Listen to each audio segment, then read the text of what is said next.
Yeah, I mean, it could have something else going on. This is the whole problem with everything. Also, just had to add coolant. You just had to add coolant again. Yep.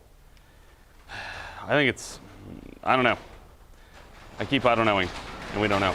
All right, sorry if you're, it's like 11:30. I had to come into work late because my wife needed my help. By help, I mean we had to go to the dentist, etc., etc. So we at least got that part kicked down for another day. So here I am. If you're watching this, welcome. It is the full whatever's left of my day recording of my time at work. So, good morning, Toffee. Yeah. Or yayo, that man. And if you too would like to be greeted, you can show up early. Be in the Discord. Well, can't do exclamation point Discord in YouTube VODs, but I should put the Discord link in the chat description, or in the video description. That would be very good, I believe. We are going to go ahead and replace this one spark plug that we figured out yesterday. I'm going to have to work on that Subaru at this point, and that sounds just like a darn nightmare. Because that thing is being a pain in the tuchus. And we've had to add coolant like 3 different times, 4 or 5 different times at this point. I don't know, a bunch of times. Even though we filled it up, burped it, ran it with the bottle on it, like the bleeder bottle on it, until the fans came on, which is what you do, and somehow it still keeps consuming coolant.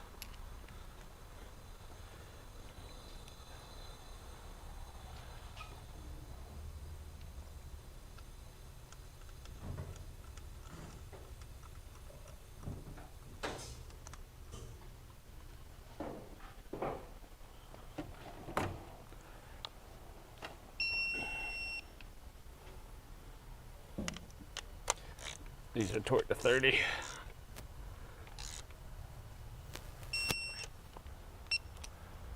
No coolant in the oil. I mean, you check that, like, yeah, you're just checking that right now. We haven't seen any coolant in the oil. We get it in the exhaust, I think. Or it's running super rich. I guess it could have a little bit too much oil, but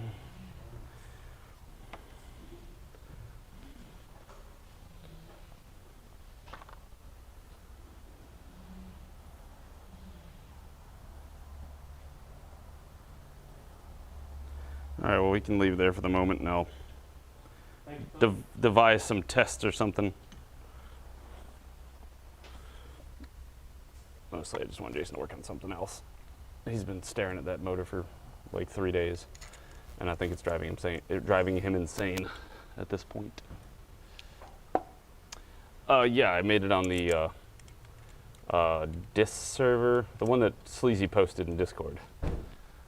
I think I'm like level 7. I just got to town. I basically just made it last night and did the early quests, and then got to the main town and was like, all right, time for bed.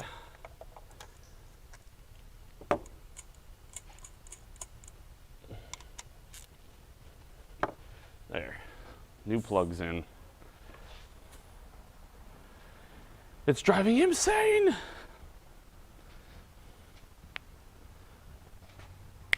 I wonder if this battery held up overnight.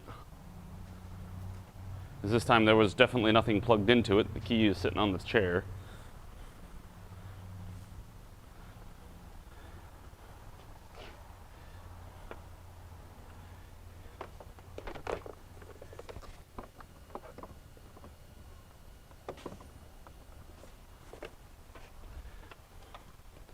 Doodly doot noises.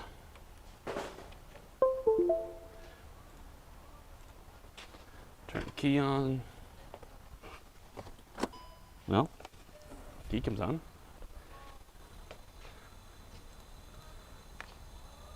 Let's go in the engine, clear the check engine light. misfire on 4. Previous code. Advanced measuring values, misfire per 1,000. And this time we should not see a dead miss. Good. Why, thank you. I'm doing well. Well, as well as why would a car be consuming oil? Because it's got burned rings, it's got leaky valves, anything of that nature. Damn it! The battery didn't survive overnight. Now it's probably going to lose connection to that I just set up.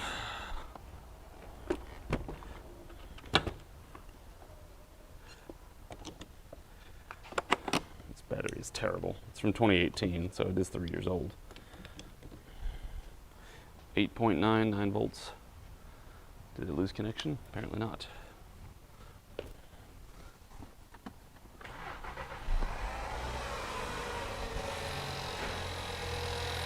And once it comes off its high idle, it should come down to something normal. And we should not see any misfires.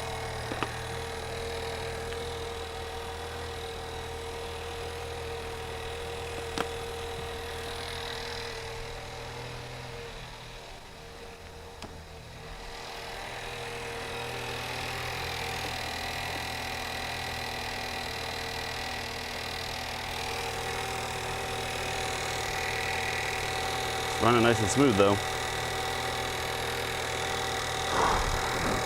Get off me, mosquito.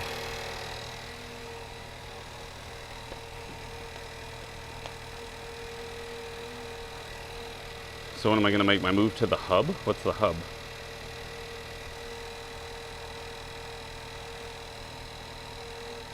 No, I gotta work tomorrow. And Mr. Khan, is that, what is your Twitch name? Or are you just from YouTube, which is also good?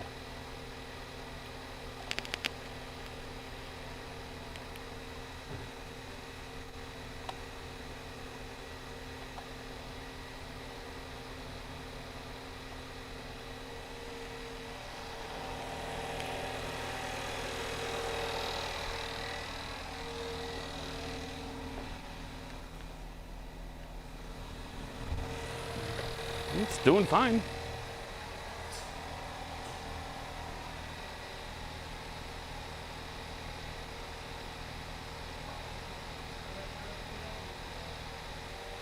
I presume if you're from Twitch, then you would be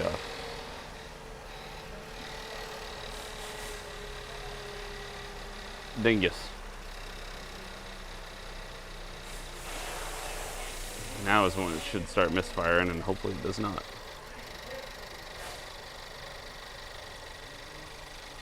Good. So yeah, I'd like to replace the rest of the spark plugs, but one for now is sufficient.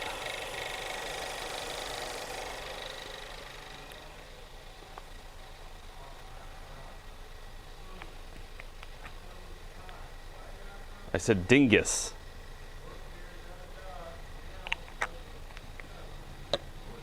Anyway, I don't know of any hubs. The only hubs I know about are transit hubs, airplane hubs, shipping hubs, hubs on a car, and that's it.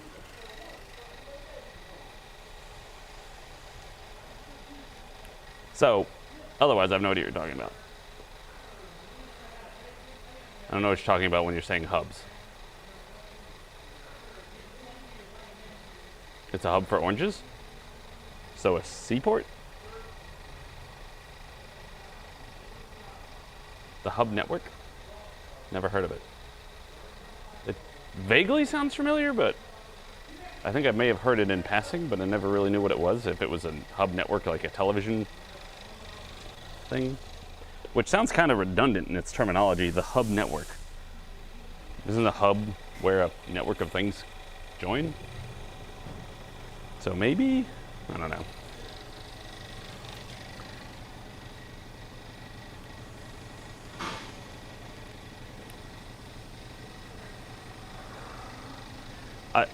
Well, then you're just gonna have to DM me on whatchamdoogie, on Discord and let me know what in the world you're talking about. All right, so this it's running fine. That was the point I was trying to prove. There's a bad plug that caused our misfire. And so now I'm gonna look it over real closely, see if there's any other reasons I could see it to be consuming oil, and then mainly condemn it for the fact that, not condemn it, but it's probably consuming oil due to bad rings.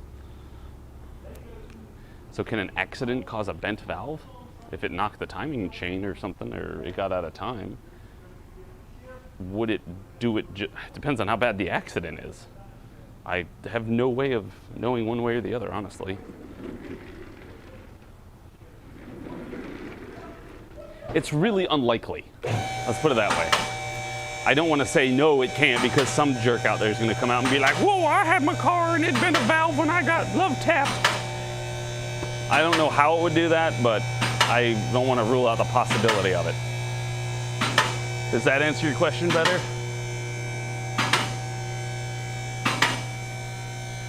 How do they know it was consuming oil? I presume because they probably have to add oil to it a lot. Yeah, that's what I was afraid of. This thing is dry as a bone. I don't know why they ever say that. I don't know many bones that are dry.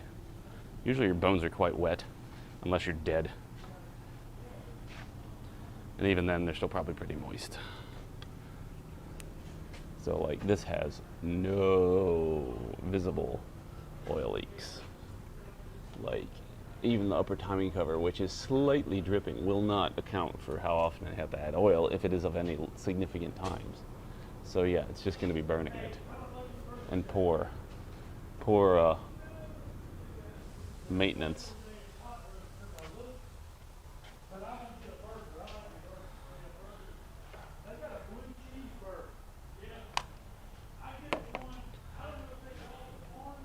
That's what I wanted to look at there, was making sure it wasn't leaking somewhere that I didn't notice. That fucking Subaru. Oh, I hate it so much. I think Jason's cursed.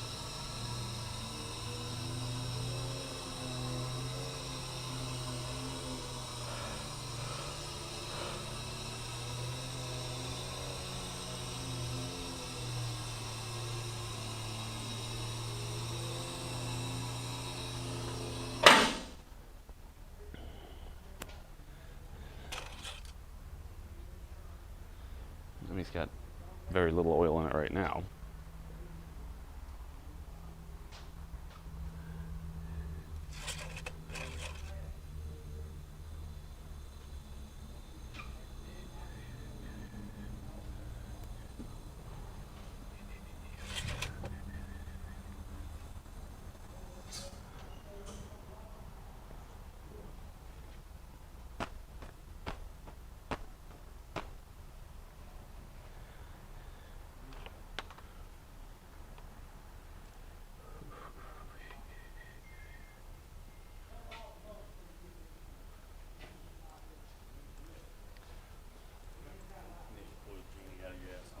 I'm going to do that as soon as I finish this car. No, I'm not pushing you. I'm just sharing what I'm thinking right now, because you're going to ask me anyway. You're going to be like, what are you thinking? You're I going to don't ask me, what's going on? Why are you know. No, I figured I was going to be working on that car now. No? Yeah. I mean, like, just give Jason something else, let him move on to something else, and I'll... Digging into it, I want him to learn from it. You know? Right, I'll absolutely teach him whatever the hell it is I figure out. It's just I'm not going to try and make him follow along with all my crazy ADD, you know, figuring out stuff. Yeah, because your way of going to something, my way of going to something, his way of going to something, all going to be different ways. We're going to get the same location, but... We're going to take different paths to get there. Right now, actually, what I want to do is scan it and check the fuel trims and see how much it's trying to compensate. Like if it's leaning it out really hard because it's getting over dumped in fuel, if it is, and what that's coming out of the tailpipe is excess fuel, then and unburnt fuel possibly, first thing I want to do is pull off the intake and check the injectors.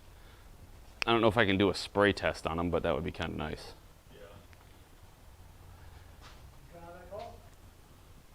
Me?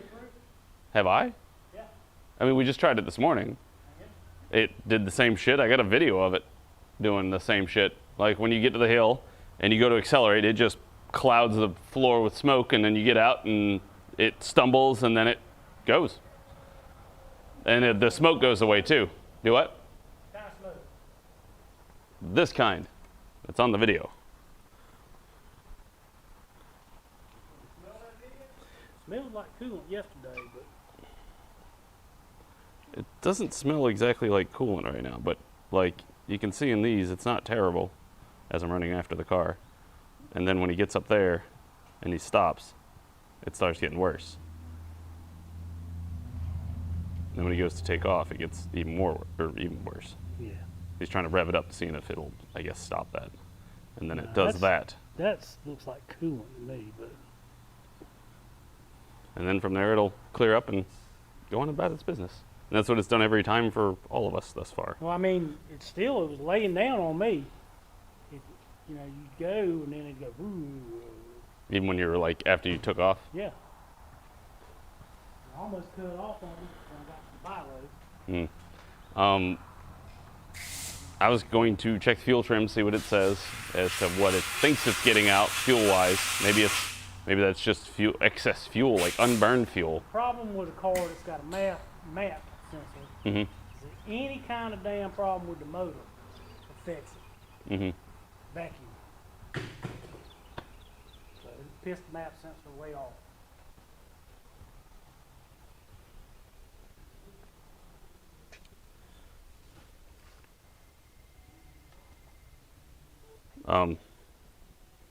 Here, if you guys want to see it.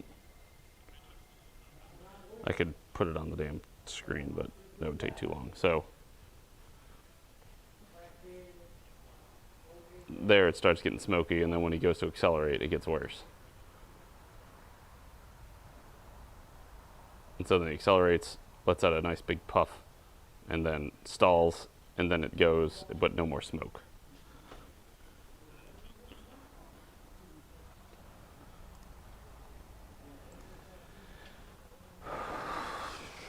Valve seals, how in the hell would I prove that? I don't know. I haven't the foggiest idea what it could be right now. And if you're watching and you want to help out the stream, please do hit that like button. It'd be very useful.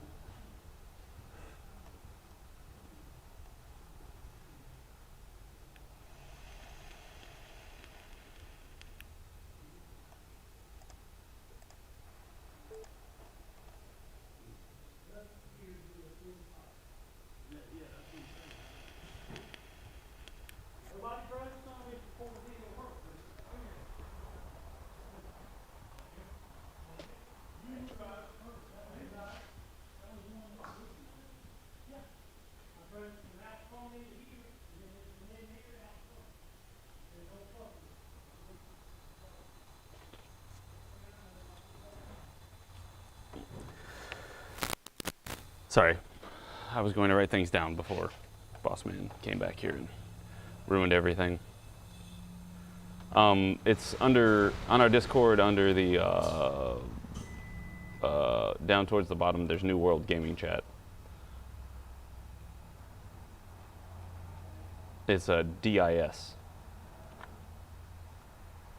That's the one I made the character on.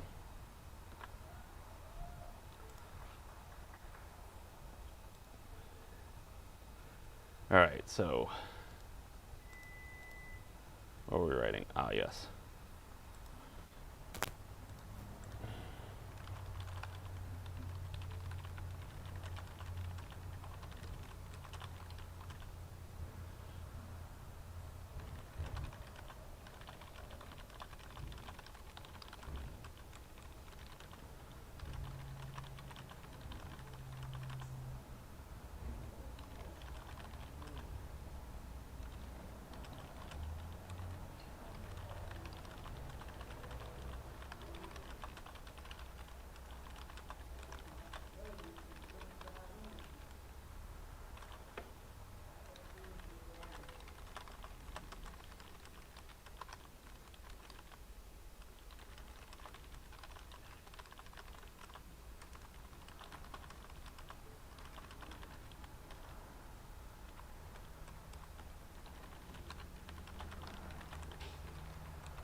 Stop it.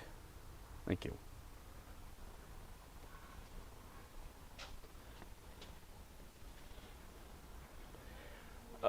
Maintain it. Oh my God.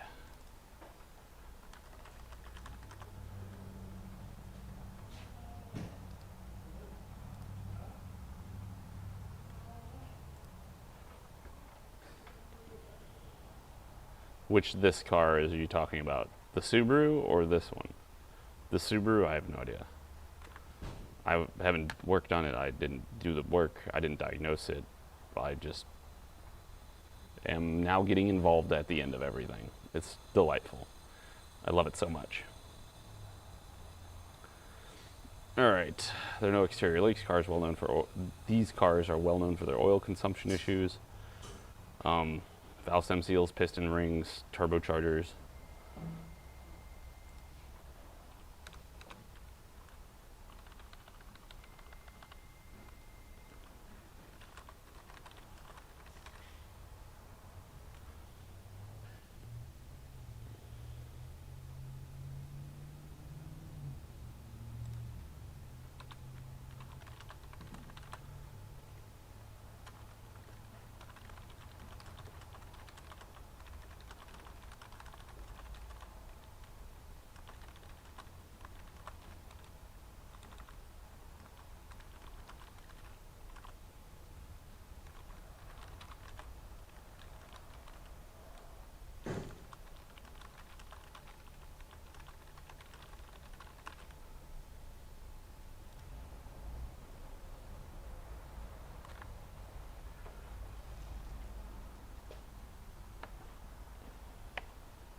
This car, no, it's not misfiring.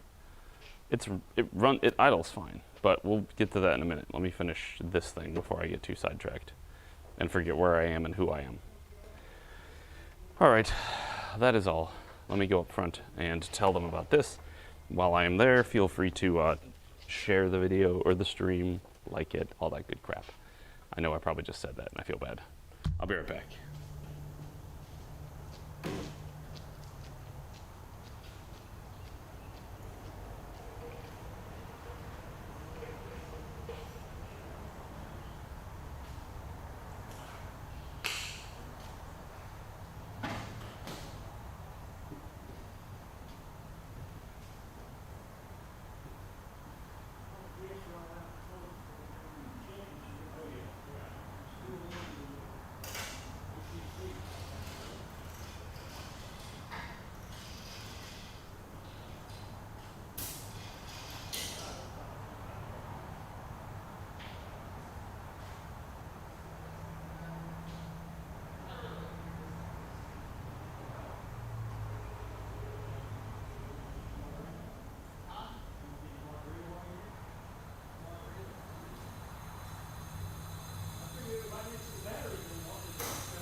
take that battery out, and the car will still run. On the car, the computer can't do it because it needs the battery in the circuit. Oh, God. Sorry, my ear itched. It's my brain trying to escape.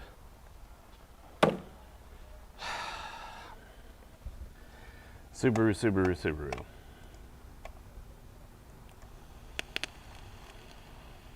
Subiboo, Subiboo, Subiboo.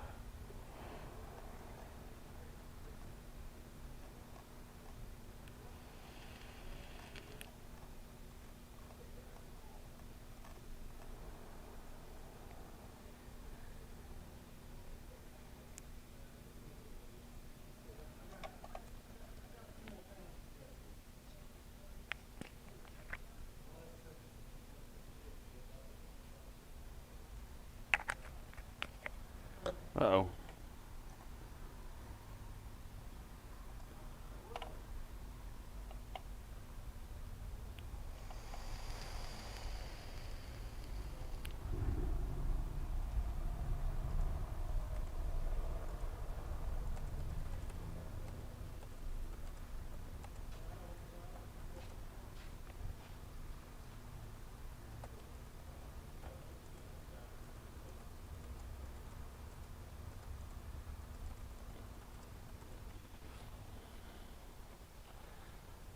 All right, let me go bash my head on this Subaru. Let me grab the scanner because I want to find out what any of the things are saying.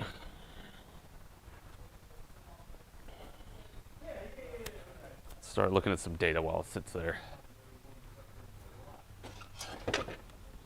Because I don't think Jason really knows what he's looking for when he's looking at data, because he doesn't spend enough time to try and look up the specs and what it's supposed to be versus what it is.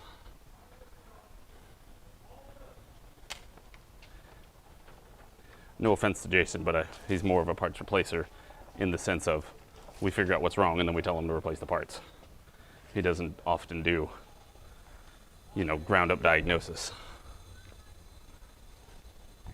And that's something we're trying to help him with and get him better at, but he also doesn't very often seem very thrilled to do such things.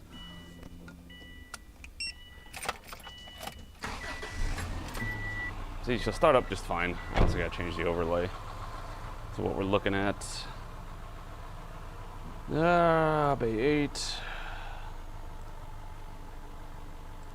Subaru, not any of ours, the Baja.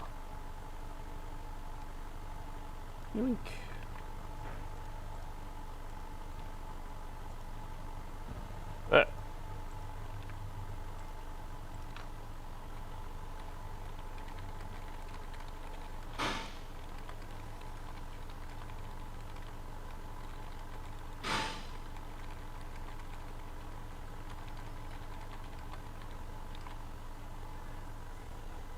There you go. God, that smells.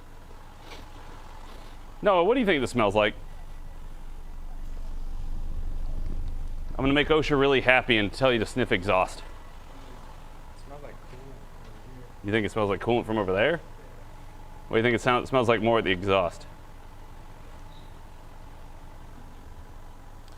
Subaru.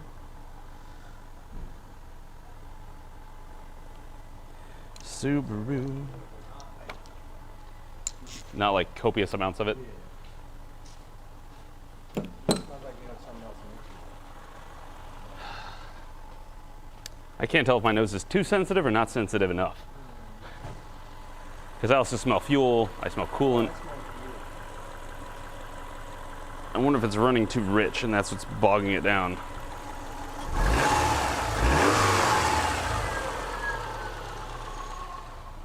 Because the last time we ran into a Baja, not turbo, go. What is a U5 engine? Nope, it's not a U5. It doesn't have 5. It's without U5. Engine. Well, last time we had a clogged exhaust. I don't think it revved it would peg out when you were trying to rev it. It's been filled up with coolant. What are you talking Yeah, we keep fulfilling up the coolant. Do what? Has it been leaking coolant? It was at first. We found he didn't have the heater hose quite tight enough. But it's not leaking coolant anymore? Not leaking coolant anymore. You just had to screw it down some more and then it was leak free. Has it still been going through coolant since that's happened? He did it yesterday and we topped up the coolant yesterday after he fixed it, and then this morning we had to fill it up some more.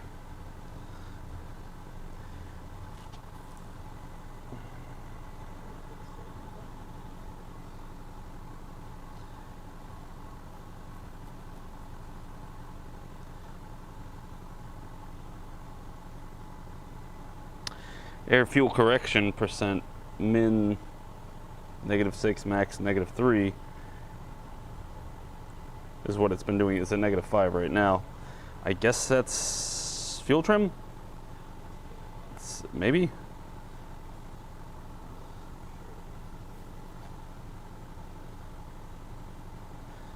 Rear oxygen sensor rich signal is off. I'm just trying to see all these damn PIDs and seeing what they're on about.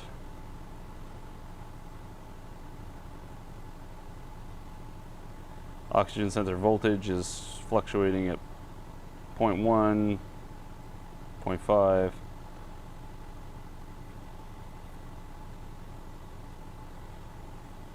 Cycling back between 0.1 and 0.7.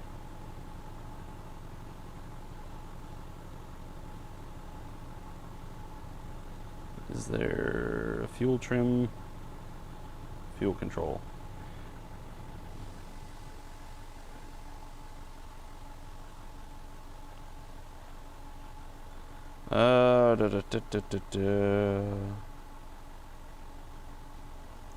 Engine load at 36% at idle. Map sensor in HG is 9.4.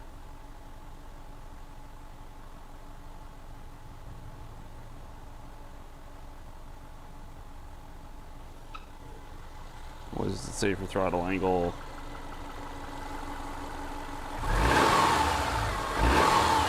Oh, cool, it doesn't read it. Does it work when I do the pedal? Is it because I'm doing it there?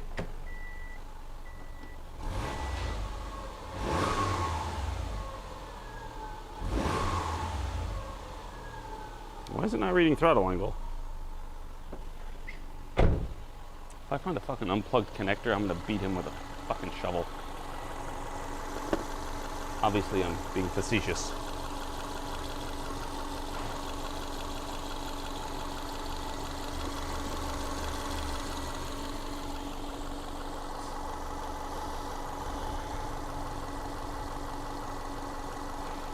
Throttle sensor voltage doesn't give me either. Pedal nor manually.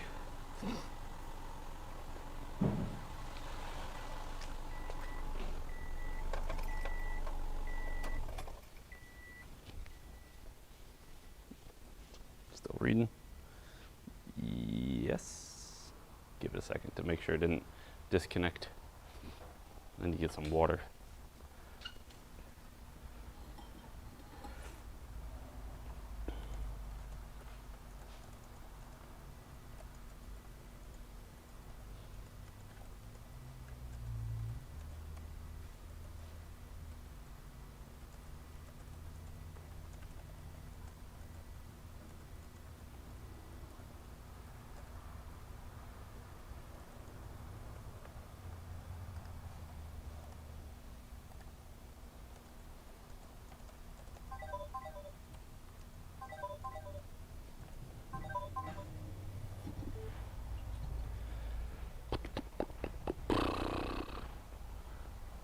It's still reading. So, here, watch this. Let me go get my water first, because I'm thirsty.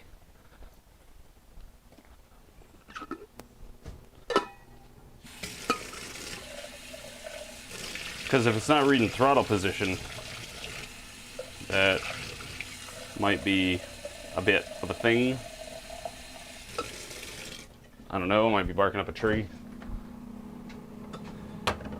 barking at the totally wrong tree.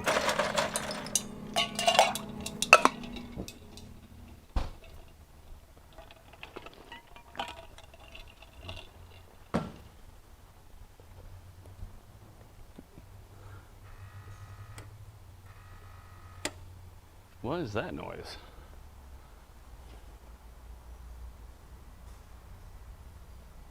Why did it read at that time?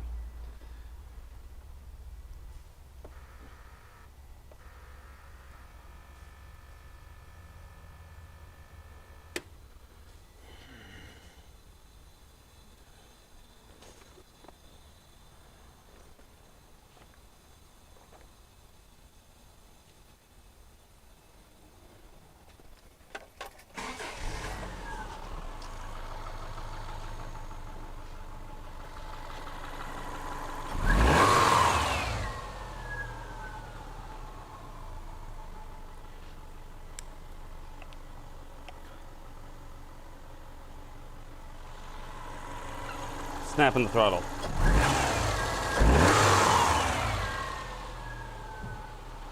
Doesn't budge an inch. What the hell? Why does it not? But with the key off, or with the key on, but the car off.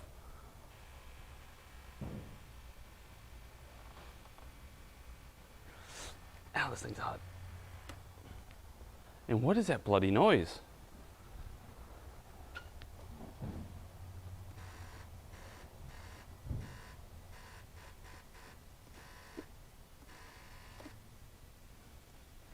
I really want to know what that noise is.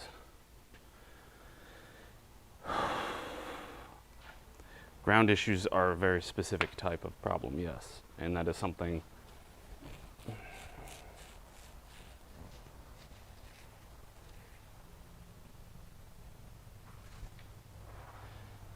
all right, let's go over all his grounds.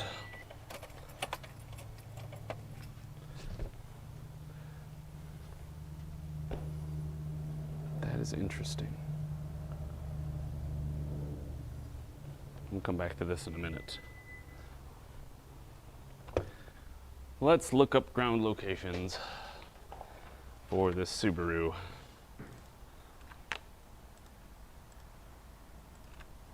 It'd be nice if Jason could do that Audi S8. Ground locations. Ground distribution. Is it the diagrams? It is-ish. Also, you guys haven't hitted the happy times. Problem is I keep saying it whenever I think of it.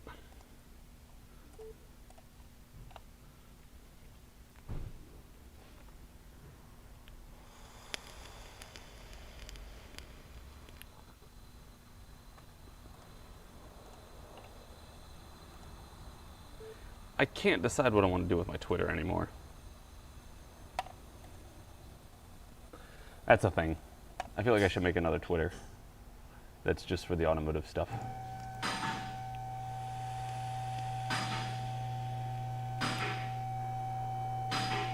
Should probably just purge my main Twitter and then make an alt account to fucking shit post on.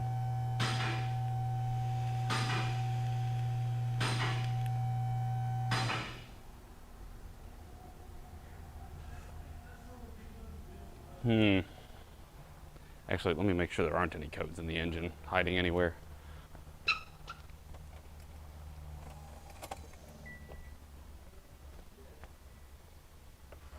What is that noise? It sounds like it's under the car, and it sounds like a little pump. Back codes, manufacturer specific codes, current codes. You can do it, nothing. History codes. Nothing. Awesome. Off to a great start.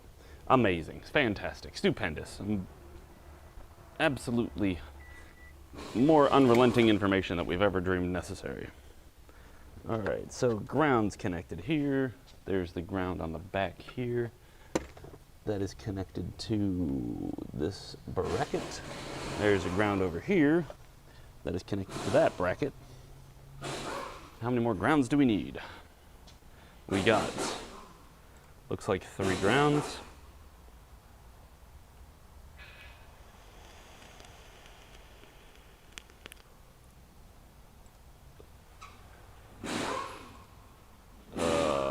Locations, ground locations.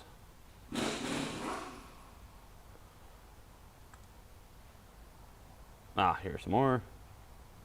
As we can see here. Yeah. So we got one here, one here. What do those go to?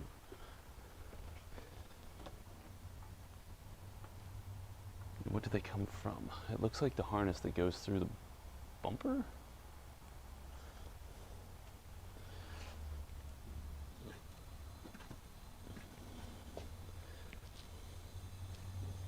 I don't remember there being connectors down there per se. Oh, there's one.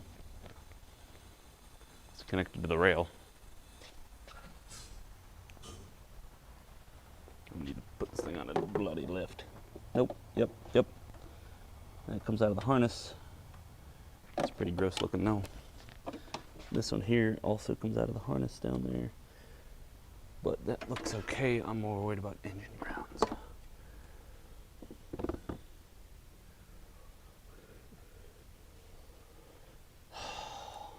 This is what's frustrating, is because I didn't take this apart, nor did I put it back together.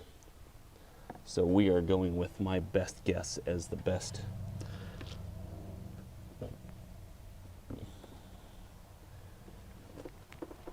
That everything is plugged in correctly.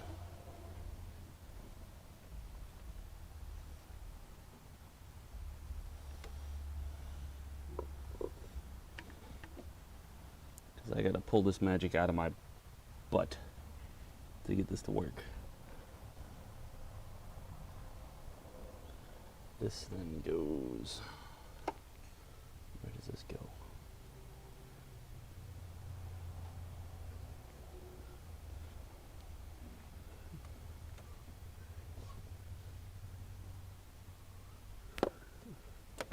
There's the main ground right there.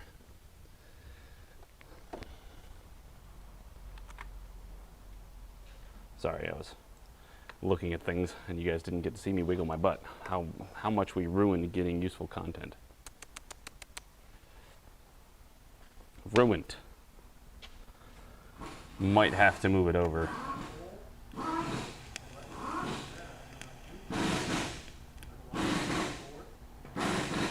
The main ground comes off the negative battery cable to the body ground there, but it also goes to the engine ground, which is stuff like that. They sell ground kits for Subaru. That one I was not aware of. Fascinating.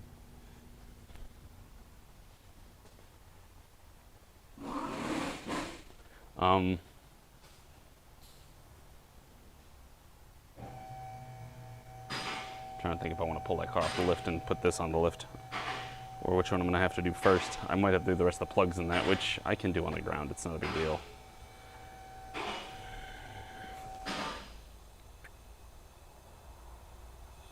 So what we got thus far on this ground is you got your main ground, your negative battery cable goes to ground right here. Then this comes off, goes all the way around to here. Right there. Can you see that? That right there. So that's the main ground. But why am I getting, the problem is I'm not getting any throttle signal. It doesn't tell me the throttle signal when, well, there's more grounds than that. There's this ground here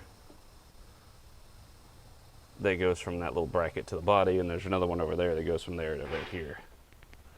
So there's a few more than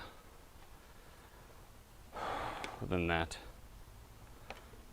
But there's nothing from the head to the passenger side. There's usually grounds on both heads. But I don't know if that's what's causing my issue, but I don't want to rule it out.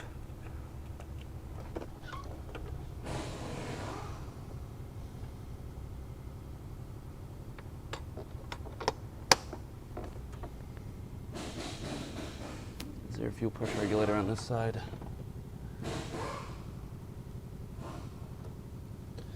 Because there is, on the injector rail on that side, there is, this comes in here. I guess that's the vacuum, or it could be the fuel going to the, no, maybe, no. That goes to there, that comes up through there, that goes to the main line.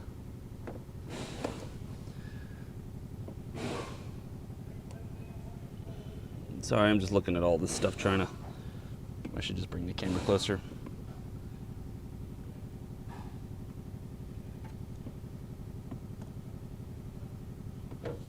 Hold on. Let me play a hunch.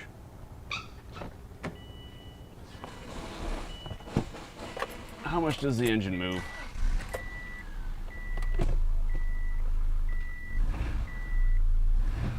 Okay, good. Seems like he's got the engine mounts properly seated. It revs better right then than it has whenever I try to drive it, which is infuriating. I'm trying not to get too sidetracked tracing down stupid shit, because I could probably spend all day tracing down dumb crap that why isn't this doing that or why isn't that doing this.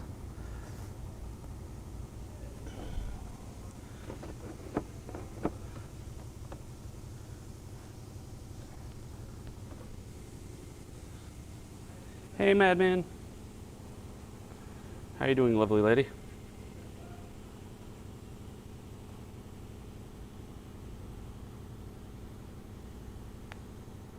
You have the Legacy 2.5. How similar is this? It's pretty much the same engine, just doesn't have a turbocharger on it. So, not very, but kind of. If that makes any sense.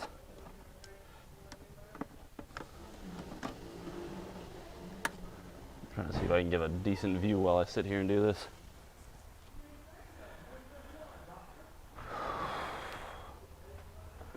So, yeah, I was gonna stick it to the hood, but I'm just trying to go over everything that he did. Make sure everything is plugged in. Like, we got our cam sensor in, we got our grounds or our crank sensors in, power steering pump. Is there any way these connectors could be swapped? Because they are 1, 2, 3. How many pins is this?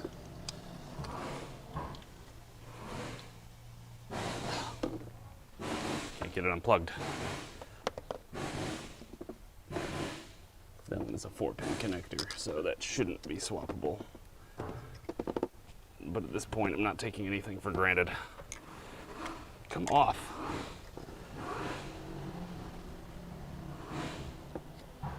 There we go. Yeah, that's 4 pins, and it wouldn't reach there anyway. Ouch, hot. Even though it's only got 3 pins going to it.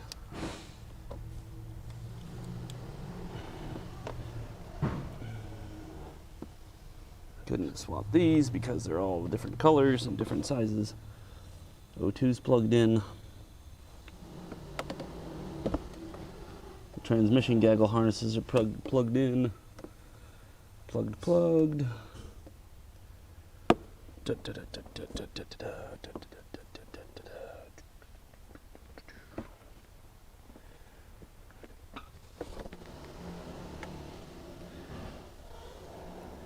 Hoses are on.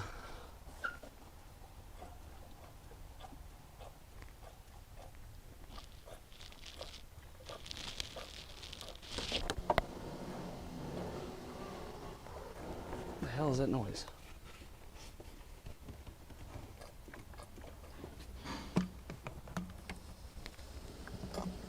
Okay, it's coming from the overflow. Wait, it's coming from the overflow bottle when I squeeze the hose.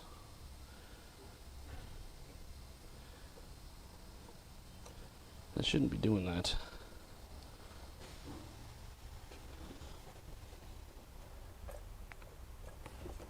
Doesn't have that much pressure. It should be venting already.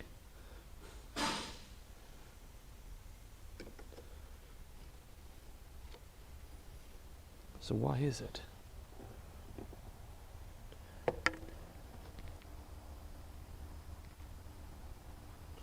Something's chewing on me.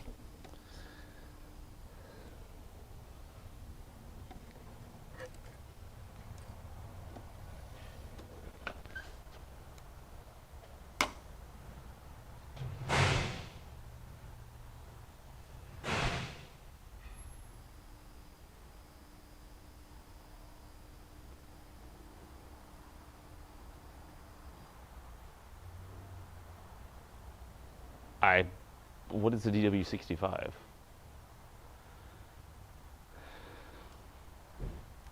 Today we learn new numbers. No, but why is that venting?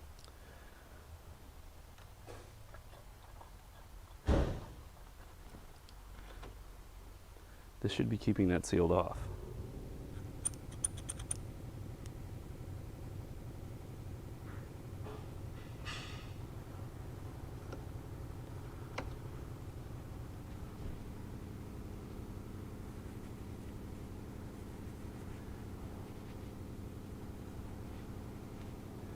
Good. Hold on, let me go tell them to get me a damn cap for it, just because I want a new one.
I do. You can come get it.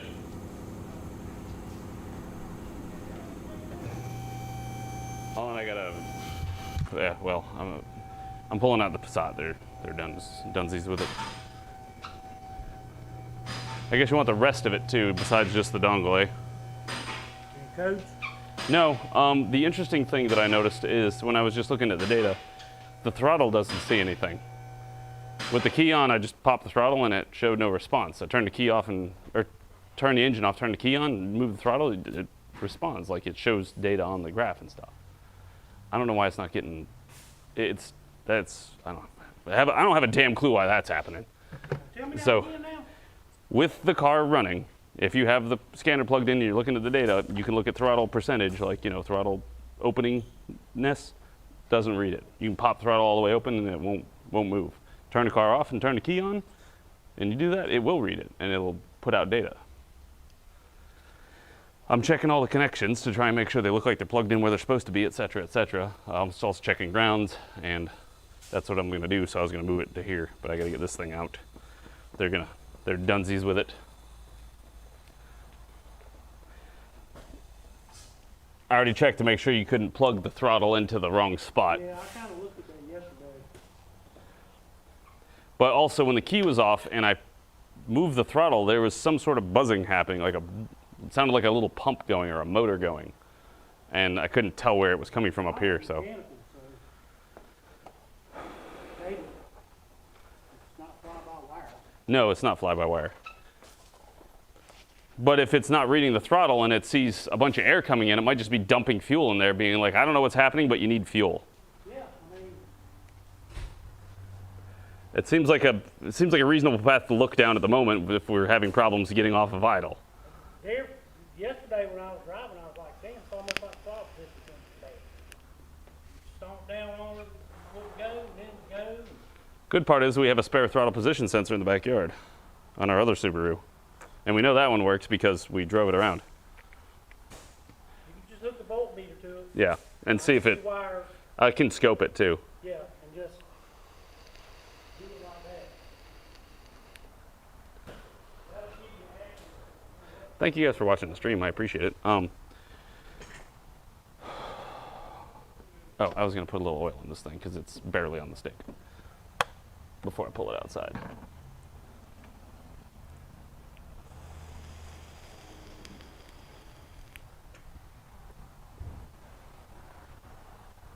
I don't see why the evaporative emissions, unless it's under the engine, but it should be in the fuel tank or around there, that area.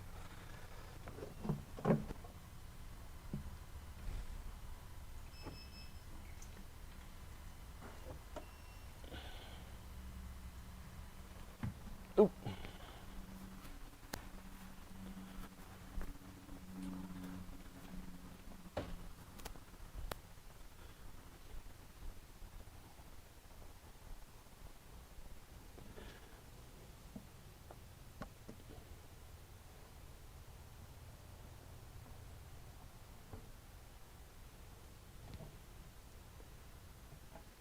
The question is that enough to get it off zero? Why is there nowhere flat? I just want somewhere flat. Thank you. Flat enough.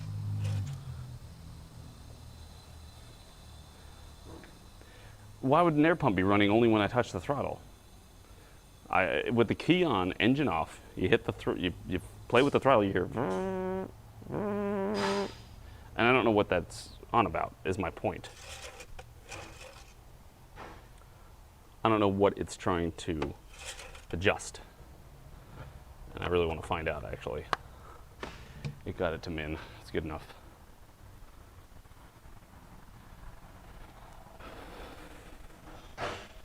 Could really use another quart, probably.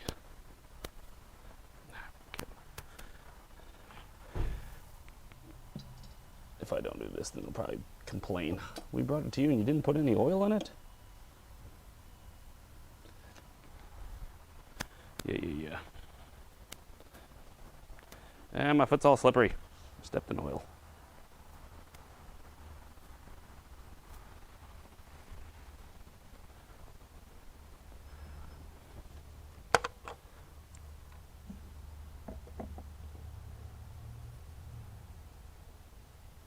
This is on or about a quart. So it's on or about 2 quarts. Maybe a whole quart. It's hard to tell with this damn bottle. It says that this is a quart, but I don't know that I entirely believe that.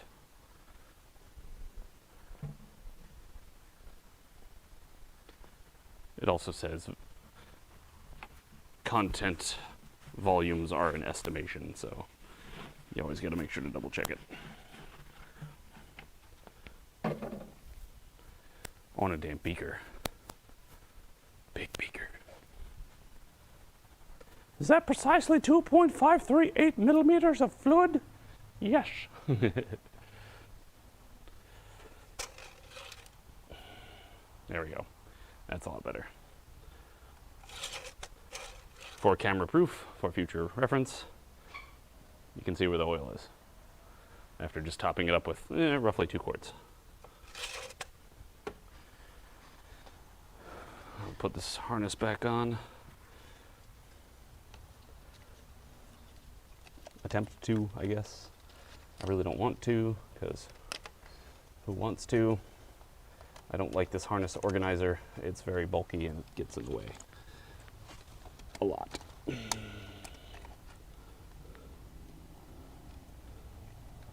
Where do you actually leave out of there?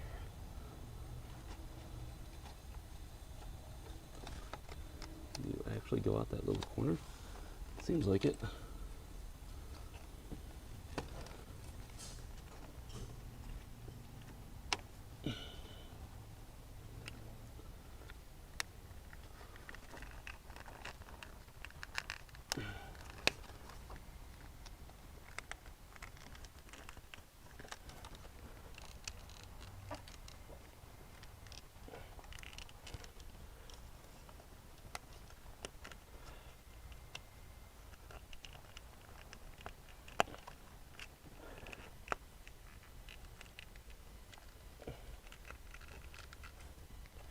There. There's that. All these are tight. Yep. Yep. Yep. Yep. Yep. Yep. Yep. We never took anything off the underside of it because it didn't have anything on the underside of it, so we're good to get it out. And then we can move the cursed Baja over here.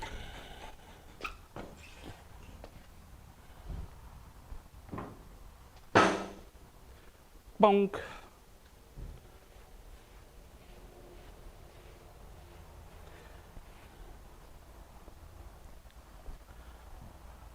So, Mr. Dave S., this isn't the fly-by-wire Subaru. It's got throttle cables. However, running, it has no throttle. It does not recognize the throttle signal in the ECU with the key, with the engine off and the key on. It does. You ever seen anything like that?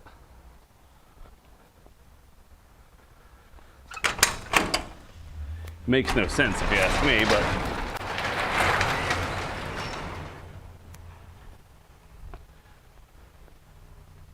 I didn't know if you were watching from earlier.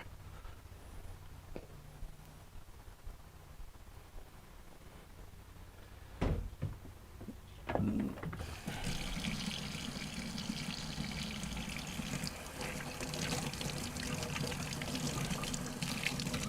this is more how I envision future content, when we're not so bloody slow.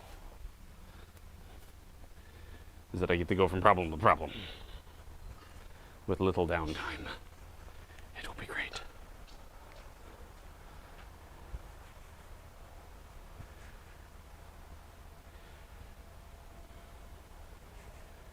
No, not the data. PID is not there. It's not, you can use the same PID, like run the car, go to the, the PID, and then pop the throttle, use the pedal even, push the throttle pedal, rev it, flatline. Turn the key off, turn the key back on, look at the PID for the same PID for throttle position sensor, put the throttle on the floor, let it off, comes down. But yeah, so key on, key off, engine on, the throttle position sensor data looks okay. However, also when you're doing that, when I hit the throttle with the key on, engine off, you hear a little motor running, which VCMD says it might be the evap pump. Anyway, let me pull this out real quick and get that thing moved over.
See, that's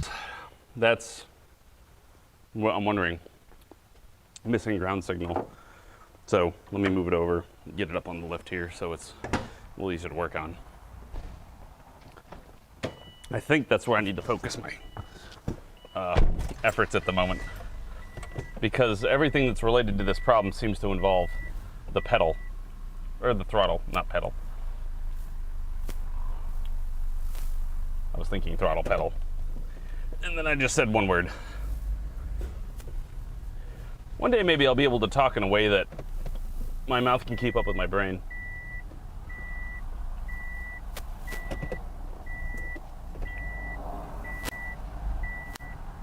Yeah, shut up about the seatbelt. I don't care. I need to get one of them fake seatbelt things, so that way when I'm running cars in shop, in the bay and stuff like this, I can just plug it in there to make the damn dinger stop. Make it the ding, ding, ding, stop, stop, stop.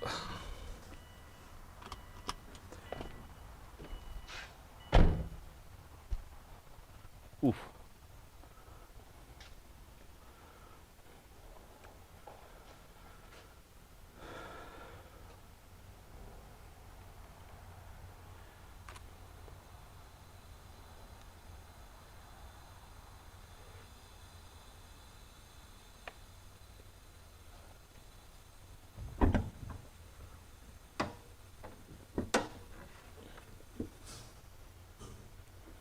It's also brighter over here in general. Good morning, Apex. Good morning, everybody. Hello and welcome, and thank you for being here. If you haven't already hit the like button, that would be great. If you have, then hit it again and again and again. Yeah. Anyway, all right. Grounds. Let's look at the wiring diagram for the, let me go ahead and pick it up first, because I'm going to want to pick it up anyway, so might as well get the lift set so we can just work it all, walk it like we tuck it, you know.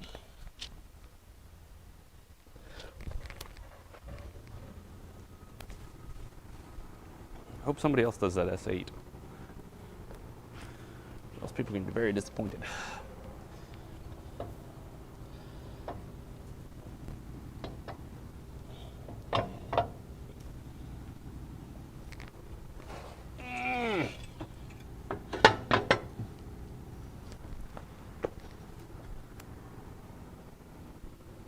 Ugh, I don't know why my left knee's so tight again. I was really hoping that when I went and did the squats and deadlifts the other day, that would have helped it loosen up. Okay, so key on.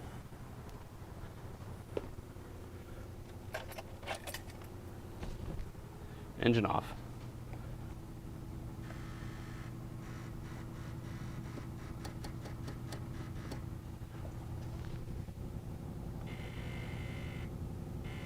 Is that the transmission?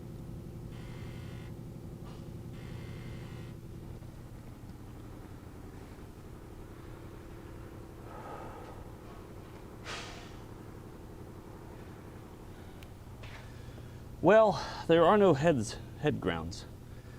On this car currently we have ground. I guess I should see which ground goes to the throttle. I found 3 grounds. We got main ground on the starter that goes to the battery, which goes to the body. Ground and ground, they go to here and here. They plug in on the engine. I'm not hearing it at the throttle. When that little, it sounds like it's further under. I wish I could get somebody to turn that and I could be, I don't know. Let me get my stethoscope and see if that helps.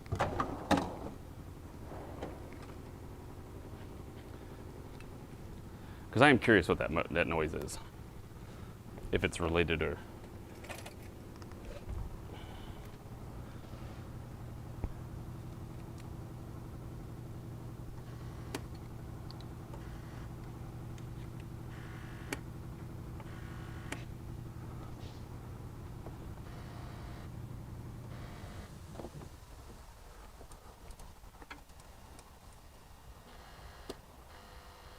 coming from the transmission. Whatever that is coming out of the transmission. I wonder if it's shifting or trying to shift. Or thinks it's trying to shift.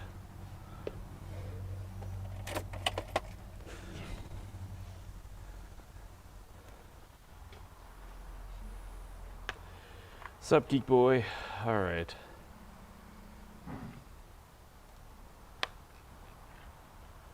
So GB locations 1.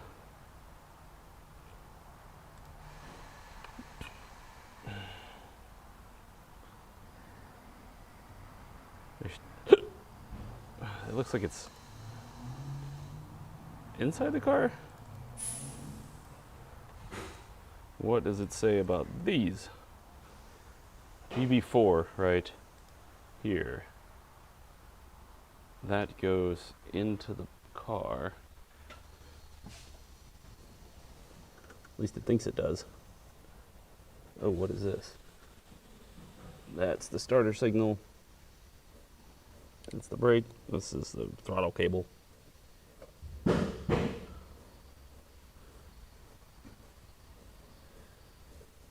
Must be that little one right there, which is bolted down.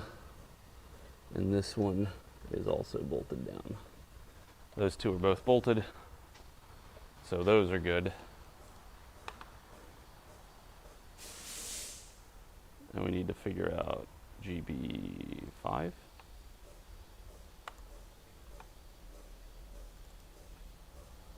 Oh, lordy, that's a lot of wires. Oh, this is inside the car. Not particularly helpful. 7 in the dash. 8, I presume, is probably gonna be like the trunk. And that's the rest of the car. So it seems like 1 and 2 are the main ones.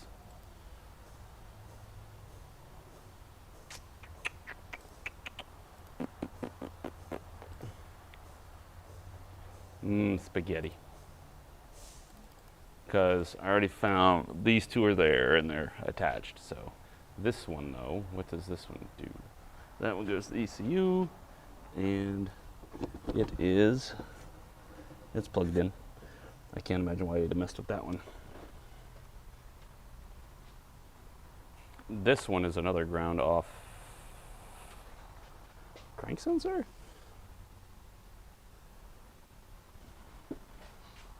Looks like either the power steering or the crank sensor there.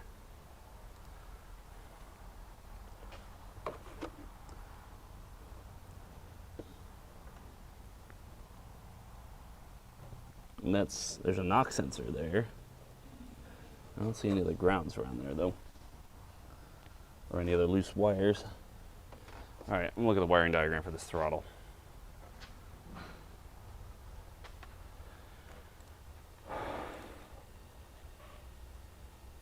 Because I want to look at the throttle. I want to try and find the throttle's ground. I guess it would be powertrain management probably.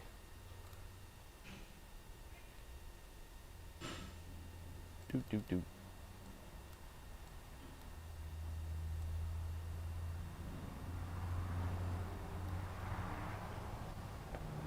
Engine coolant temp sensor, oxygen sensor, combination meter, idle air control valve, on throttle body. That should at least lead me to the throttle. Yeah.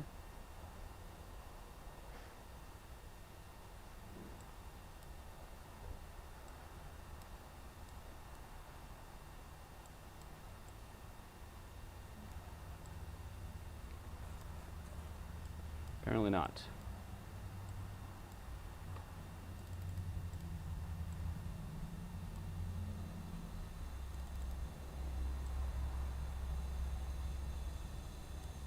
It does run to every fuel injector though.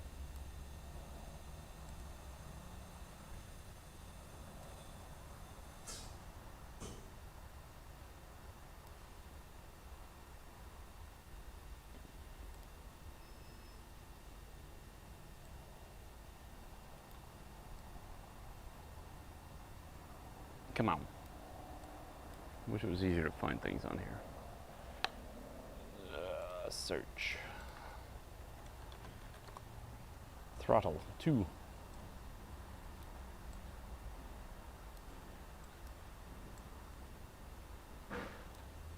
Ah, there it is. Throttle position sensor at top of engine. So this goes ECU over here to ignition coil and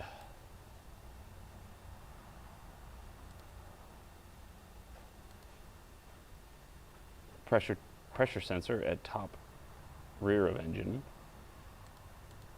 Where is the ground? Then intake air temperature sensor, also to the pressure sensor, ETC,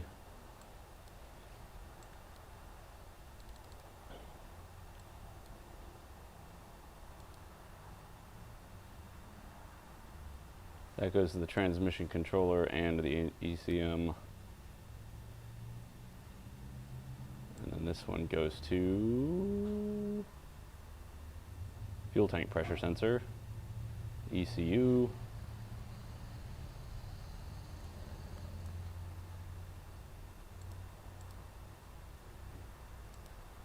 relay.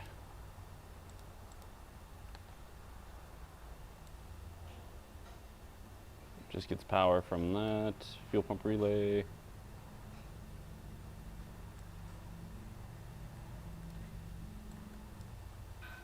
Three whole wires.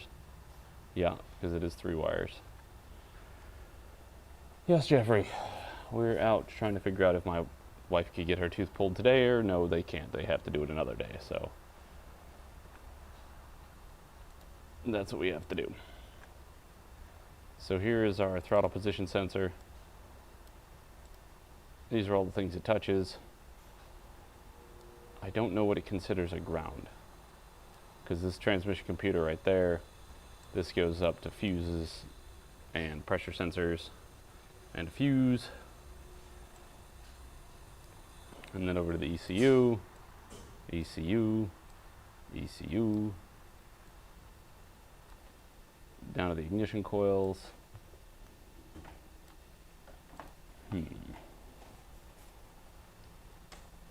Hello, Polar.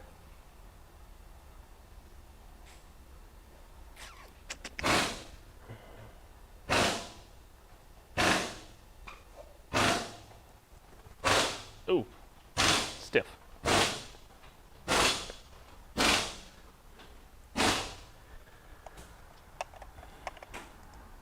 So I should be able to scope it and turn the key on.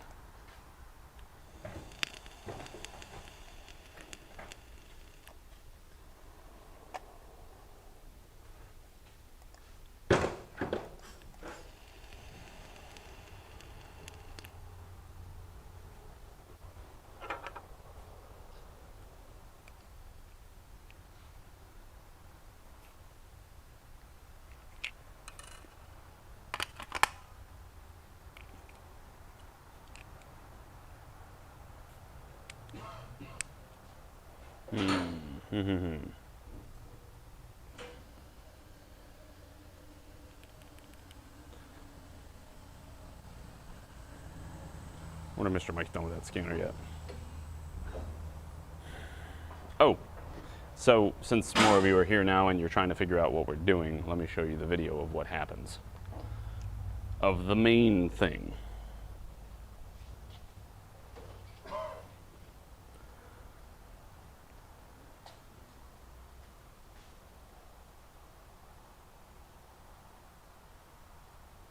So,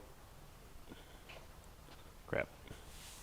When he's driving it out, you can see there's not much in the way of smoke. And it's been idling for a little while. But once you get to the hill, I know it's really shaky. Once you get to the hill, it starts getting more poofy until then he tries to accelerate. And then it will accelerate, big puff, and then it goes away, ish. And then there's another little puff, and then it almost stalls out, like it's, and I don't think it per se smelled like coolant. I think it kind of smelled like fuel. I think it's dumping fuel. And for some reason, it seems to only want to do it when it's at an angle. But it will stall out flat. Or not, okay, it doesn't actually stall. Let me correct that. It almost stalls. Like you gotta sit there and play with the pedal to keep it going.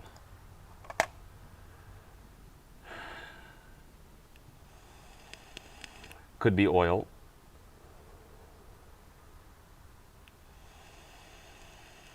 Injectors from the original motor.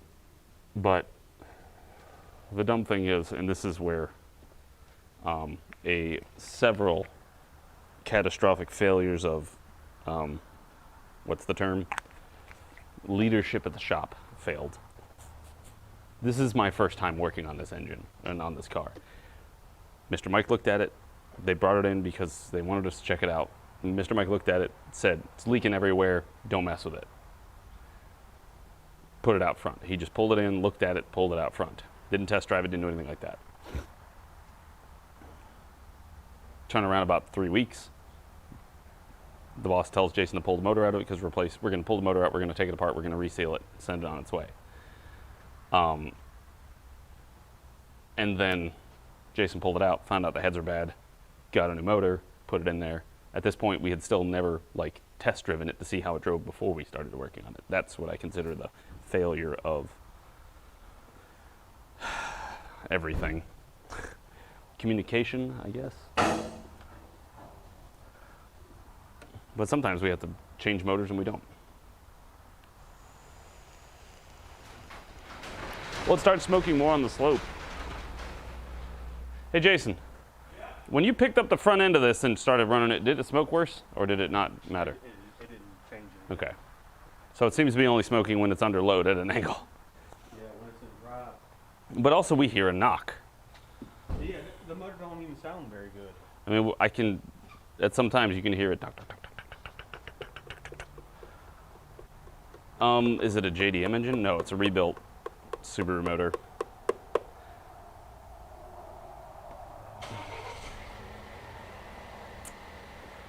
So, now, throttle.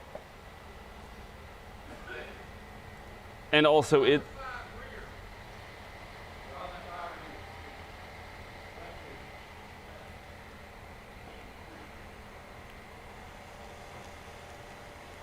it came pre-built with the timing belt installed. All we were supposed to have to do is put it in and go with it. In the instructions from the motor rebuilder, they didn't say anything about checking valve lash. They just basically said change the oil every 500, or at the first 500 miles, et cetera, et cetera. This is the second engine we've used from these guys, I think.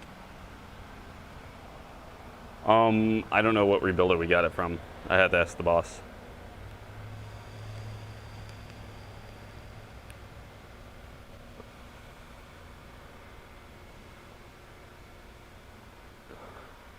Basically, yeah.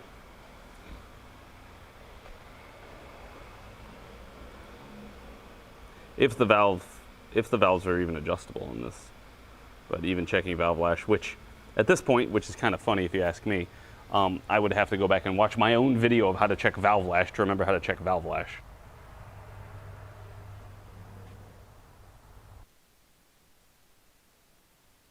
Sorry, I had to sneeze.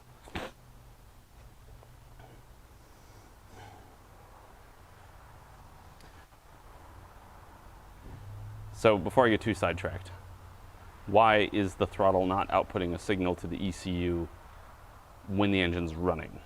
But when it's off, it is. That would suggest that something's clogging up the information stream. What could do that? What else is on that same thing? And also, what am I supposed to be looking for where it comes to a throttle signal? I guess I could pull up our other Subaru. It's roughly the same year. It should have the same motor. Nope, it's not throwing any codes. That's the frustrating. No codes, no pending codes, no history codes, no nothing. Even after driving it, and we haven't cleared the codes since he put them, after he got the first time in and had some initial hiccups, he cleared everything and then drove it, and it drove like crap, so we came back and checked it and drove it and drove it and drove it and drove it and drove it. We've probably driven it like 6 times now, or maybe 8. Haven't cleared code since, and it's not thrown any. It just runs like Like what happens when you get on that hill, you step on it and it goes, and then it'll.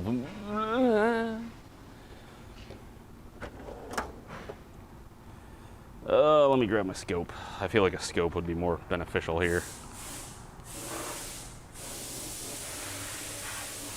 rather than just straight voltages, because maybe we can find any hiccups. So I guess I'm gonna put it on battery ground and then scope the various plugs.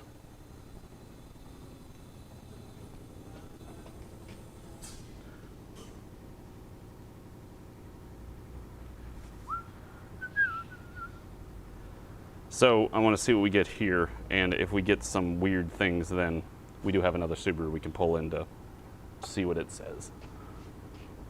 Maybe it'll be different, maybe it'll be the same, and also, to be fair, we do have a bunch of spare parts if you want to go that way. If we really wanted to, we could just probably swap the throttle off of it. Just trying to make sure my wires aren't too tangled up. So I guess I'm just going to go to battery ground to make sure I have a very good ground. I have these really long cables, which is very handy dandy. Handy dandy notebook. Plug it into here.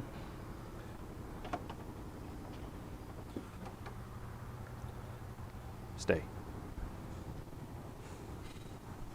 Need this cord off my computer.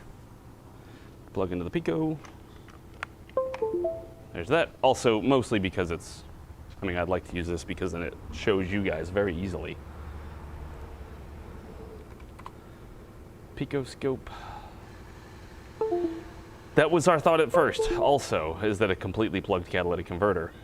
We did run it with the exhaust off of the cylinder heads, and as he stated, it wasn't particularly good. He didn't notice a difference.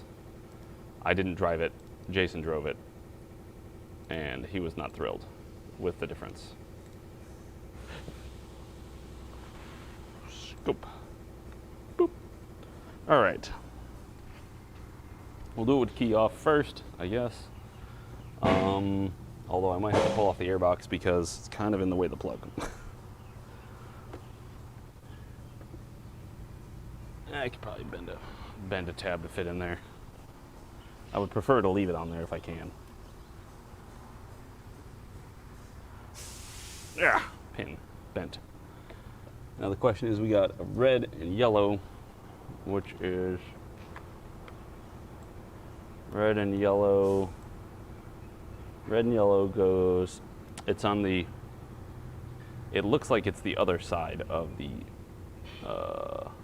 scope here. So I assume that the signal comes in, because this goes to powers. Like this rail? Does it? No? Yes? No? Goes, green one goes to the fuse. White and black, oh, for fuck's sake. Red and yellow, pin 4. Comes out on the front, and then pin 2 comes out on the black.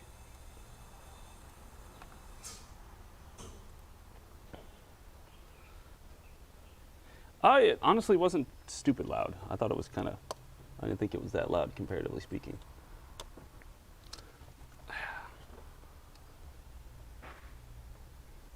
Honestly.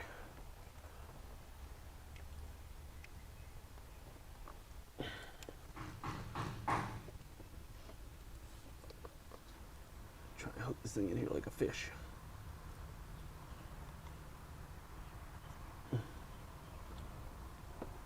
Does this give me a signal?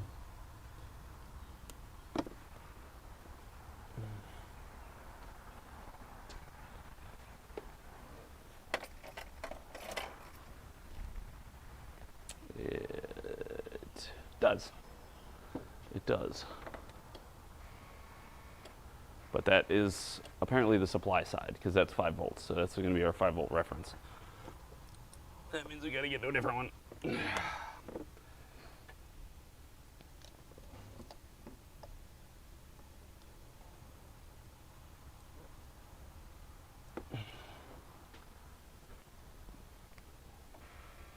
All right, that's working. That's what the car, let's take it off 20 volts, turn it to 10 volts. Let's turn the deviations to 20 seconds. Too far. 1 second.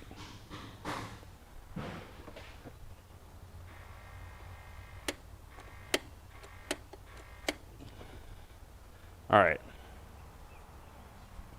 So there's that. Now we should be able to start it up after I make sure these cords are out of the way of anything that's going to be moving or spinning around, because I don't want to ruin my scope or anything else. Now if we start it up, we should still get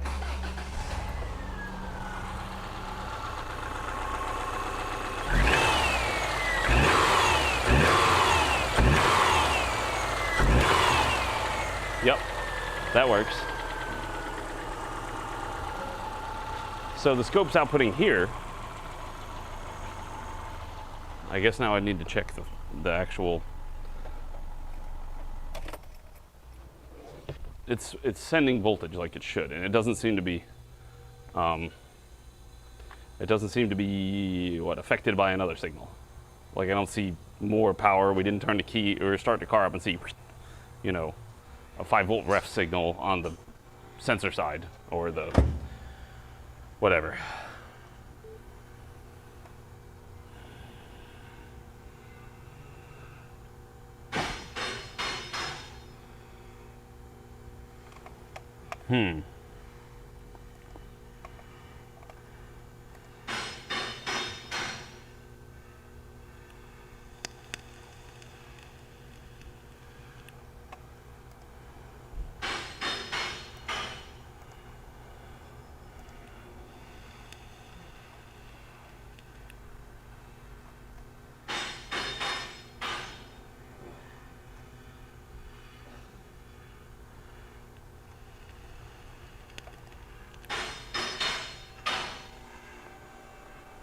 Yep, same computer and harness. Same ECU. I mean, we transferred everything except for the long block. Are you done with the scanner? Yeah. 4 now. Is it in that car? It's over here in my Oh. Mr. Mike just hogging the scanner. Sits over here petting it, saying it's precious. Yeah, it's my precious.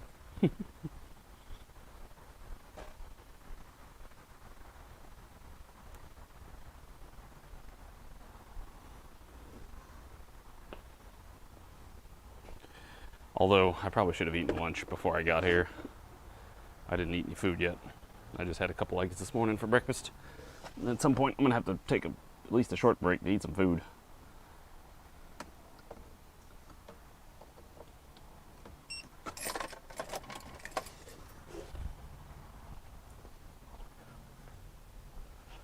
What the hell happened to my finger?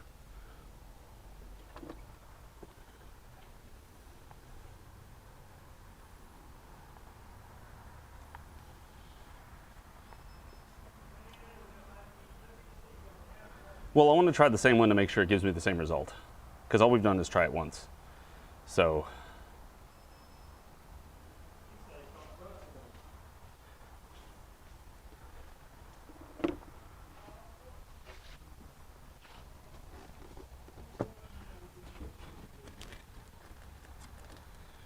well, the gaggle harness is out of the way at least.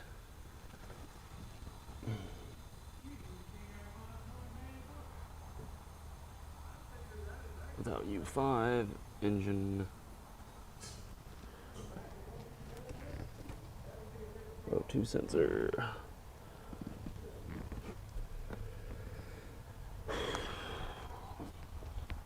Problem is, we went like 3 weeks without any action on this, and so I know Jason forgot a lot of stuff about what he was doing on this car. All right, data.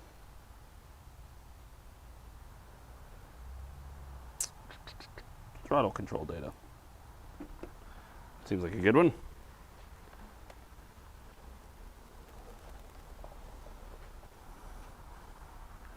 Throttle angle 0%. Throttle sensor voltage 0.5. Keys on. What do we got? About a half a volt. So let's do throttle angle and throttle sensor voltage.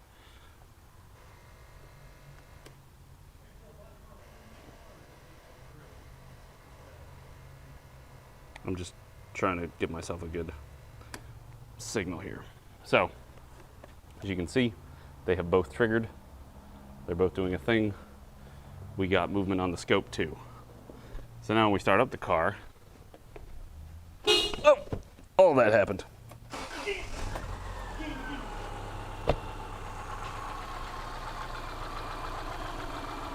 I might be moving it too fast. Okay. That's the problem that we were having. It was moving it too quick because we do have a little action on the throttle. You just got to hold it there for a second. This thing refreshes so slow. I wonder if there's anything I can do about that setup.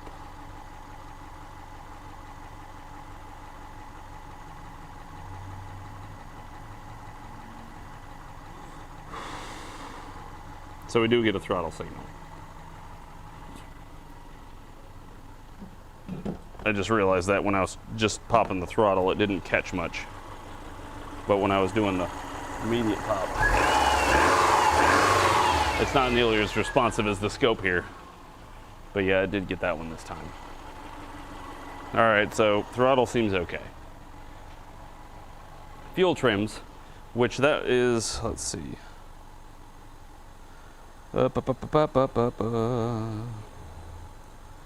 Air fuel correction 3. Air fuel correction 1. Do you know what they call that pit on this?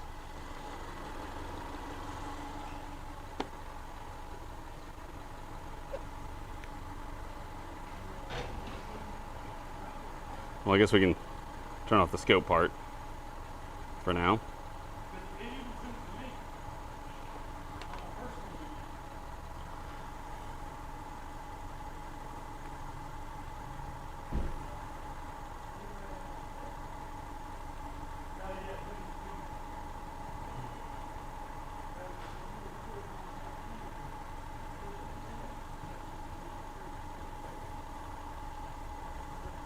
Let's see if it's got a fuel trims area. Fuel control data. I'm not very familiar with a lot of the Subaru PIDs because I don't often have to do a lot of scoping of Subarus. Usually it's leaking oil, heads, suspension, just, you know, your regular old, it's broke, fix it. So I don't often ever look up fuel data on this scanner, period. Air fuel sensor resistance. Rear oxygen sensor. Air fuel sensor 1, which is just the raw voltage, it looks like. It's sitting at 1. I assume it's in voltage, it doesn't specify.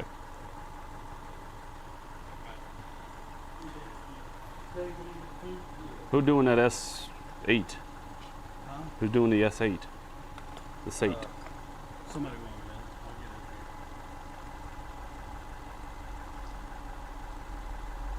it. I just want to make sure that somebody doesn't come at me at 4 o'clock and be like, did you do that? Yeah, I'm gonna. I'm just, what? You're going to come at 4 o'clock and ask me if I got it done yet? I'm gonna set an alarm on my phone. Well, then you're going to be really disappointed by the response. I'll get somebody else to do the oil change, but he said it's got a pull. Well, have them drive it. Maybe somebody that's got experience with alignments and pulls. Jason might do well at that.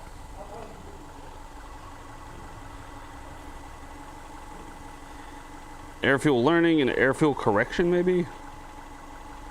Air fuel correction, I would say that's probably the closest thing to a fuel trim I got. Air fuel correction 3.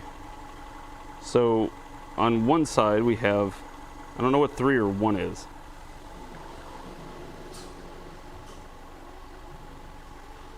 We had the fuel lines backwards and we couldn't start it up in the first place.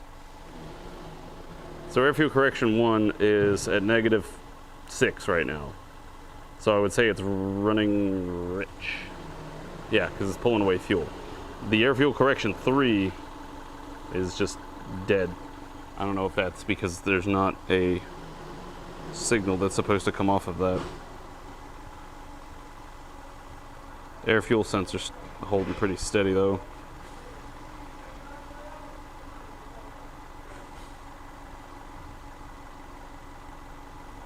Manifold absolute or relative pressure, negative 19, seems pretty reasonable. That's all I can find in the terms of rear oxygen sensor rich signal, on, off. It was just on. Yeah, so I would assume that if this is the air fuel mixture, then we're slowly ticking into the negatives, which means it's trying to pull away fuel, which would mean it's running rich. If it's running rich, do we have a leaking injector?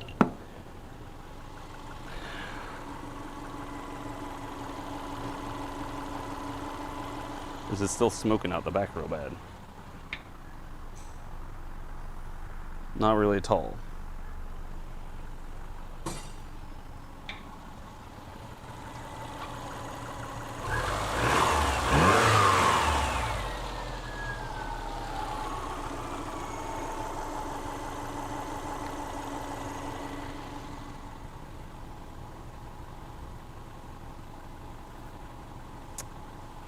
You saying have a, well, we already checked fuel pressure. Fuel pressure pretty much holds at 40.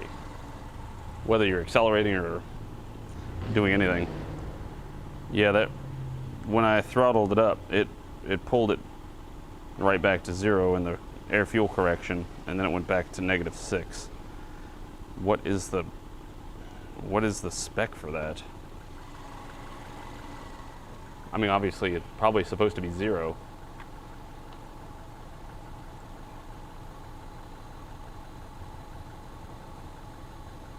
Why do you keep crashing? Pico keeps crashing whenever I've used it lately. It has an update. Every time I try to update, it just says failed. So I don't really know what's going on there. Nor do I have the interest in finding out right this minute.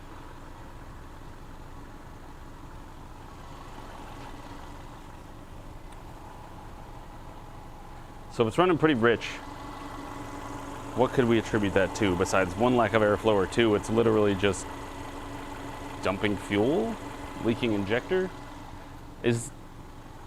Does this have enough that it's going to do 2 banks? Like, is it going to be bank 1 rich or bank? It's not going to do that because it's only got one oxygen sensor, so it can only do 1 bank. So I answered my own question. Yay! So that means the whole thing's running lean. If it's running lean, or sorry, running too rich. Running too rich. So if it's running too rich, then we gotta figure out why it's running too rich.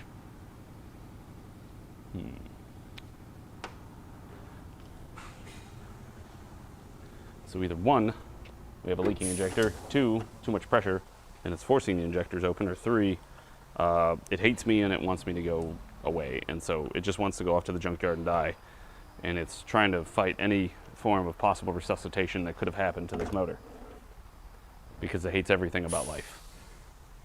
I think the last one is the most likely.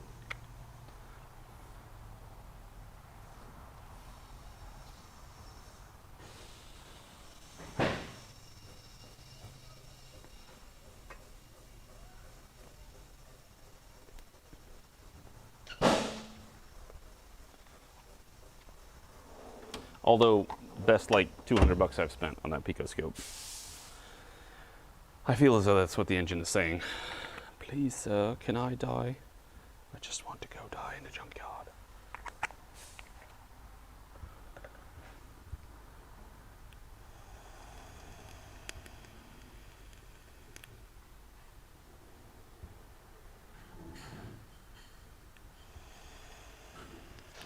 We're gonna scan it in generic mode.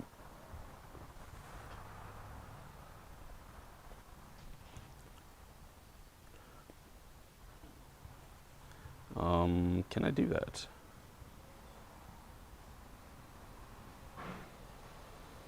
Direct OBD. That should at least give us base fuel airflow meter statistics. Hold on, I gotta blow his nose.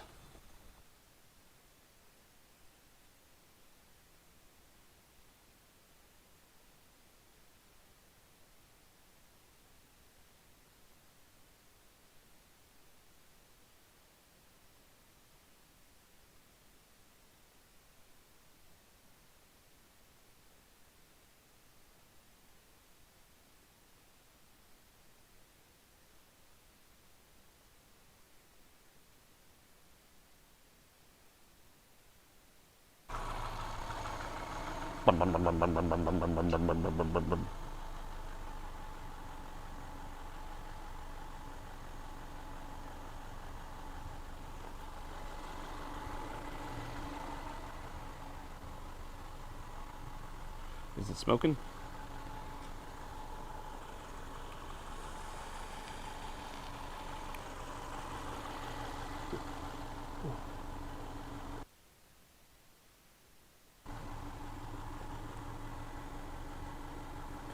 Oh, let's see. Display current data.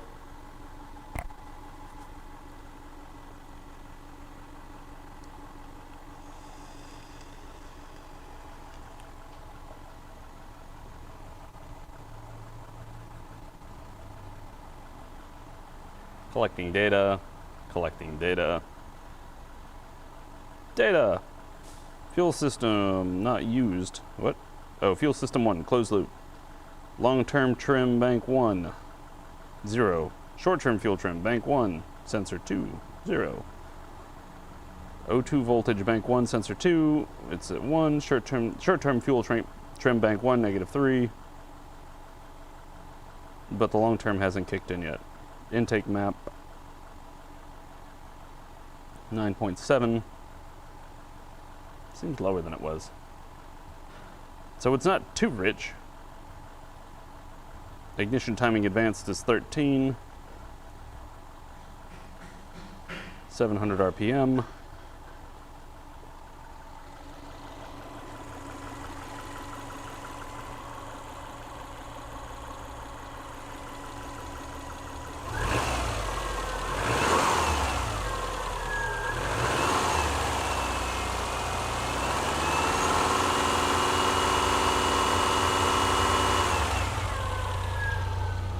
Whoa!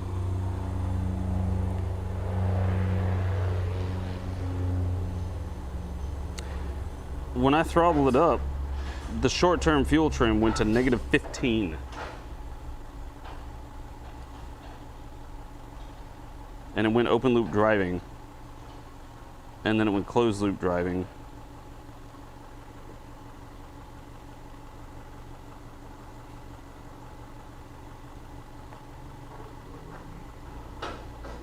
But it still hasn't even started trying to do anything with the long term.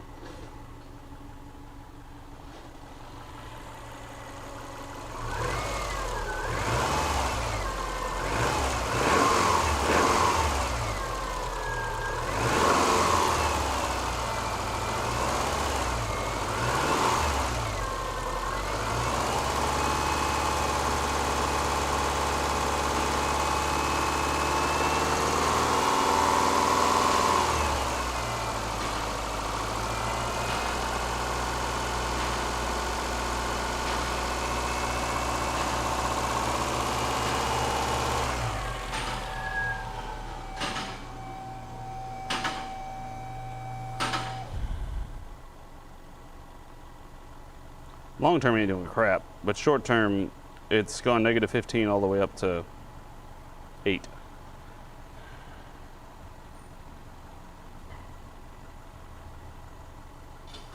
And now it's holding steady at -8, -7.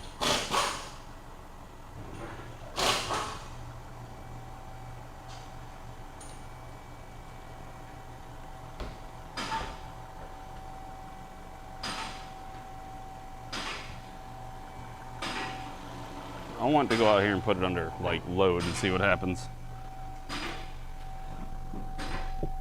Ugh. So I guess we're gonna drop it off the lift.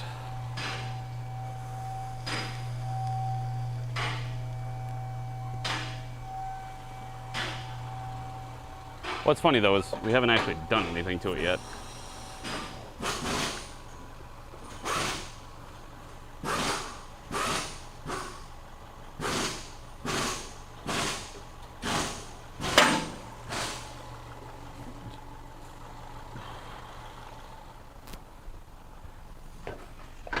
New Level knows what this problem with this car is right off the bat, eh?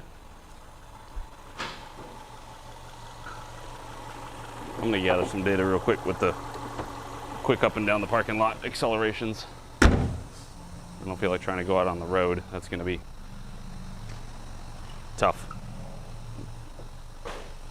but I will go up on the hill and see what happens. Ah, there's a seatbelt behind me.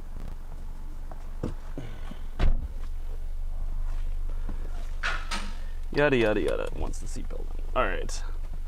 So we got calculated load value and all that other crap loaded up.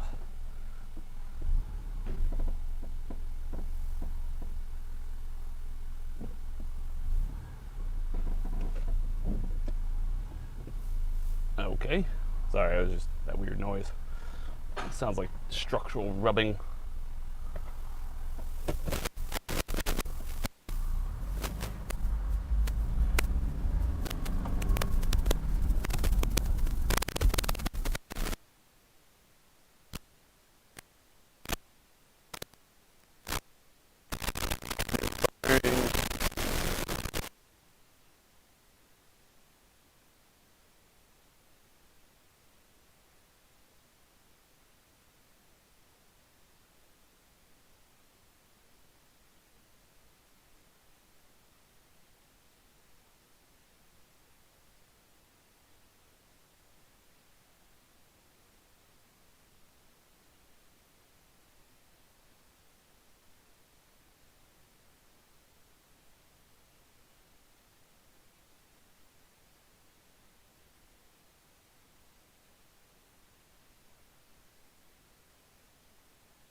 It about stalls out whenever you come to a stop. It feels like it's misfiring right now.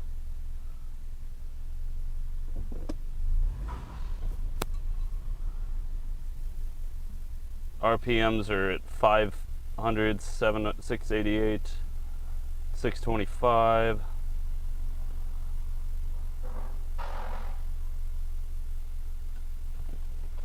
Absolute throttle position is reading.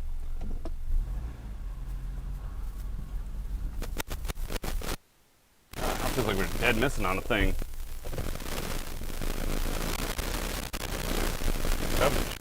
Up the hill.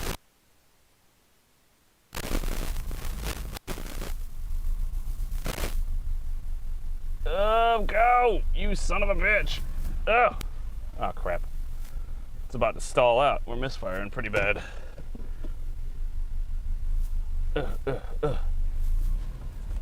Sorry, I came at this the wrong angle.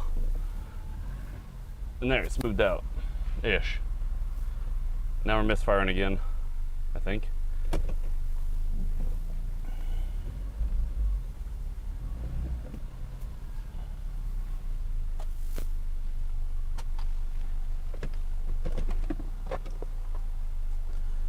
Short-term fuel trim went to the damn floor. Negative 29%. It went super rich. Long-term fuel trim still hasn't done anything.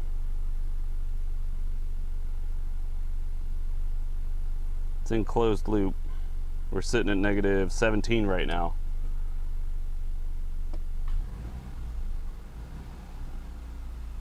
I think it's dumping fuel in there.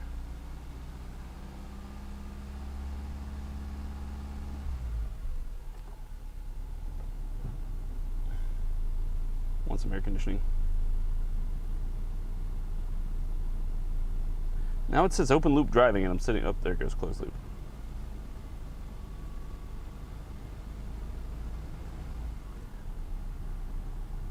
We're running pretty rich.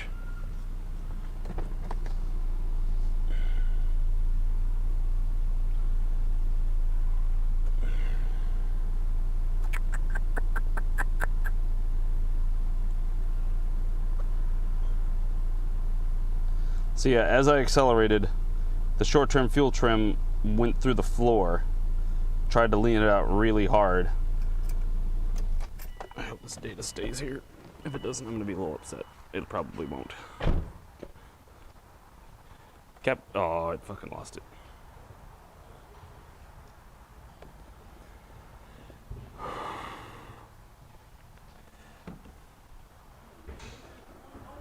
Okay, there's several things. I need to find out if this is... Okay, yeah. Jason, you said this engine wasn't exactly the same. What was different that you saw? No, I was talking about the one out there. Oh, the one out there. Yeah. This one was exactly the same as that one, though, right? I'm talking in terms of referencing, that engine's quite a little different. Well, what's happening right now is that when I went out to test drive it, it leans it out hard. It's it's running really rich, and the short-term fuel trim's going into like negative 30, almost 29. So It's that's good. As in, like, we know it's, the fuel's fucking up so much. well, yeah, ish. So basically, it was when I went out and tried to accelerate it. When it was sitting at idle, it would only go down to like maybe negative 17, Yeah. which is trying to remove fuel.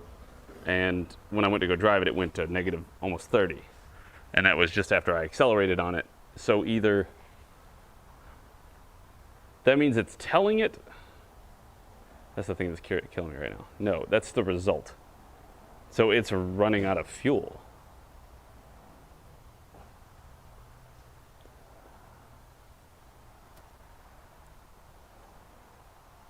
That, you got something there, because I swear, being on a hill or accelerating is sloshing those gas back. Well, we watched the fuel pressure though, and we didn't see any drop in fuel pressure. What's happening, Mike, is when you go and accelerate, it's the O2, the fuel trims are tanking. They went negative 30 on the short term. The long term's not doing anything. I don't know why, but So if you supply supplemental fuel, I hadn't tried that. maybe we should try that and see if it picks up. Like if we can somehow add fuel while we stomp on it to see if it'll actually go. Yeah, like run a vacuum tube to something and spray it Mm-hmm. with spray. It ain't got to be something perfect, just enough to know if it's going to pick up. Yeah. He did have the fuel line switched. Well, no, I mean, like, it's the fuel trims are trying to lean it out. Is it telling it to lean it out versus that's what the result is that it's receiving from the O2 sensor saying it is leaned? So the O2 sensor is going to be reading way too much fuel, so it's going to be telling the computer to lean it out, and that's why we're getting at the short term after you accelerate. Well, I wasn't looking at the screen. You watch it floor into the negatives, and then when you come to an idle, it starts to come back up. And so I would assume that means it's dumping more fuel. It's trying to take out fuel because it sees it being dumped into the engine. And so if anything, I would be thinking we would have a way too much pressure going to the injectors, or one of the injectors is just sticking and just dumping fuel into the cylinder. And so the O2 sensor's reading that, and oh, I hadn't popped it yet. I don't know, dude.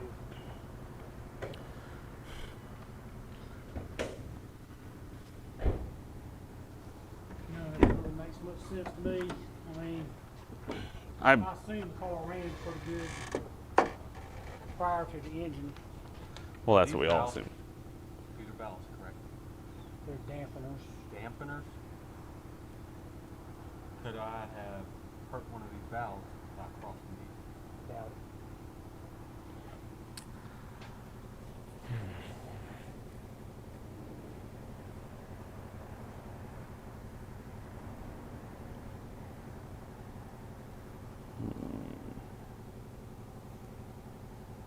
Since it's not misfiring, it's probably not like one injector dumping. Well, I would tell you it was misfiring. When I just took it in the parking lot, up the hill, and just backed up and came back down here and accelerated. I went down the hill towards the back, and I almost couldn't back up the hill back up into this area because it was stumbling real bad, and it was definitely It misfiring. stumbles and stuff, but it's not like a one-cylinder misfire. Is my point. Maybe. I don't know how we could tell. It doesn't have a particular misfire detector like the Volkswagens do that I know of.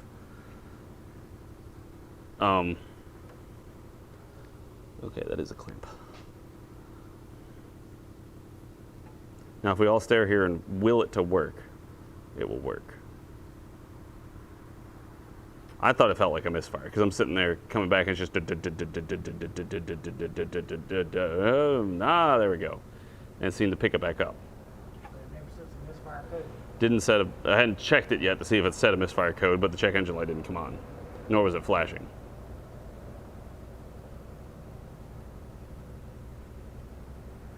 But it was definitely running on 3 or maybe 2 cylinders for several seconds. Because I assume any stumbling is a misfire. Because it's just not, either whether it's getting air, fuel, or whatever, it's not getting something that it wants and it's freaking out and not firing. Figure out some way to add supplemental fuel while it's messing up and it gets better. Yeah, if it gets better, then we need more fuel. If it gets worse, it stalls it the rest of the way out, then we know it's getting too much. Too much, that's right.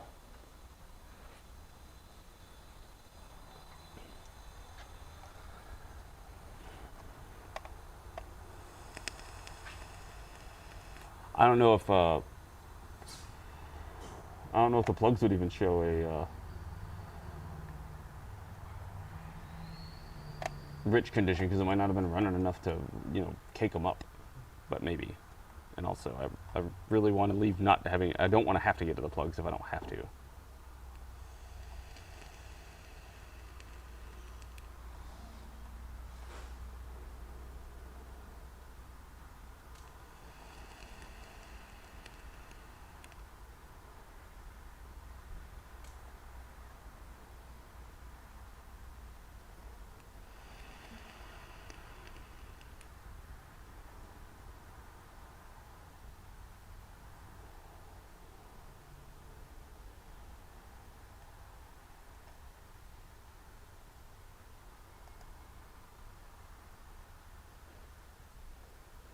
All right, I need some food. I need brain power. And my brain being lack of food and me being hungry is not helping anything. I'm not going to do like a lunch. I'm just going to heat up my food and eat it and think at the same time.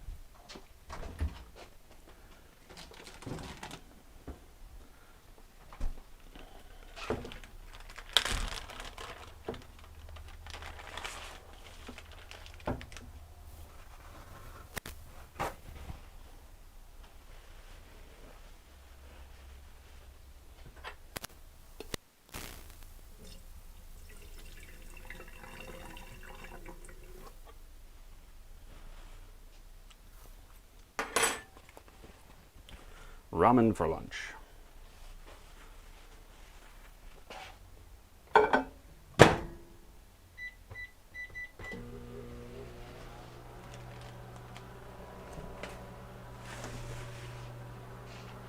Ramen, ramen, ramen noodles, ramen, ramen, ramen noodles. Yeah, all my food lately has been soft because of the wife with her teeth. And also it works out because my oldest son with his Invisalign is kicking his ass too. His teeth are killing him.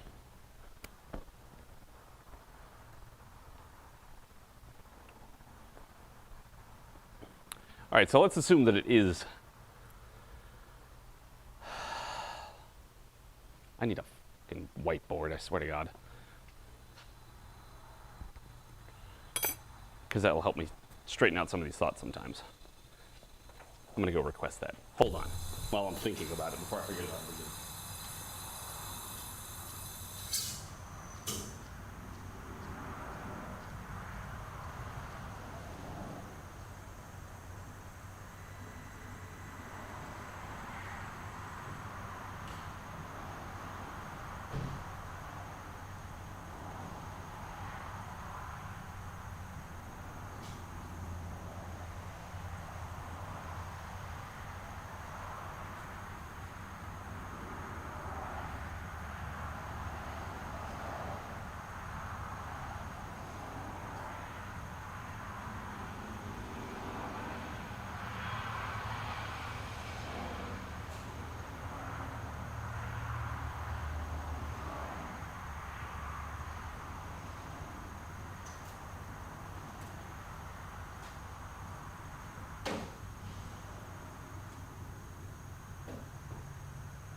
is there any possibility that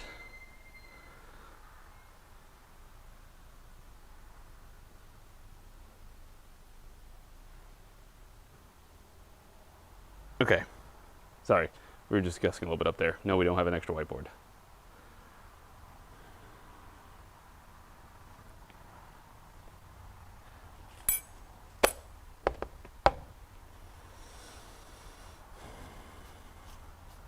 Maybe Noah can help us follow along. But he's eating, so I don't want to bother him while he's on lunch.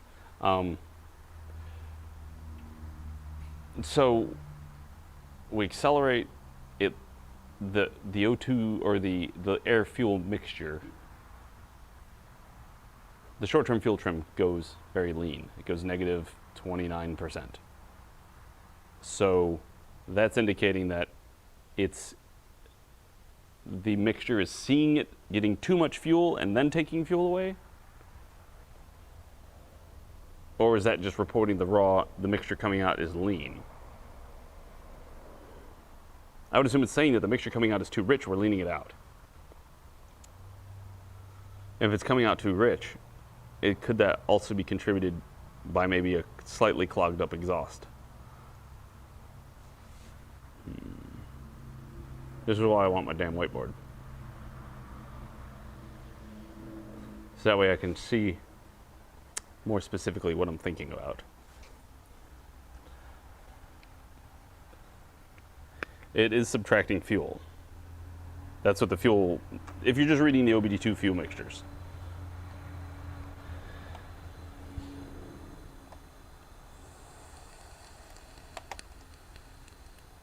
So it's pulling away fuel, so it thinks it's too rich.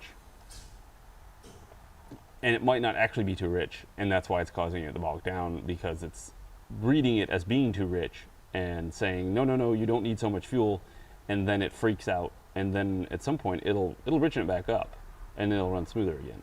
So that's why Mr. Mike suggested adding fuel to it. Okay, that makes a little bit more sense now.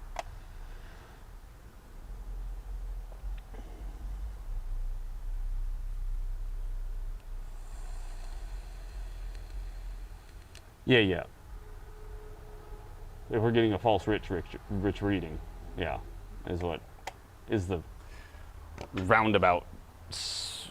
Well, your way is directly to the. You go.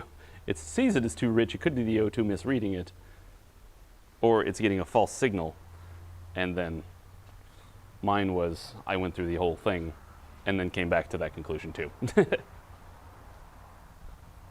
So how can we rig up something to spray it with carb cleaner? I guess we could run a vacuum line to one of the ports, tee it in, and have a plug on top of it so that way it'll at least stay in a vacuum when you're running, and then when you want to add fuel, you can just pull the plug, hook up the carb cleaner, spray away, and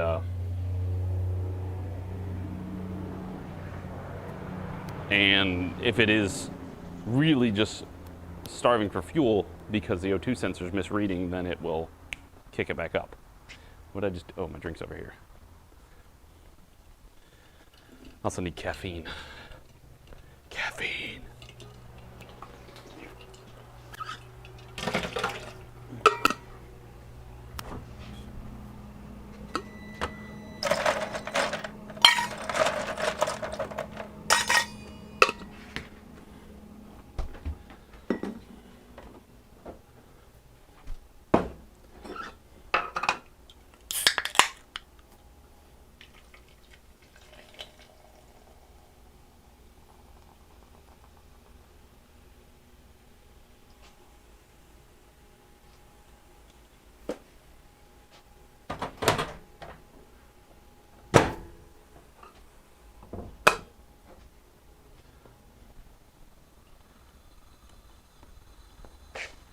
Dang it. Wait, I brought the fork out here, didn't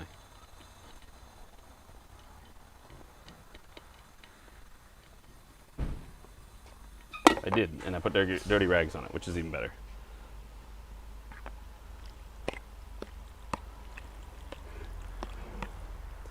Yes. The O2 would be the king of fuel control because what it's the king because it reports to the ECU, and then the ECU does all the calculations, and then adjusts the fuel mixture.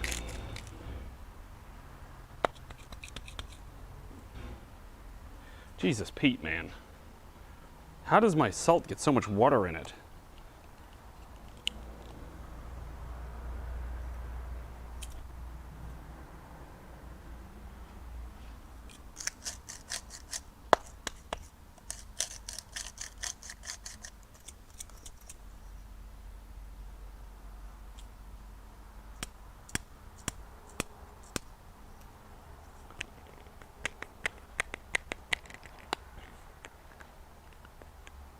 About to eat salt grains, granulars. Why am I gonna mess with paper towels? I got the ultimate fix for it.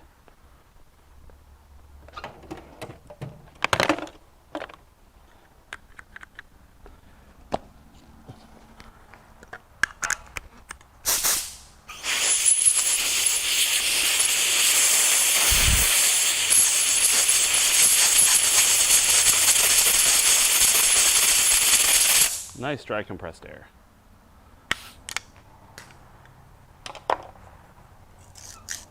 Salt!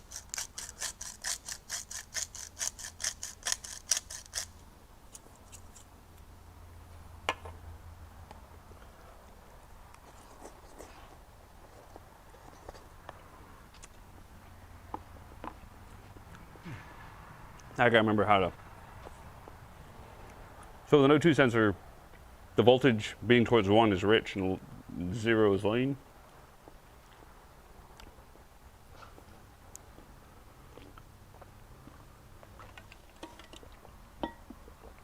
Because we might just have to scope that O2.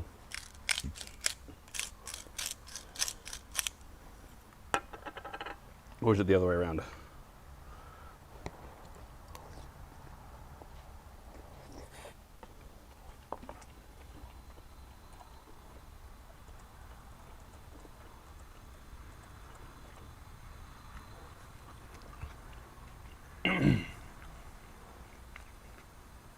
Okay, 0.9 is rich, 0.1 is lean.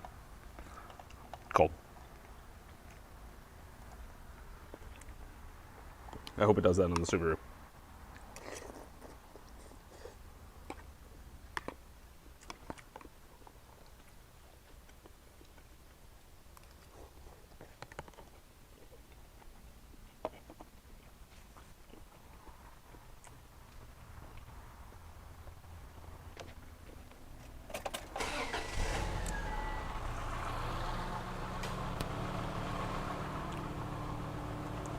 Retry.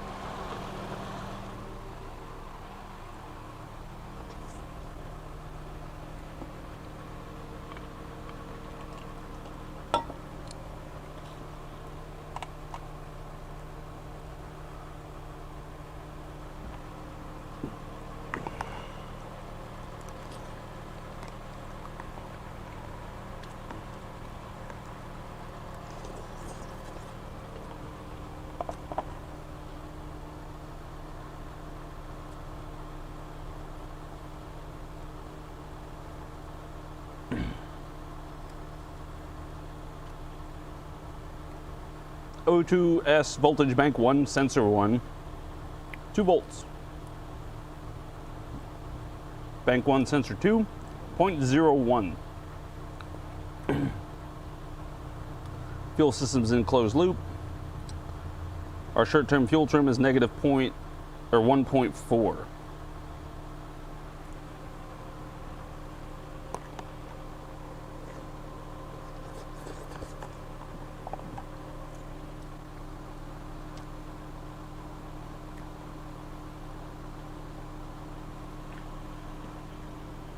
What the hell is equivalence ratio?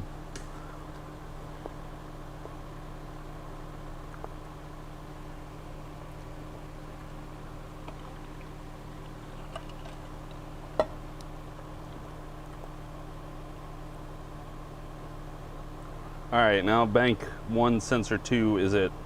It's fluctuating between. It started off at half a volt and it immediately dropped to 0.010, and there it jumped up It just spiked. It spiked rich, or 0.5, and it's back to... The bank 2 sensor 2 shouldn't be switching by a whole half volt, should it? That one should be the one that's more...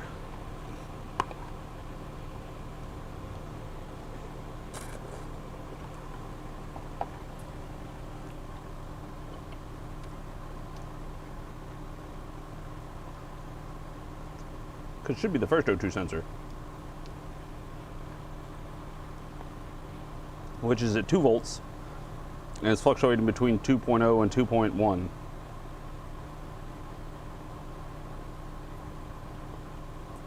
But it is going back and forth.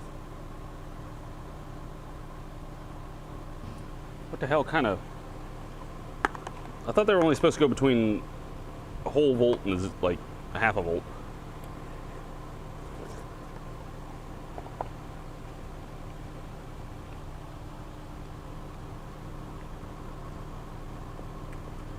A 0 volt.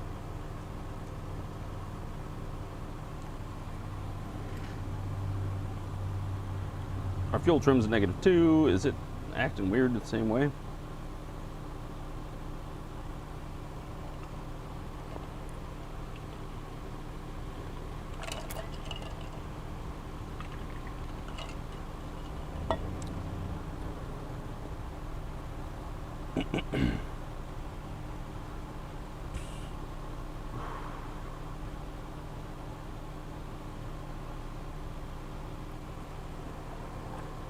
So now I'm going to go home and I'm going to think, or I'm going to look up all the stuff about O2 sensors, and I'm going to forget it the next time I need it.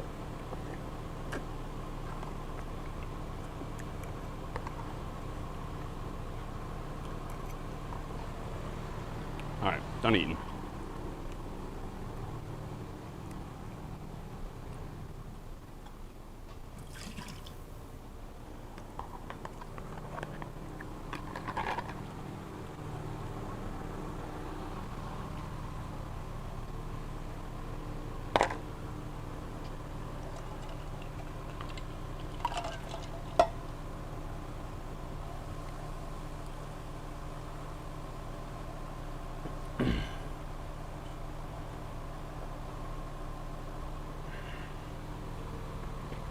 Here's your fuel.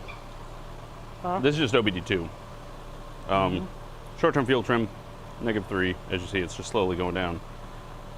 O2 sensor voltages on sensor 2, sensor 1. Sensor 1 should be the switching sensor, shouldn't it? The one that controls the trims, or is it 2?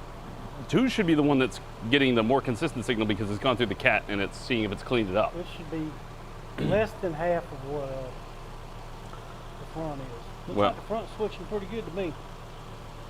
Okay. 2 volt, because it's supposed to be 5 volts is the total, isn't it? Yep. Okay. But the after Only sensor... looking at it idle though. Yeah, I get that. But then when you go out and drive it, it gets more crazy. Let me see if I can get that data. Or if you want to take the scanner and just go up and down the parking lot and look at what it does.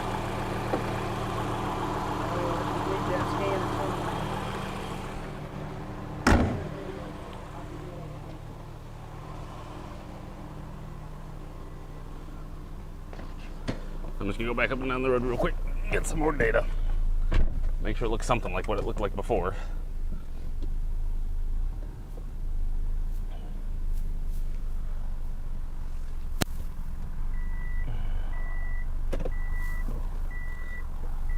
All right, I just watched that one's fall off, that one went up.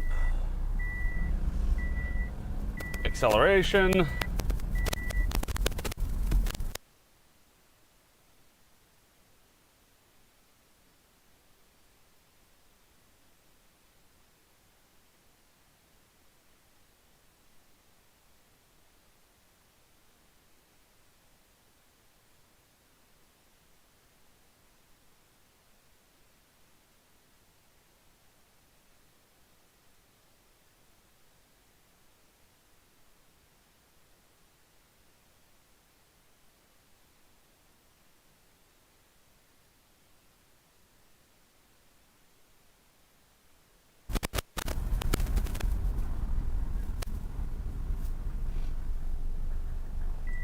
Now we can hear the knock. Short-term fuel trim fell off the map. Yep. Okay. The O2 bank sensor sensor number 2 peaked out and is hovering at 0.95 volts. Is 2, 1. Let me just pull it in and show you. But let me see if I can make sure I get this right. Oh my God, go!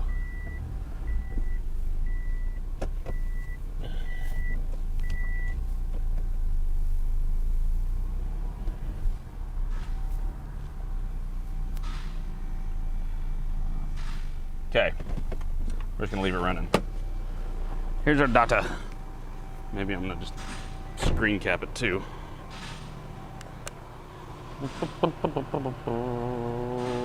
Print screen.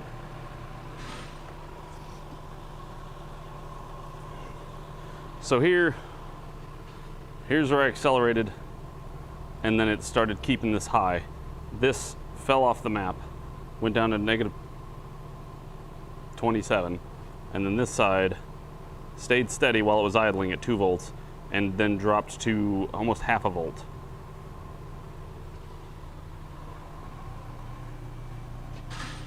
I'll take a picture of that with my damn phone.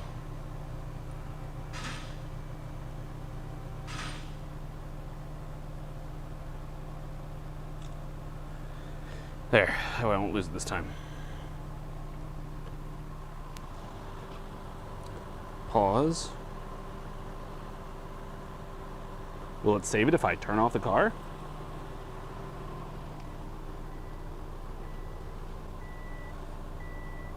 But it was right after this that all of that started stumbling around.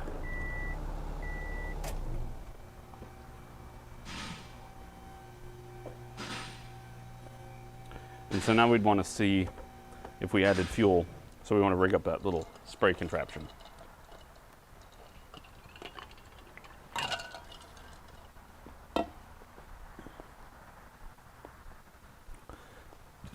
If it's either running out of fuel or having too much fuel. Because if we add more fuel and it smooths out, then we know it's not getting enough. If we add more fuel and nothing changes, then it's not fuel. So let's go ahead and find somewhere we can add some fuel.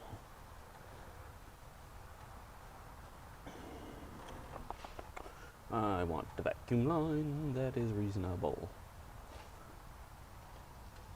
There's one that looks like it goes to a fuel pressure regulator, but it does go into the intake. I guess you could just spray it into the intake. I know where it's going to happen, so I could just accelerate over there, have somebody standing there with some spray, and they can just pull it off right like here, and hose it down in there. And because it sits there and stumbles and stumbles and stumbles, and then eventually fixes itself or stops. So, okay, that's what I'm going to do, because it'll be a little easier than trying to rig up something that might interfere with the fuel or with the airflow in the first place.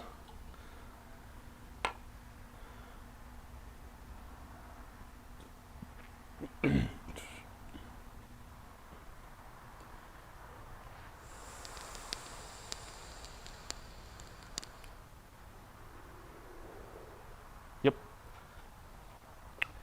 So Noah, you still eating? You just wanted to sit around? Okay, I'll make Jason do it. What I'm going to do, because Jason knows what it's going to feel like, what we're going to do in order to test this is I'm going to close the hood, and then Jason's going to get in it. I'm going to wait up there at the entrance to the hill. He's going to accelerate from back here up there. We're going to wait for it to start stumbling like it does. I'm going to pull off the boot, spray carb cleaner in it. If it picks back up immediately, we have a lack of fuel and something's going wrong. If it doesn't do anything, then something else. If it dies, then it's got way too much fuel. I don't know if power braking doesn't seem to affect it when you power brake it.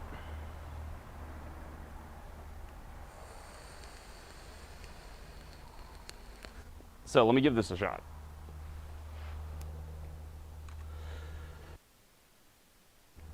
Worst thing I'll do is not work.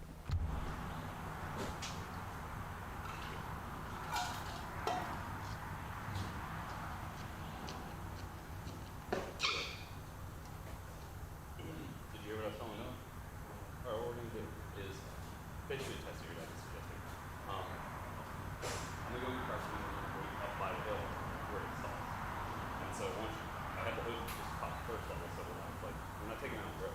But you should be able to accelerate from back there to the hill, or drive it to there. Because every time you get to the bottom of the hill, it starts tumbling. You can park it there. I'm going to pull the boot off, spray carbon in it, and stuff, and the lack of fuel is solid, and you got too much fuel, and it doesn't work all the time.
Stalled. We almost couldn't get it started.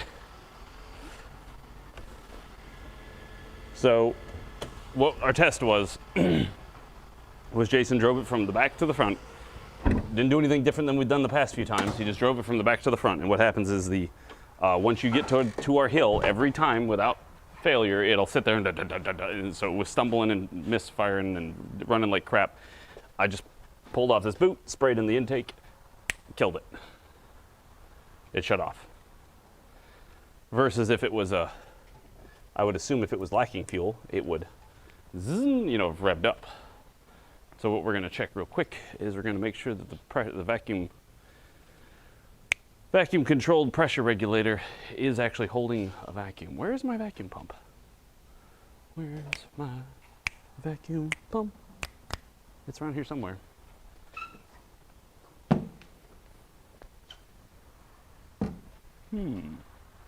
Oh, there it is. I put it on this table, or on this thing, because I wanted it to have a home.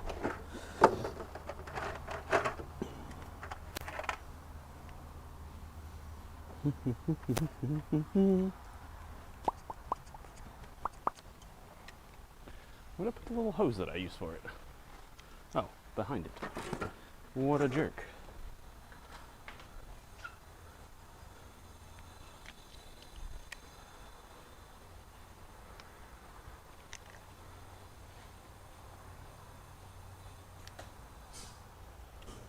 So we're going to check the vacuum.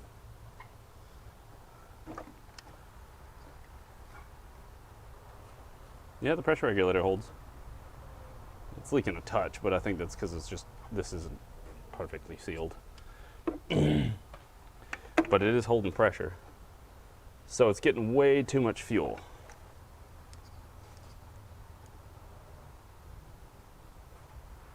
Yeah, it's just my gauge.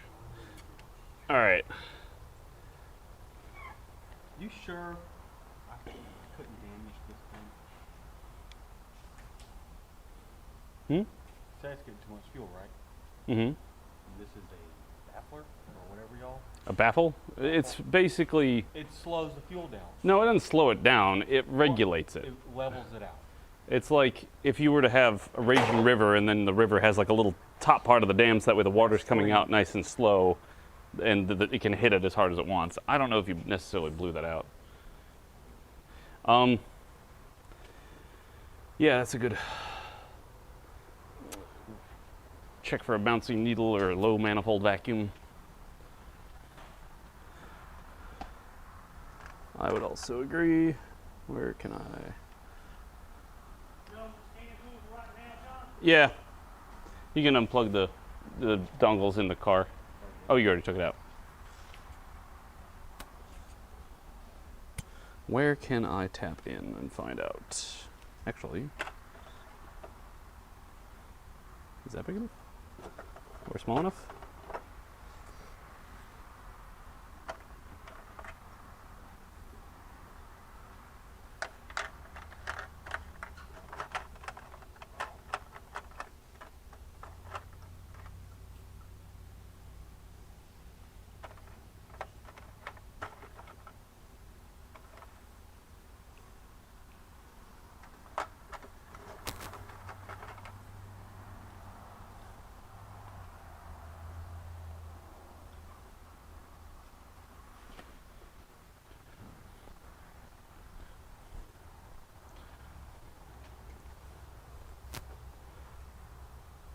Oh man, that thing's way too small.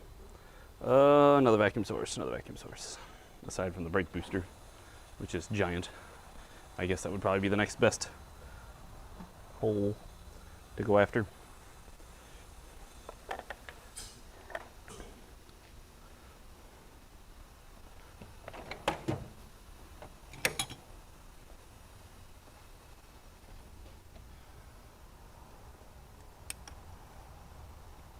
Now I'm going to be dumb here and ask, the bouncing needle part is signifying something that I don't remember. I remember it being important and I don't remember what is my problem. It has something to do with an interrupted vacuum system because it's not closing. Now I can't remember.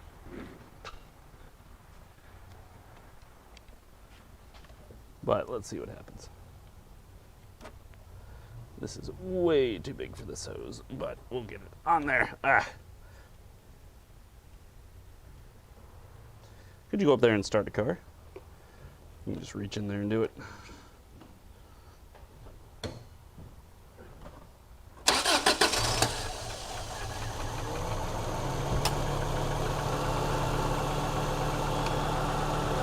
Oh, between 15 and, sorry. You can shut it off.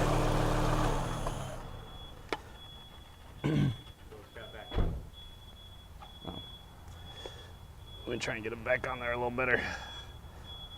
There we go, that's a better seal. That should work better. Ah, sorry.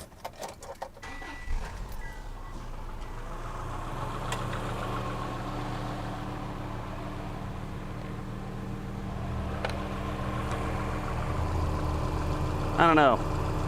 It's fluctuating between 18 and 14 and wildly.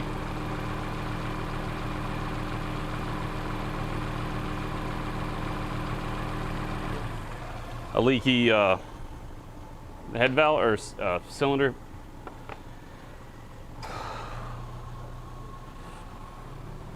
I feel like I need to record that too, eh?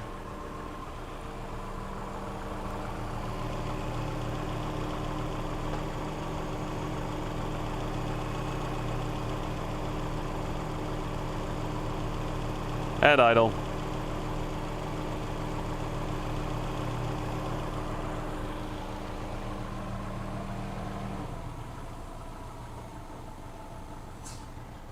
That's Eric checking manifold vacuum, seeing how that looks. Also, the fuel pressure regulator's fine. But this is what, with just the vacuum gauge hooked up to the manifold. Oh my God, play. Videos are dumb. Okay. Oh. It's fluctuating that much? Yeah. That's usually a valve issue. Yeah, that's what we were just talking about there. If you want to come see it happening right now. So the short answer is we'd have a shit motor. Or a sticky one. Mm-hmm.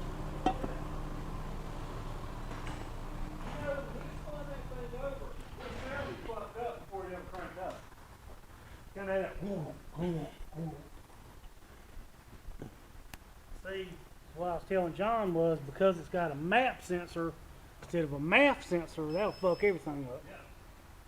And that's not a ported vacuum, That's off the brake booster. It's where I unplug the brake booster and plug the vacuum gauge into the wear. vacuum. Yeah, it's full vacuum. Yeah, you can't have it. That's just bad. I mean, it gets worse. Like, it goes further. Okay, hold on.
Well, I mean, they have. I think this one has adjustable valve lash. Like you take off valve covers and you got to set the valve lash. Well, they shipped the fucker with Yeah, valve covers on it. they did, and they didn't say anything about adjusting the valve lash. So I assume that everybody assumes that they did it when it comes with the timing belt installed. At this point, it's time to call the fucking guy that built the motor and tell him you got a problem.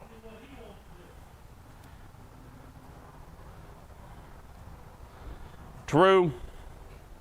Because I got to make sure I dot my P's and Q's.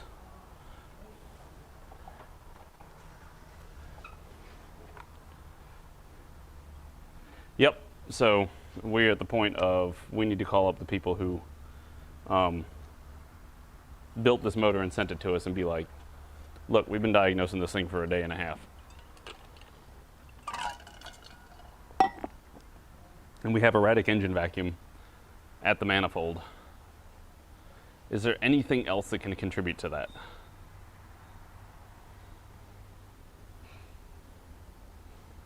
I mean, I presume like burned valve seats, bad, anything that could, even if it was going, even through the PCV and stuff, if it was having blow by around the pistons, wouldn't that also contribute to it if it could go through the PCV and into the intake and, you know, add pressure there?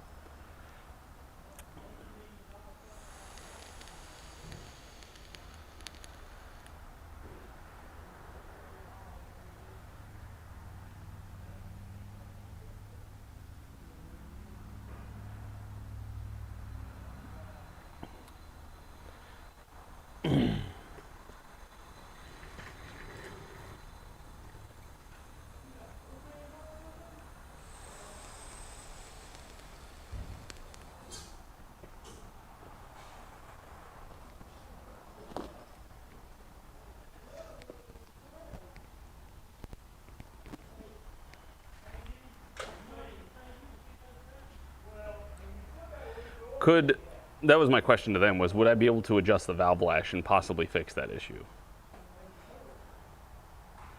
Because I presume if it's if it's too tight. Okay, so we know we've got knocking, which could be detonation. That clicking, tacking noise that happens sometimes. So would it be shutting too early?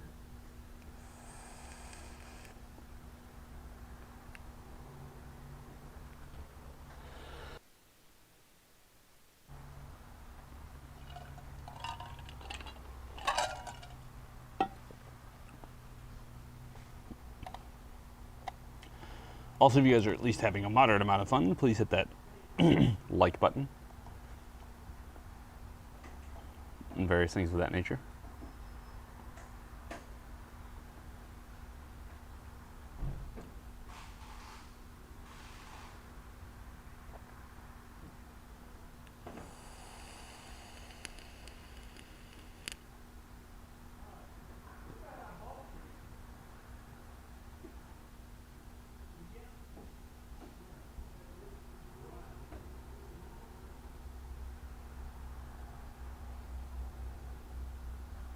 It's pretty neat.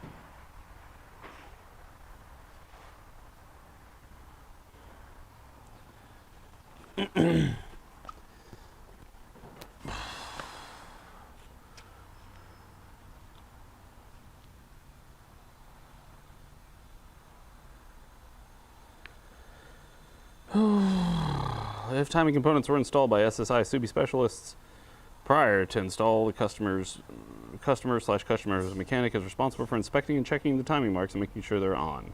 The timing marks are all lined up. The SSI is not responsible for any timing components being off due to not being inspected prior to installation. I really fucking hope you check that. Test run at the vehicle at least 35 miles an hour and accelerate at full throttle from 35 to 55. Repeat at least 10 times to avoiding kickdown on automatic transmissions. Drive 1,000 miles normal driving and fully braking the engine. 500 miles, engine not be with anything and blah blah blah. Valve lash may need to be adjusting during or after braking procedure. What?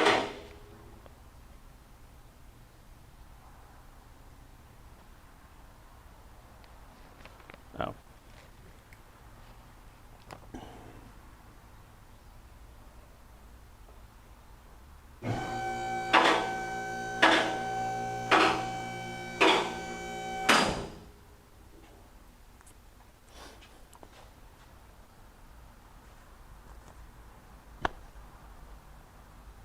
How did you survive that? What kind of freak mosquito are you? Warranty on short blocks, internals only.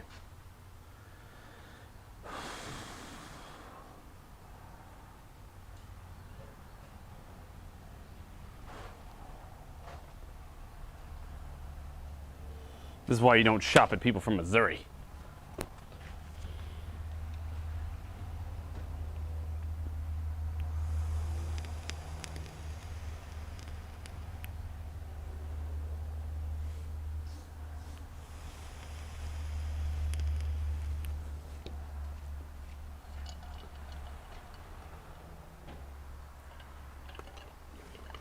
Mm-hmm.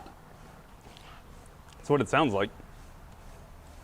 Also, make sure you're up to live, etc. Let me go throw this at the people up front.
Oh, I gotta call up this damn phone number and start yelling at a guy in Missouri about how his engine's terrible. So, let's write down all of my talking points before I get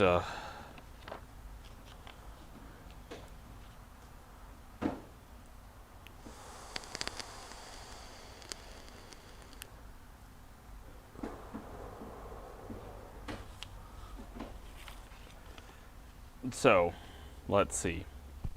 Where is a pen?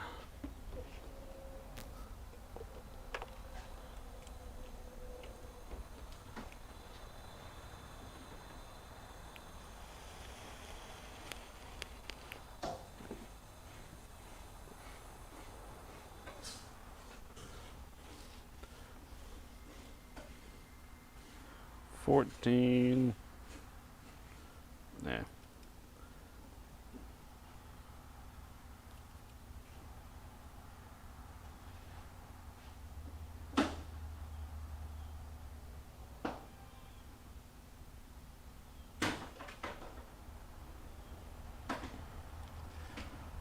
So the short theory is that because the vacuum inside the engine is so bad that we are, the question is when they say valve lash may need adjusting during or after break-in, it doesn't say to do it before you install it. So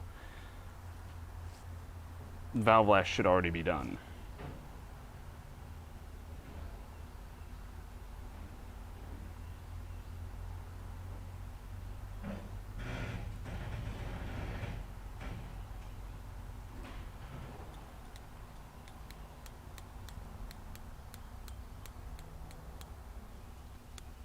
Well, tell her for a sixth time. Next step would be to check valve lash and see if it's any good. He said I could do that, but I gotta wait for the damn engine to cool off. We can't do that hot.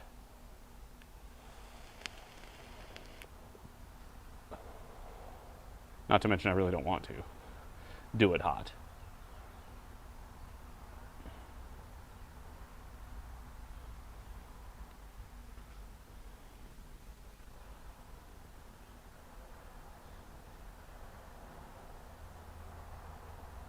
And so it's sticking open.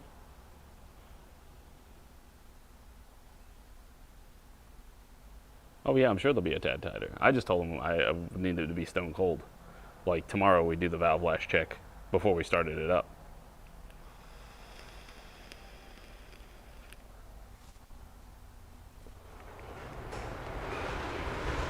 It's hanging the valves open erratically, yeah.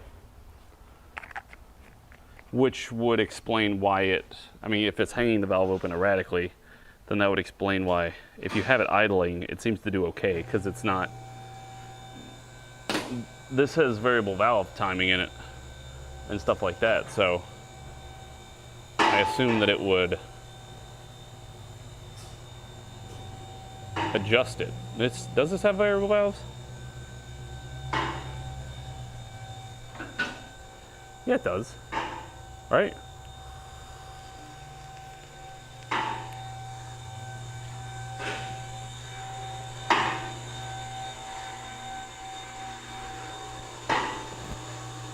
Yeah, because they hit those rocker arms. But they don't do anything, do they? I don't know how this VVT system works. If it has one. I don't think it does. That's something you're gonna be able to do with the engine for, right? Yeah. If I can, I'll pull it out.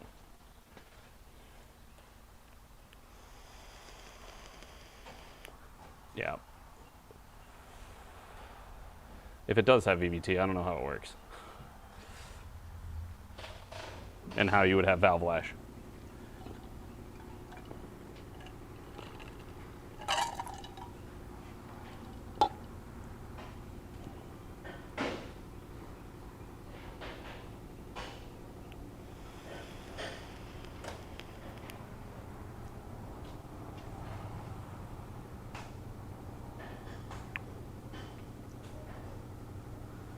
It's just the regular rocker arm heads. I don't think it's got two. It doesn't have a 2 sets of rocker arms. Hold on, I gotta hit the restroom real quick.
Also, VW does that with the, well, they do the sliding cams.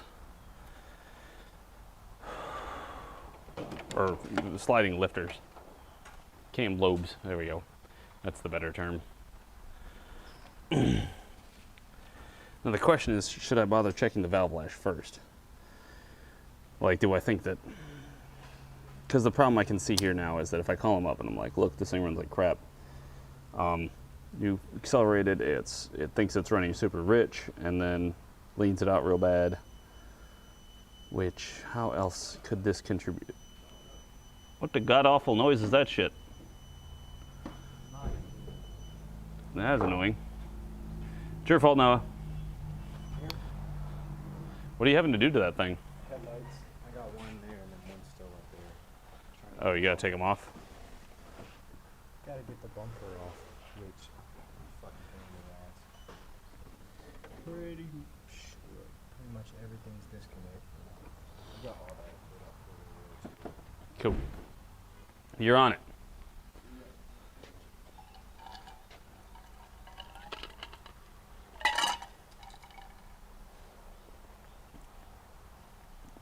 Okay.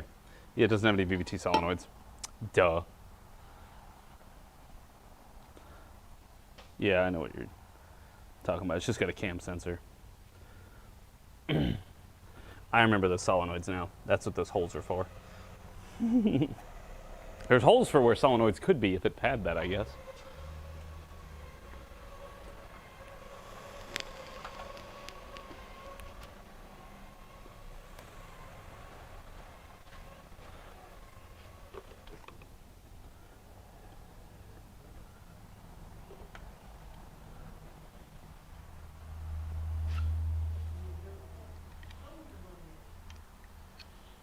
Yay, Maggie! We like not having to put things in shops.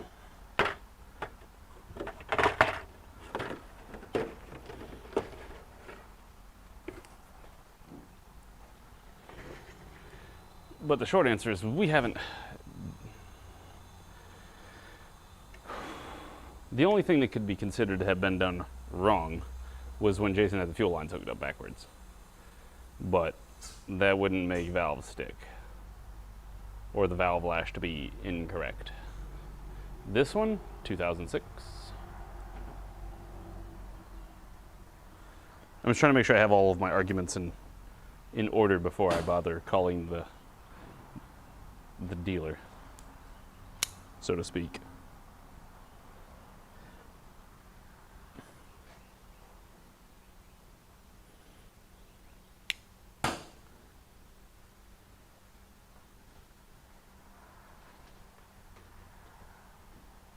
It's just supposed to pop out. Yeah.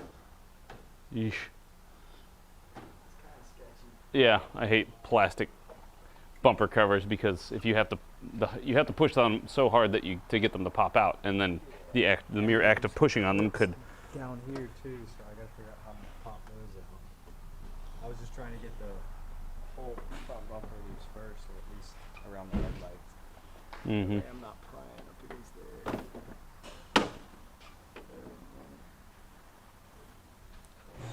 Oh, and it's got the eyesight. Yeah, and I disconnected these two right here. I don't know how to disconnect that, I don't know. but it's one of the ones up in here. Hope that doesn't need to be calibrated once it's put back on. It didn't say it did. Okay. But this is the only way to get the headlights out, because there's a bolt like right through there. So. That's probably what I figure. They're gonna be like, well, did you check the timing and the valve lash? Yes.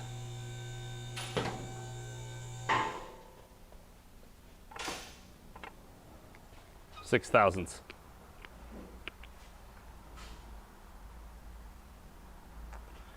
Where's Spectre Dave when you need him to rattle off numbers that he should know off the top of his head when you need him?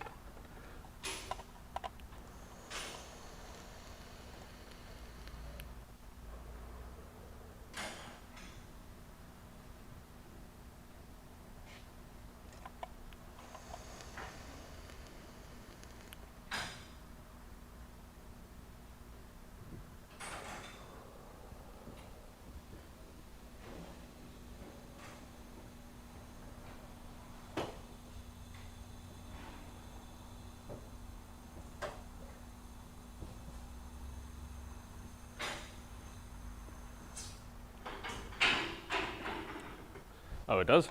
Woo! That's right. They used to do that.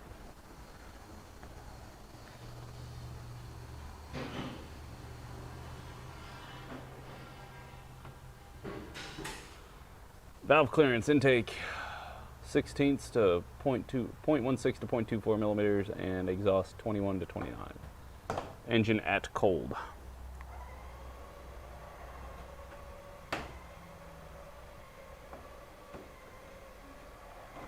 It just kind of irritates me that, like, they're going to send me an engine that's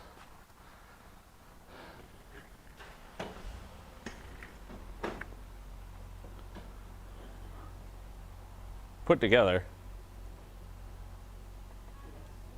And then I have to recheck all that.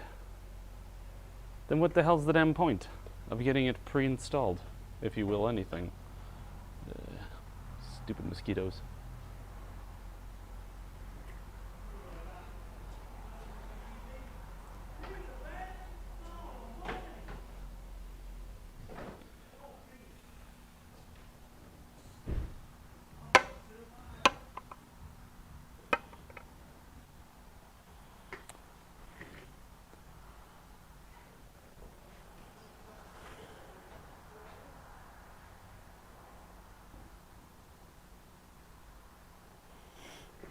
Let me go up front and make this phone call.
All right, sorry.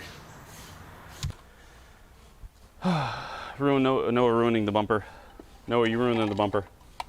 They're watching you.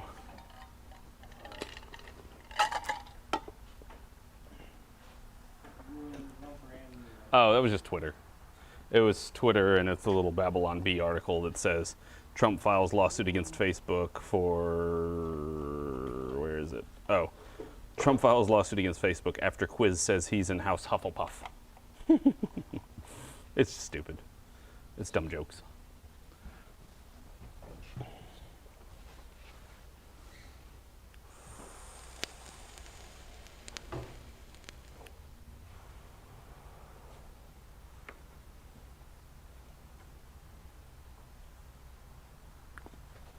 All right, well now I got to get an S8 in here for an oil change, and it pulls. It pulls somewhere, and so I think they said something about an alignment. I'm not sure, but I need my bay, so I'm getting this thing out. Although I yelled at Ken because I said, quote, I was kind of hoping that S8's been here since this morning, that while I was messing with this fucking Subaru, Jason could worry about the S8 and get the oil change done and find out why it's pulling. Because pulling isn't a problem that he is not incapable of understanding.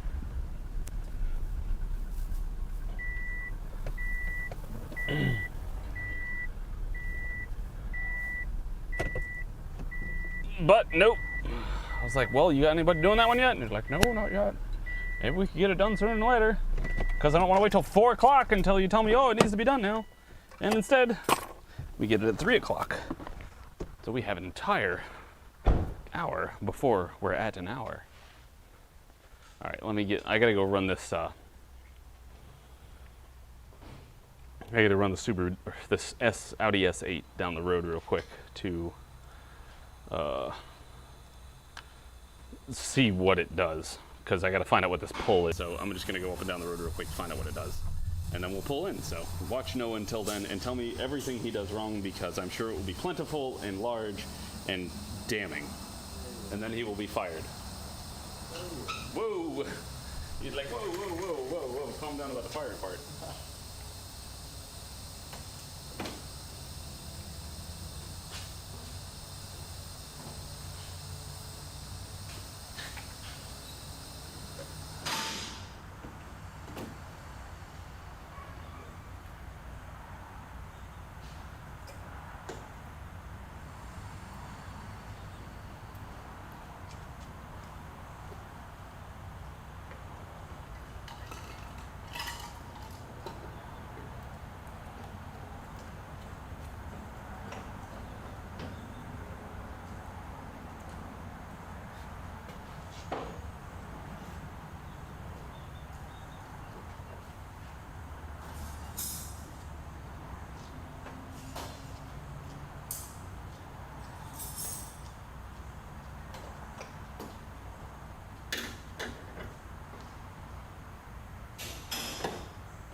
things this does. One of the bags balloon? Do what? No, not that. When you have to lift it on the lift, you want to put it in a tire change mode, so that way the suspension doesn't try to. Ooh, that's a sexy looking engine cover. It's a sexy looking engine cover. Oh, look at that. Very. I mean, dual twin turbo V8. Yeah, that's the concern that they have right now, is that how big are those wheels? 285/30 in the front. 285 30s? Yeah, we're not messing with these rims. It's the same in the rear. It's a fat fucking tire all around. Yeah, it rides like crap. Probably hooks up nice. Well, I'm driving down the road and I'm just cruising at like 5 miles an hour. Oh yeah. Feels like the whole car is just shaking side to side. Feels like it's shimmying. I bet you there's either a hooked up tire or a bent rim, or I don't know. But whatever it is, it's messed up. And if it's any of them rims, then that ain't my problem. I'll take it back to where we got these rims from. Because we will be here for months.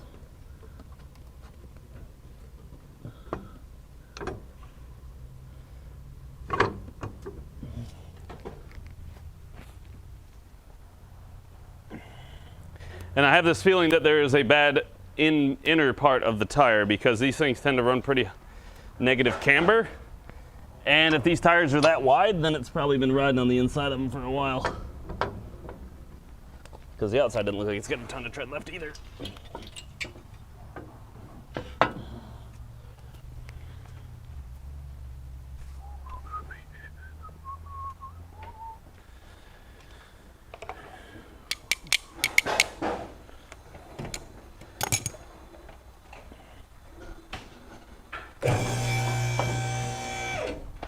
So I get the lift started. KRN.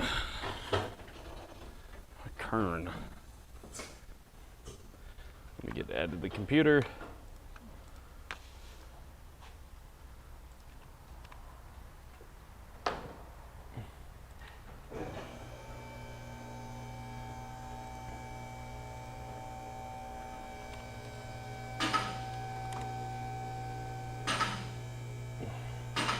Man, what? Wait. KRN 160.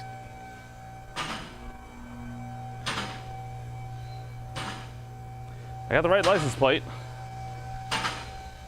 This deciphers as a naturally aspirated V8. What happens if we put in the VIN?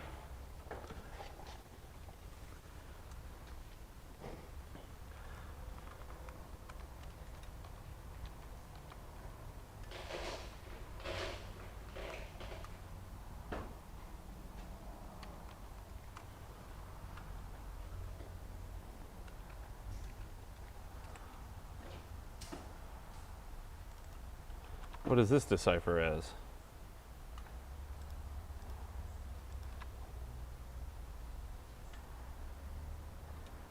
This deciphers as an S8 twin turbo. Their license plate doesn't match the car.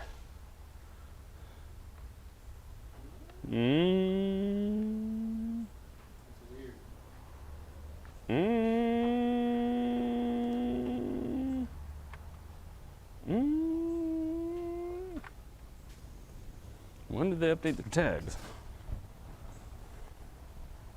It says April 2022.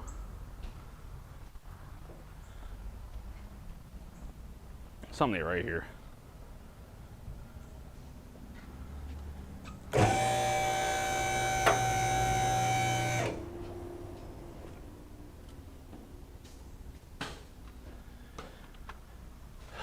The VIN decodes as an 08 Audi A8 4.2. This decodes it as a 2014. Yeah, which it is.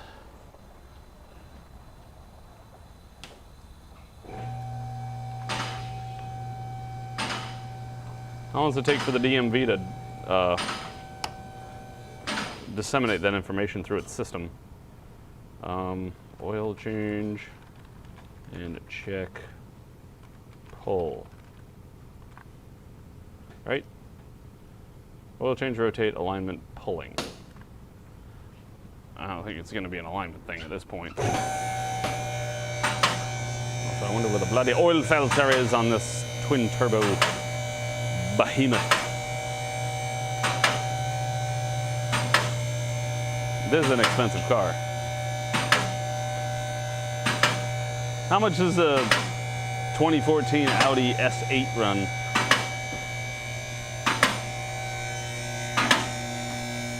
God damn, them pads are huge.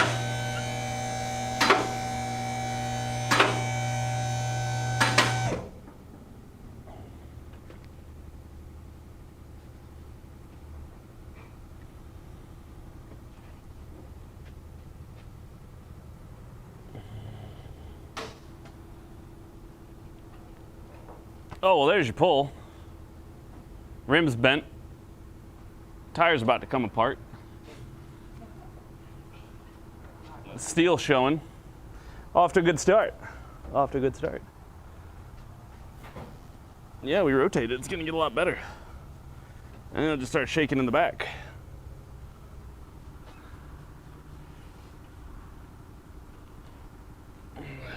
Go see your rim dealer and get them. Oh my God. It smells moldy around here by the exhaust.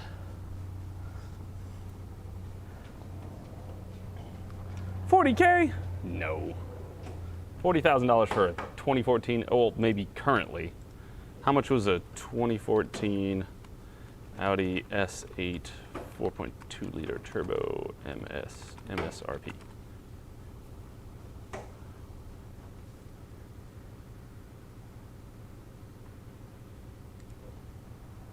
They're only A8 prices. This did decode as an S8, didn't it? Yeah.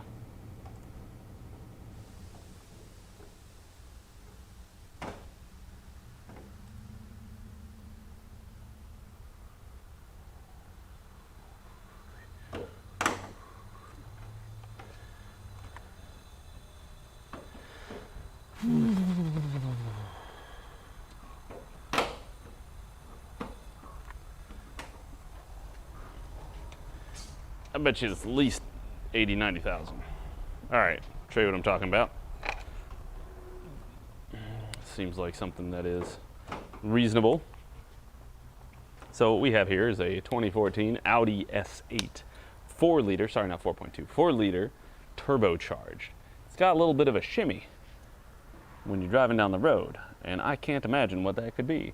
Do you guys have any idea what that could be? Where it comes to a shimmy going down the road? I have no idea. Having the foggiest. Yeah, looks good to me. That looks like a short. That looks like a short. We're gonna make a short out of that. The recording here will just be used for something else. Let's make a quick short for YouTube.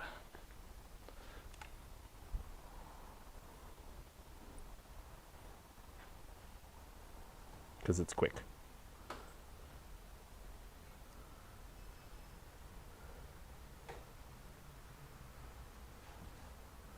Is there like, I was hoping I could use the flashlight on here, but apparently not. We'll just have to stick you right there.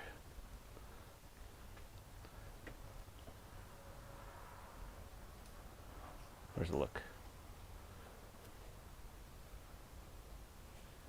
Customers complaining about a bit of a shake when you're rolling down the road. I can't imagine what that could be. Do you? Everything looks pretty good to me.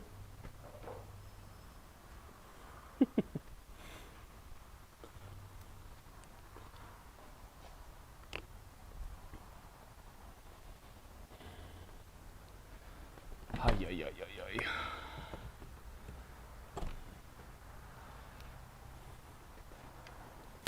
Yeah, it's the missing 10 mil in the back. And the rim's bent. Did I mention that? Or did I show you that? Which probably is what killed the tire.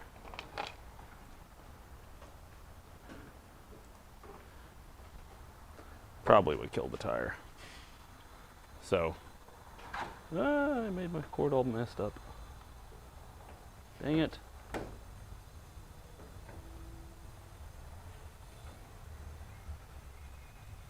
Good. So if we spin this, you gotta try and hold this as straight as possible.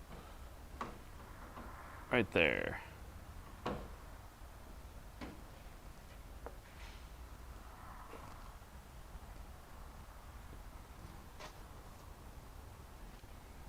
Wop. Was that seeable? I wonder if it cracked the rim. I'm pretty sure it's just a fuse. That's probably why it's pulling. It's just a fuse.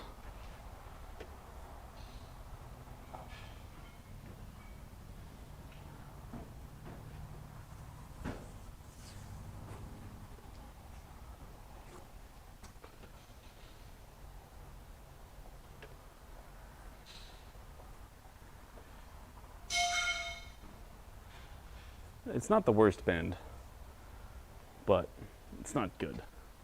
However, this tire is trash.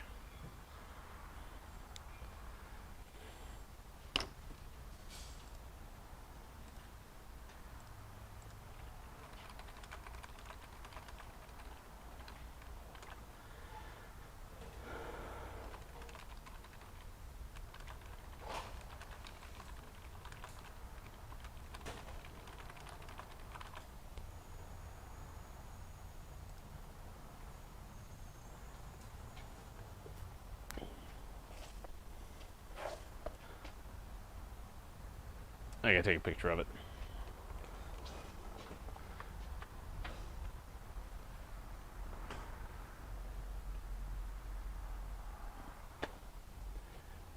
I can't believe they've been driving on this for any amount of time. Like, that's the real problem. Look at that. Look at that. Just do print screen.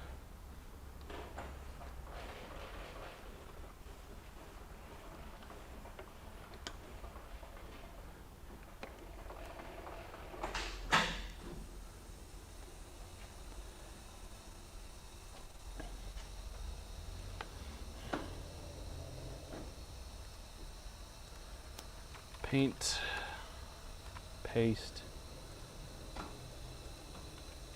paste, crop, crop, trash tire, add a new inspection, general, go, picture, trash tire.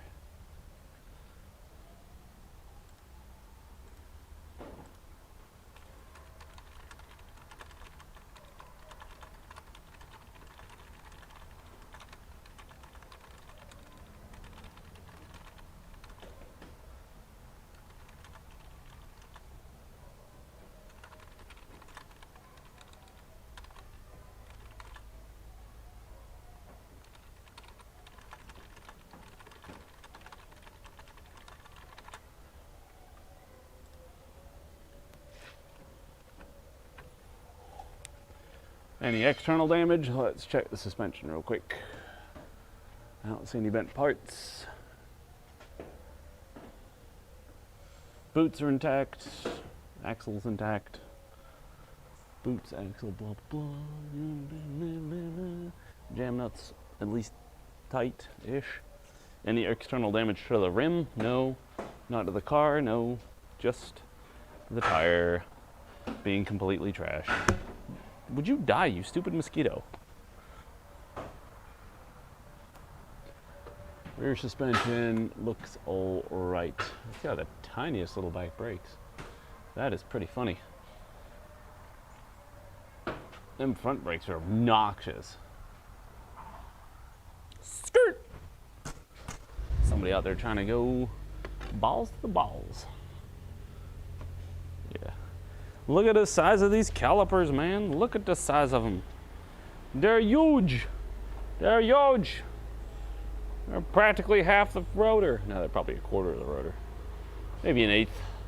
Maybe that's why it's an S8.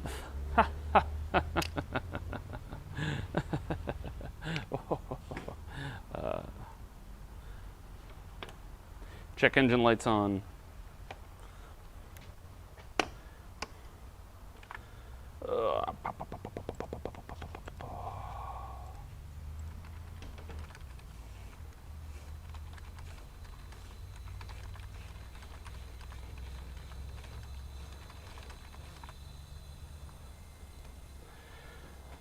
All right, let me go up front, make sure we get a filter for this thing before I bother draining the oil, because it wouldn't be the first time we've ever run into this problem, because it's a really big pain in the butt.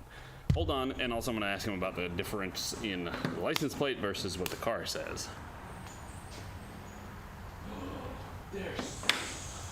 So, why does that one look darker? But they look a lot better than the old ones. They look a lot better than the old ones.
told Dixie to blow him out. I said, tell him. Blow him out. No.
Ah, damn it.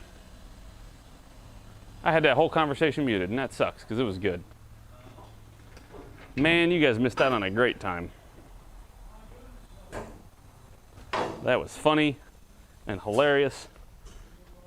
Ken was trying to convince us that we needed to change that tire. We said no.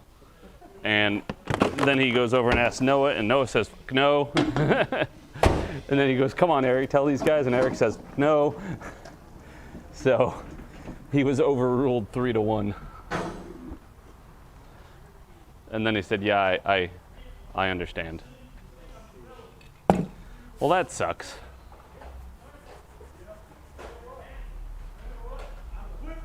Because that was good.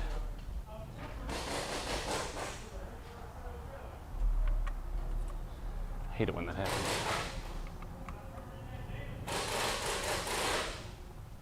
I'm sorry. One day I'll learn how to be a streamer. It just won't be this day.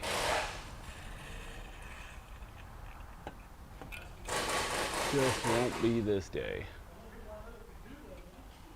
I'm trying to see if this is a Torx or an Allen. It's really hard to tell. That is a Talon? It's a Torx Allen. I know.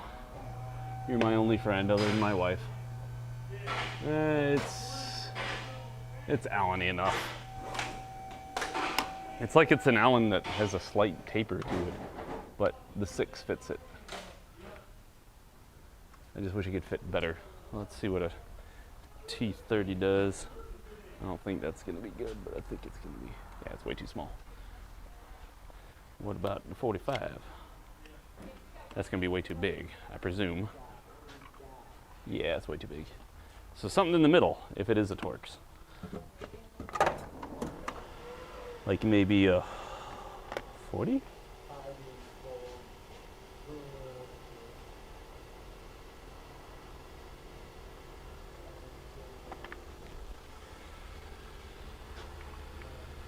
Oh, that's about the same as the Allen.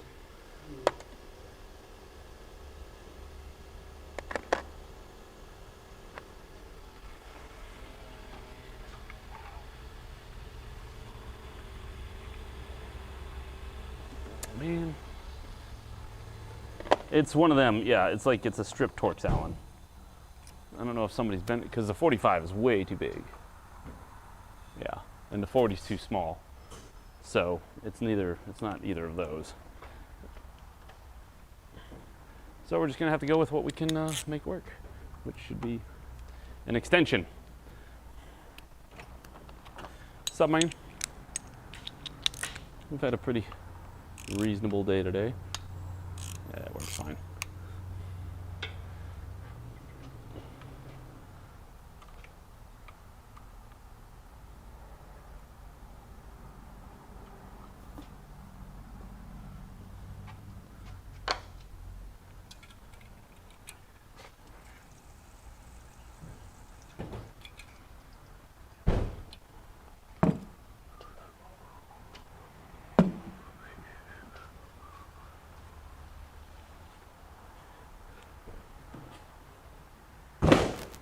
It is Amazon Running Simulator. It very much is. I can see that argument of it. Definitely. Definitely, definitely. Definitely, yeah. Definitely. Definitely, yeah.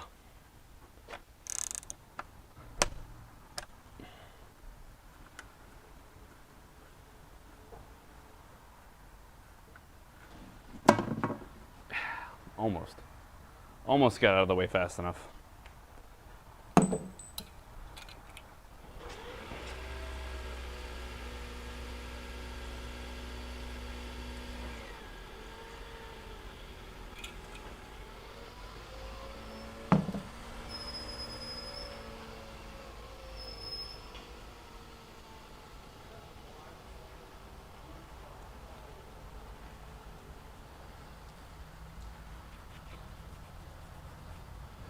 This thing holds like 9 damn quarts or something. Quarts?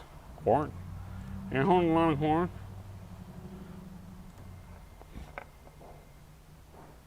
Engine oil, all temps. 8.8 quarts. That's a lot of quarts. Dem's a lot of quarts, man.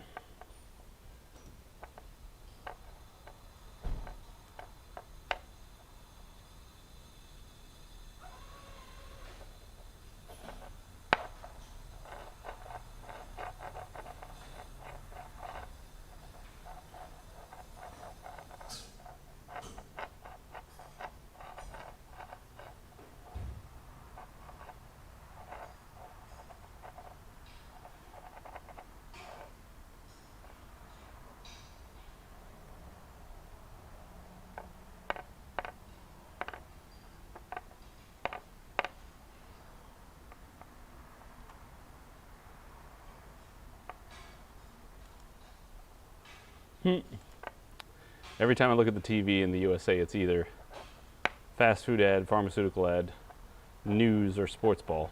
The cumulative effects of this on what this must have on one's brain if watched for several hours daily must be gigantic and understated. Can't argue with that one. TV gonna rot your brain.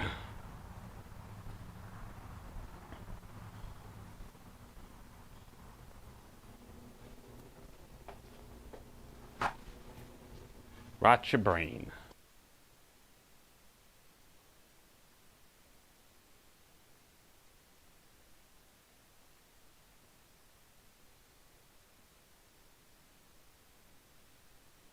Whenever I blow my nose, they say, when did somebody let a duck in here?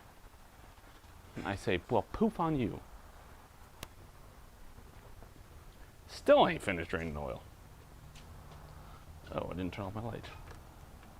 Click.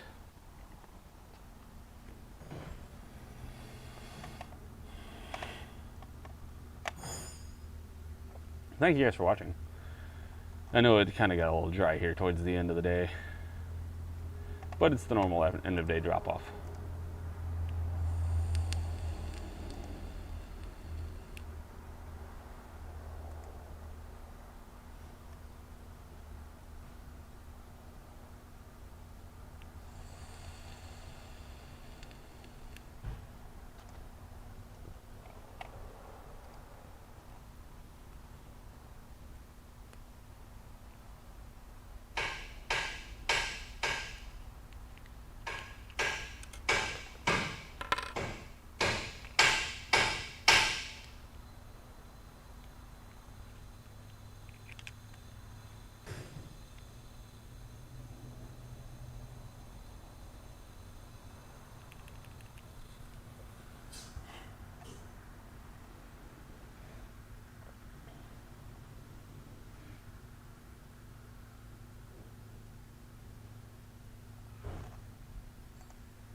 Absolutely. If you got a, if you have a lifting a car and it doesn't have the right geometry, if you add a lift kit to anything, it's going to do that.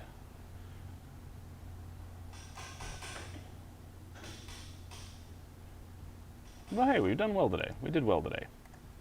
Or we have been doing well today.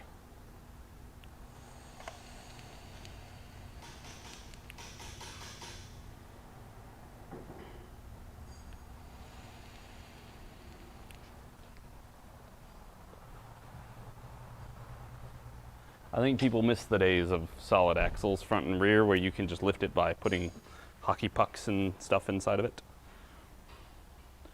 Gone are those times. Many years have passed since then. Where did I put my bloody drain plug? Oh, it's right there. That's why I can't find it. It's hiding in the darkness of the oil. All right, I just need to fill this thing up again.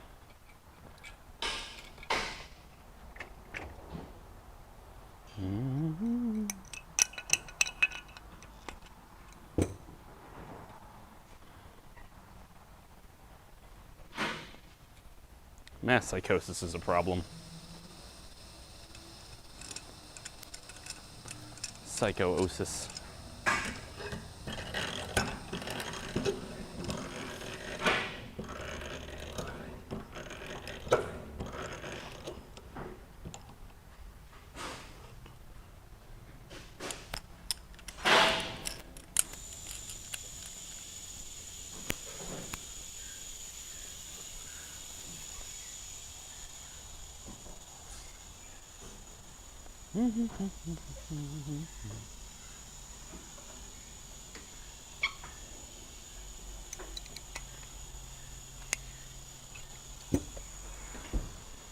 Yeah, I forgot about roll center correction. I work on cars. Why are they gonna remember it?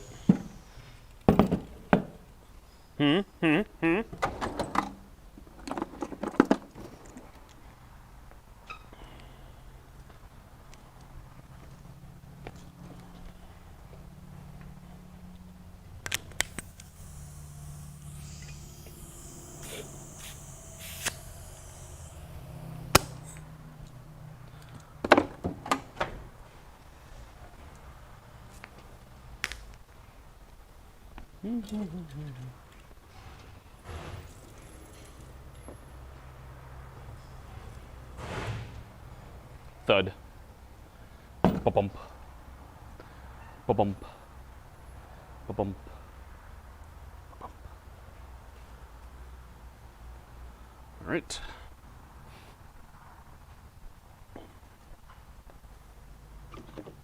Noah, why you do this?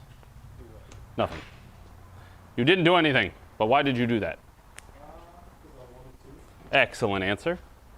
Excellent answer, because he wanted to. Hey, what? I said I figured I may as well. Yep, you may as well. That's what I say every morning when I get up. I'm gonna have to do it tomorrow and the next day, so I might as well do it today.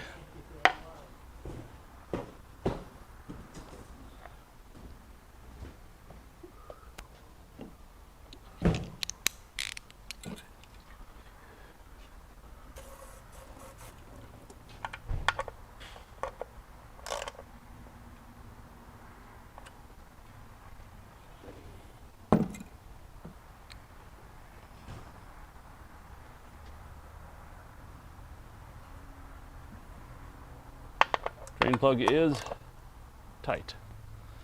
Nice and tight, like tiger. You see them tigers, they come out in the middle of the night and then they eat ya. And it's not very nice, because I like giving them tigers a nice 1-2. They don't like it so much. But you know what, it's not up to them.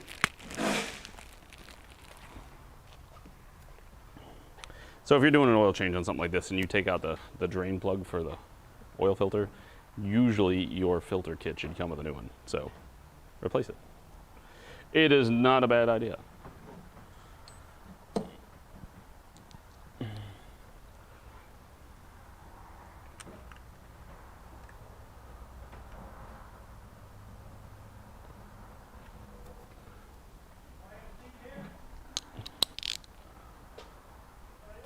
Man.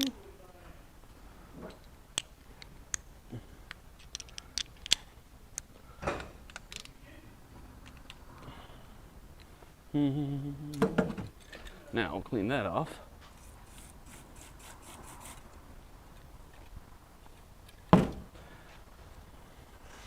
Try not to spray ourselves in the face. But where are your safety glasses? They got lost in a boating accident. What about yours?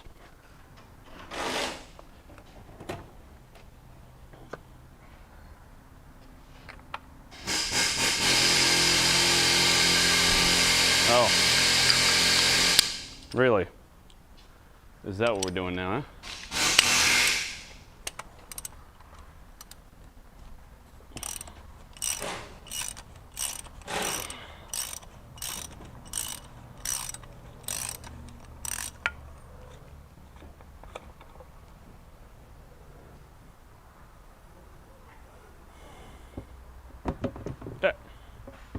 I told you not to fall over, and what did you do? Fall over? What a jerk. What a jerk.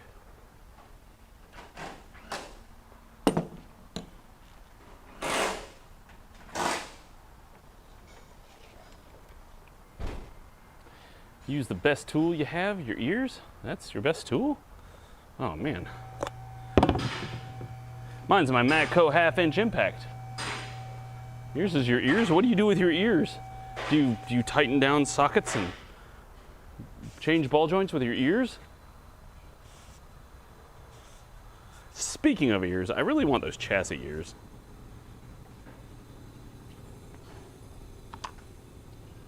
I think them things look cool.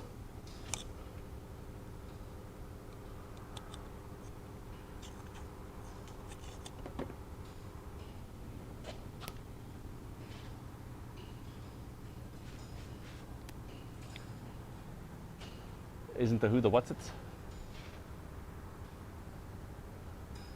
The diff a part of the oil pan? No, not like it is on the Mercedes. No, I think the transmission front diff. Engine, no, it's not part of that. Engine stops right here, before that cover basically. The engine's not very deep.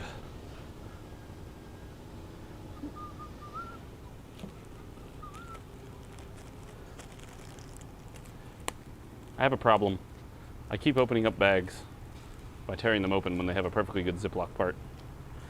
They put all that effort into making the Ziploc part of it, and then I come along and I'm just like, Ziploc? Meh! Ew. I think it's gritty. That's not good.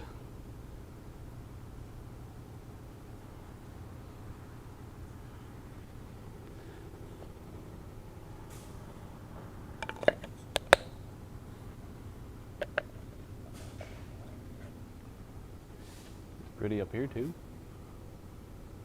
Not particularly. Lube up both the rings. Who needs earballs?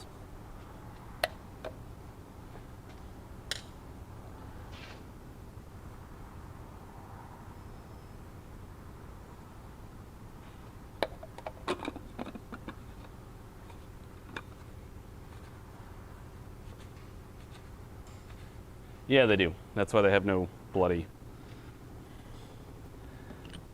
room to do anything else on the front of the engine. I don't know. I really don't like this whole, let's try and make it as cramped as we can inside of the engine compartment. It really makes me sad. It makes me sad and ruins my day and makes me extremely disappointed.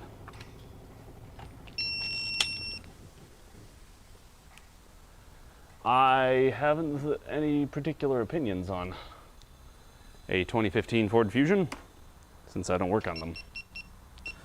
I have heard they've had their issues, but what they are specifically I do not know. No priming the oil filter. What kind of craziness you think I am? You think this is 1960?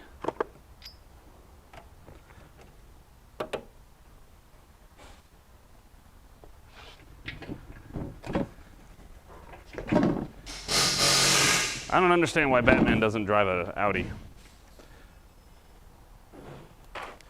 Because they already have the Bat logo for an under tray.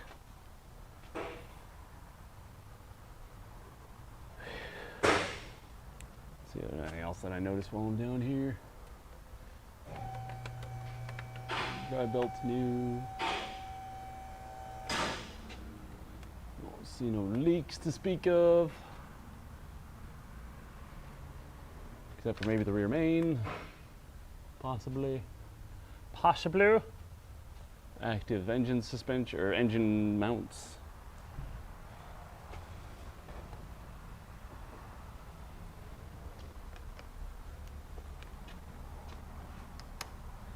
Because Batman needs to get from point A to point B to point C. What does Batman think about point C? I think he thinks it's pretty important. Everybody always talks about point A to point B. Nobody ever talks about point C. And I feel as though point C is woefully underrepresented in our discussions about A to B. What do you guys feel about that?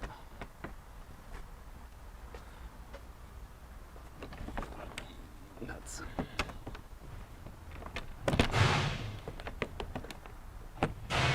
Did I mention I really dislike this under tray? Ah.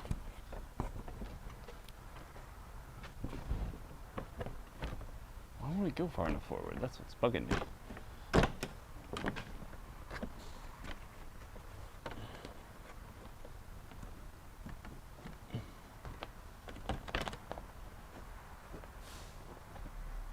You stay there.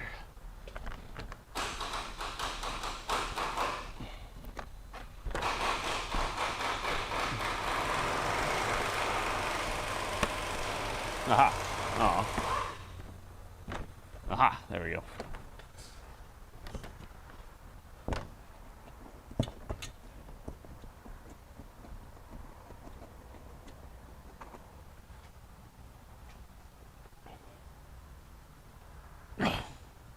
Why would C be back to the dealer?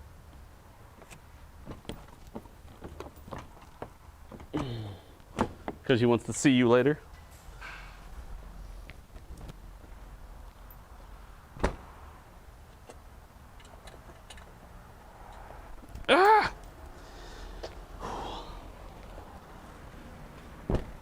Annoyances galore.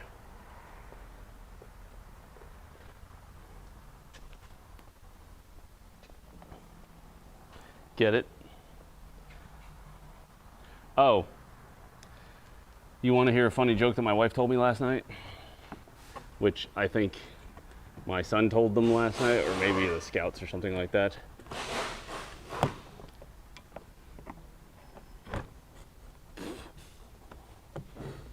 What are boobies? Or where do boobies come from? Where do boobies come from?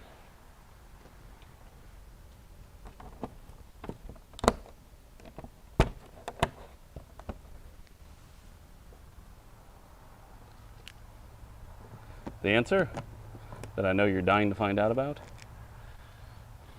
They're dead bumblebees. Because once they die, they're not a bumblebee, they're a boobie. Oh, it's good, it's good.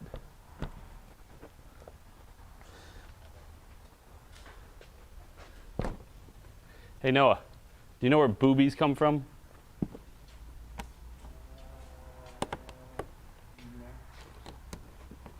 They're dead bumblebees.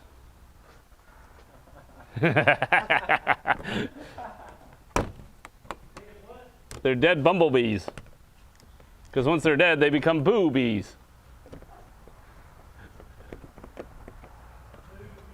Boo. I want a refund. That joke is bad and you should feel bad.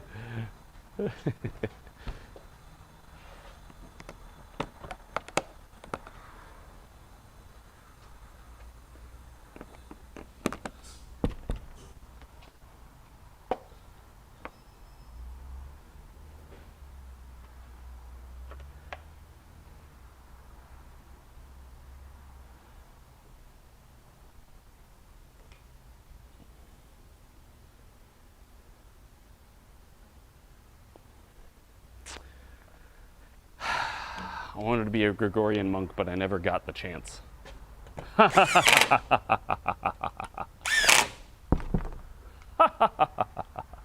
Oh, oh, ah.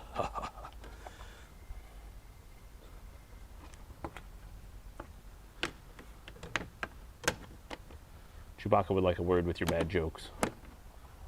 Mine are better. I have better bad jokes than you do.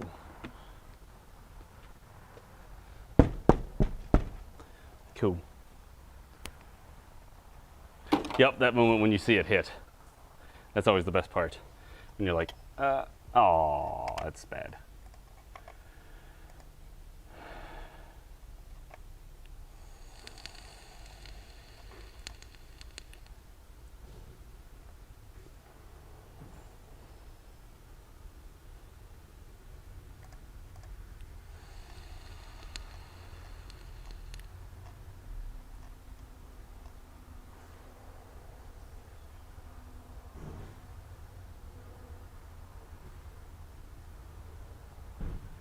See, that's something I wouldn't want to do.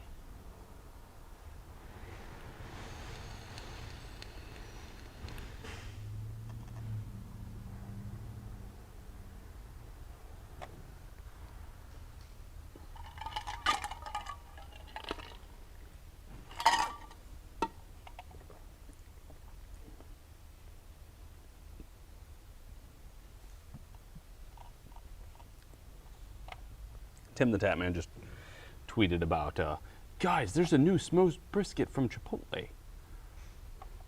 It's an ad. Like, I don't ever want to be that guy. I don't want to do endorsements or advertisements or whatever like that for. Let's put it this way, for something that I don't 100% believe in, if that makes sense. I don't know if he might love Chipotle, I don't know, but I don't know, like, I would maybe endorse like a tool or something if I love this tool. I really do. Not even a joke. You don't even have to pay me to say it. I just love this tool. And that's the point. That's what would happen.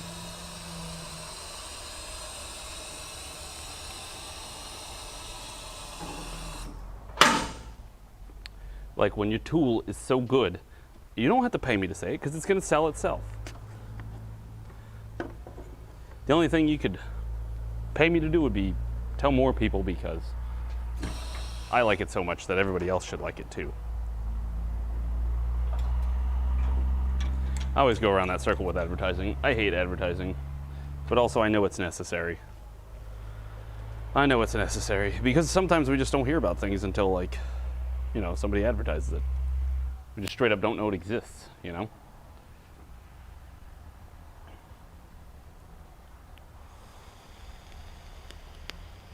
Oh my God, this is the first time I've ever had dropped frames on YouTube.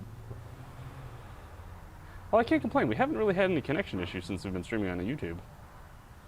Not like we used to have on Twitch sometimes, which I'm pretty sure was just me, but... Curious. If you have not hit that like button today, that would be greatly appreciated.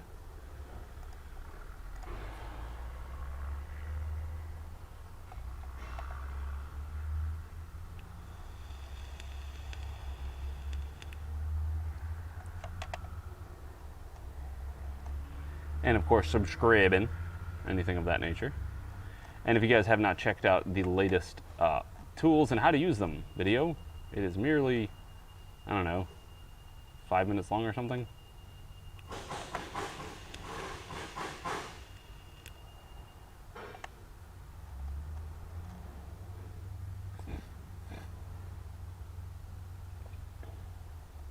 So you're in high school and you drive an Audi. You must know all about hard work. I agree.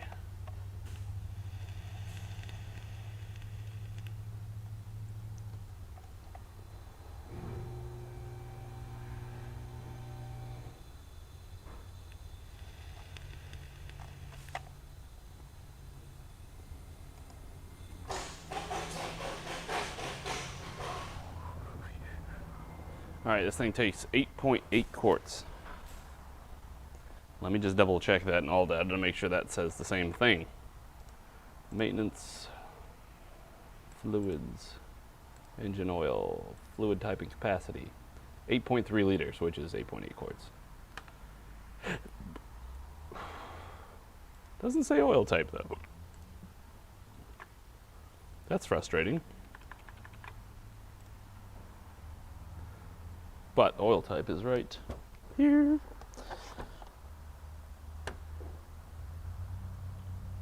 Not gonna tell me either, eh?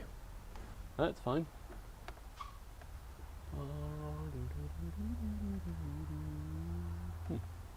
You're really not gonna tell me, are you?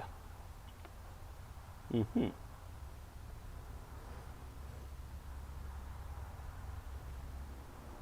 Mm-hmm. Mm-hmm. Mm-hmm. Mm-hmm. Mm-hmm. Mm-hmm. Mm-hmm. Mm-hmm.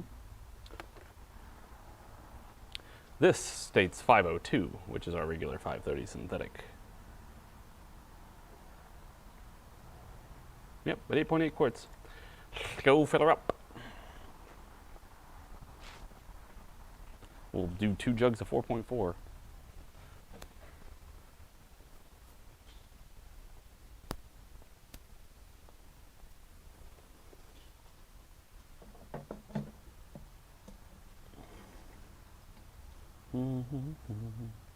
Sorry, the song was on the radio, of course, up front.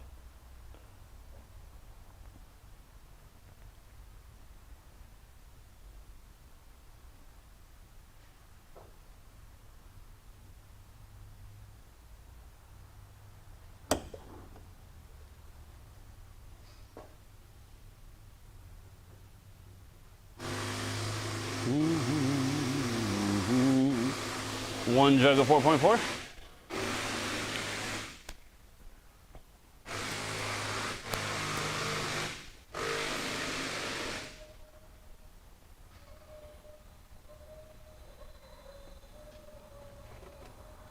Yeah. In the hole you go.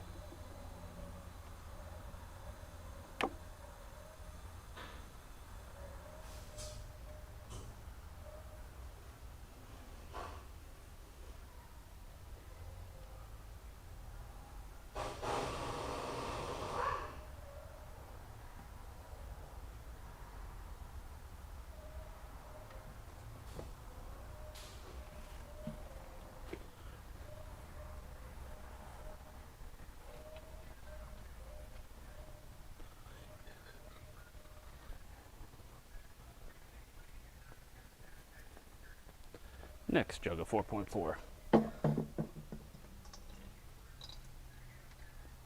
Ew, it's pissing everywhere. See, I should be able to play some New World tonight. Some more.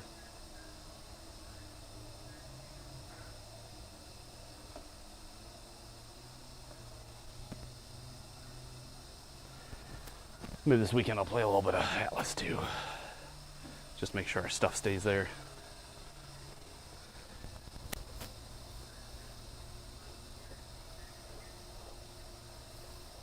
So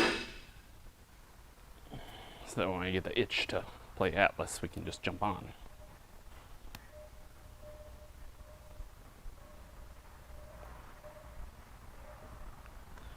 Next jug of 4 quarts. Yep.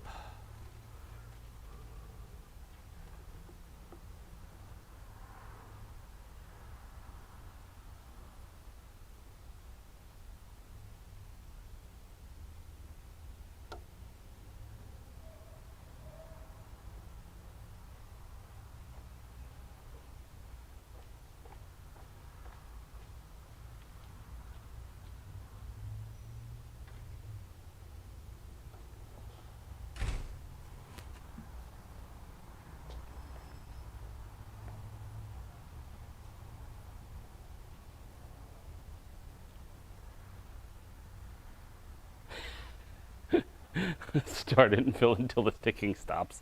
I'm not paying for extra oil that it doesn't need.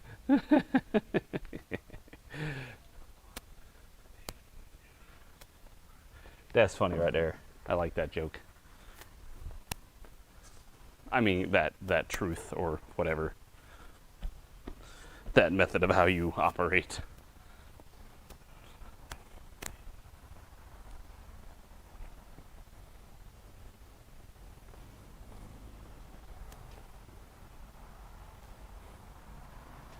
You know what I do want a refund on? The dipstick. That's what I want a refund on. Give me a bloody dipstick. Oh, it's so hard to engineer a dipstick.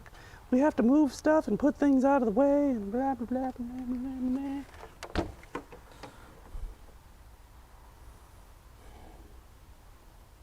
This is one of the type of engine covers that absolutely needs to be on the car, because if it doesn't, then your turbochargers cook your hood.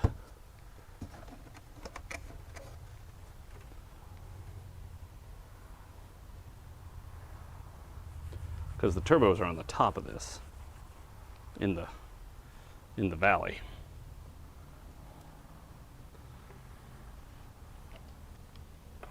Which kind of makes you beg the question of, why did it take them so long to do that? The intakes are on the sides and the exhaust is out the top.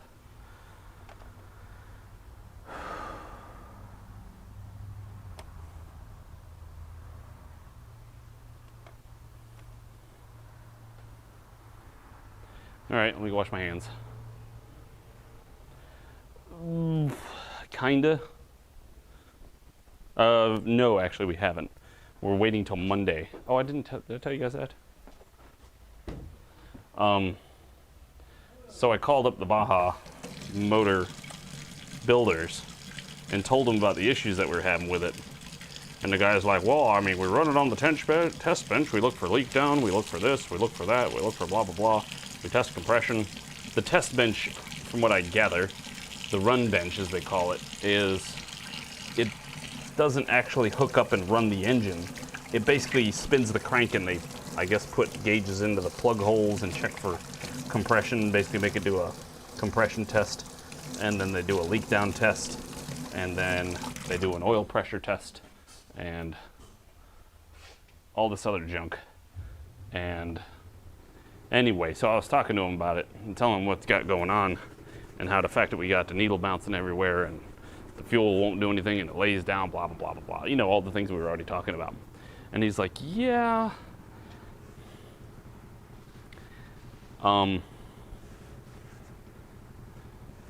Yeah, Dave definitely helped me narrow down the cause, because I didn't think about checking manifold vacuum. It's not a test that, honestly, I've ever done before.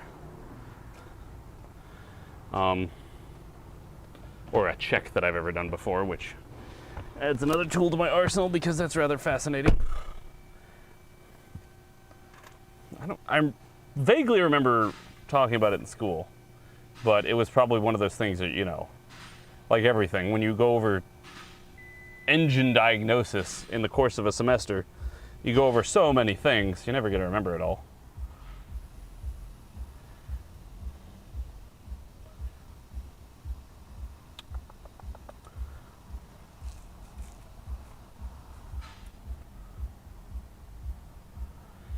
I hate these cars. The engine level won't be displayed until it's warm, but I want to know if I can start it. We're gonna find out. Yeah, buddy.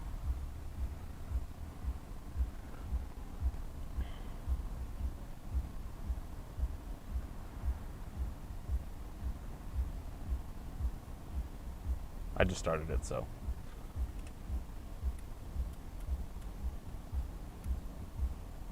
Let me kick out the lift first.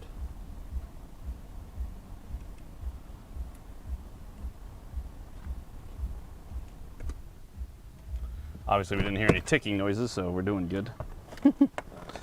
Start up nice and quiet. Seems like it'll be a really nice car once you get the tires problem fixed. Because to be fair,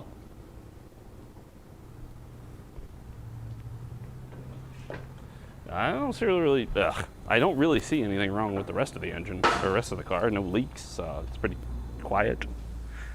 I don't know what their maintenance is like when they've ever done plugs or air filters, or I don't even know if we're going to do any of that kind of work to this because we don't see them. So we see them so rarely, and it's so very complicated under there. Not that I'm afraid of complexity. I'm more of afraid of complexity that I'm not familiar with and don't see very often.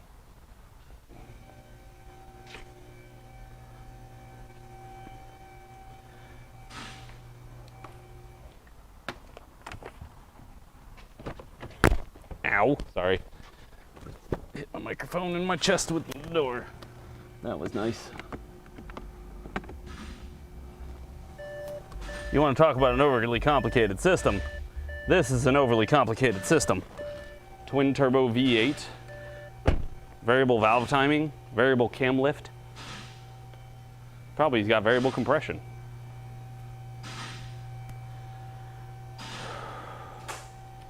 No, the rebuilding shop was not very helpful. And as I was getting to the end of that was, basically with the rebuilding shop, he's like, call back Monday, because the guy who knows that stuff isn't here. He's off till Monday.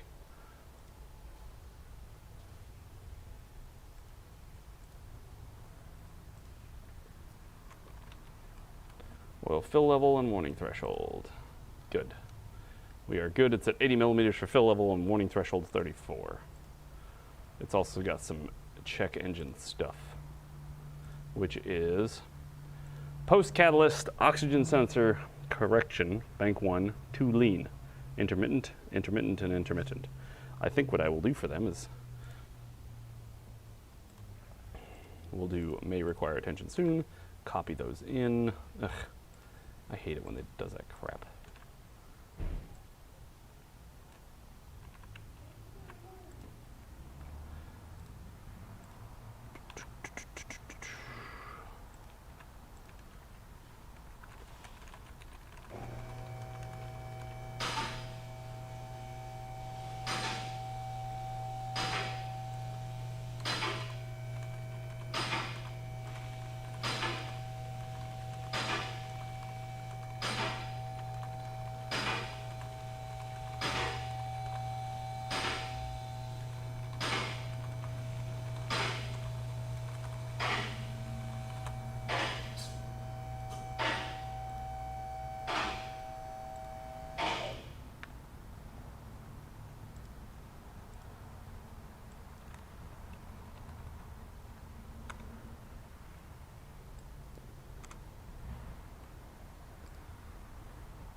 So yeah, I'm gonna clear those. Just so the check engine light will be off. SRI reset. But yeah, when I was talking to the guy, he's like, oh, it hasn't been on that screen in a hot second. He just seemed like, he's like, well, he told me all the stuff they do when they rebuild it and stuff. And then I started telling him about the problems, and he was like, we're gonna have to get you to call back Monday. The guy who really does a lot of the installs and stuff and deals with any of that's out right now. And I'm like, oh, great. I was like, so the directions here say that our core charge, we have to have it back within 10 days. Since I'm having to wait for you to call us back on Monday, I assume that won't be a problem, right? He's like, oh yeah, no, that won't be a problem. Okay, just making sure.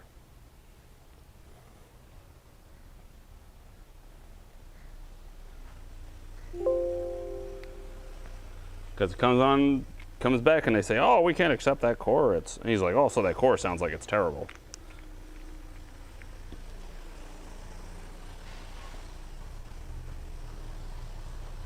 All right, service light reset.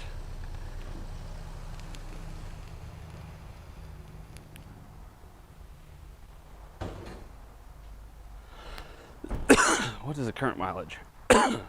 Tickly, tickly. 81051. 81051. 81051. Bingo, bango.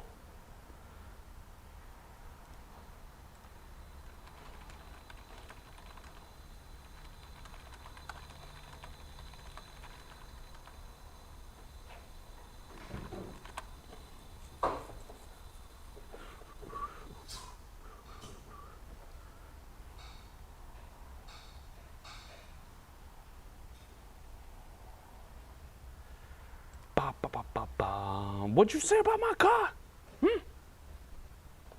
People get a little upset about their personal or their vehicles. I don't know. Maybe it's like insulting somebody's house. You know, there was once, like, I saw a commercial, and oh, well, there's oil level 2. Where the ants. It was the Progressive commercials or whatever. You know, like your ants are here. My house is great, but it's got ants. Oh, honey, you living here? This house looks so lived in. And my thought to that comment was, what the hell else is a house supposed to look like? It's not a museum. I live here. I expect it to have clothes and things about the places where they shouldn't be sometimes, and it should look like I live here, because I do. What else should it look like? A picture? Was always my big gripe whenever my mom would start cleaning the house when our grandparents were coming. They're like, it's so messy. I'm like, but what are you trying to lie to them? This isn't how we live. There are toys everywhere. This is how we live. We live with clutter and mess. Yeah, but your grandparents are coming over. I don't care. I don't want to put my toys away. I'll just get them out later.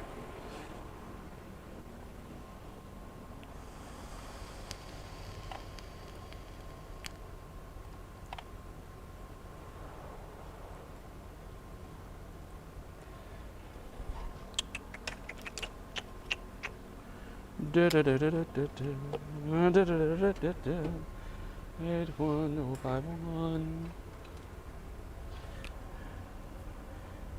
88551.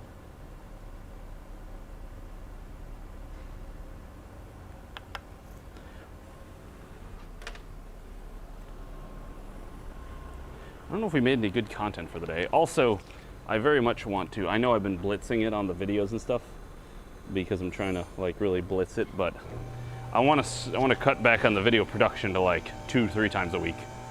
Preferably 3, but min 2. I don't want to have to work at 5 days a week. Like that's asking a bit much.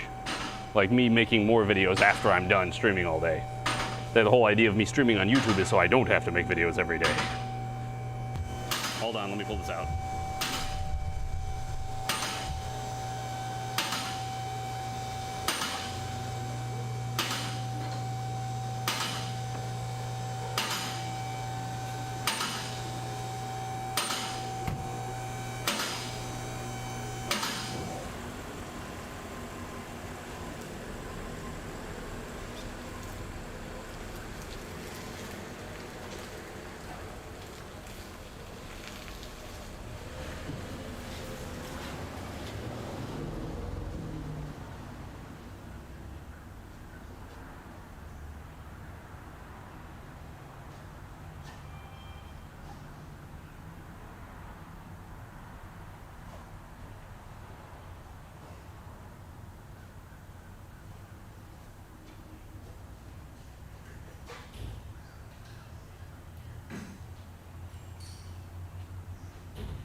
Billy, Billy, Billy, Billy, Billy, Billy. It's a beautiful Beetle. 2.5 liter, coolant leaks. It's got no coolant in it, my God. So what we are going to do is we are going to find out what in the world has happened with this coolant. I don't even know what year it is. Billy, Billy, Billy, Billy, Billy, Billy, Billy, boo. Billy, boo. Billy, boo. Meh.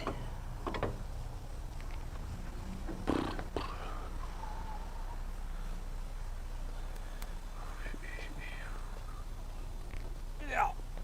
Go arm. There we go. These arms get sticky. They get sticky. Is this convertible? Oh, it is a soft top. It is a soft top. Are we going to have to take your top down, Miss Lady? That would be just unsightly. I don't know.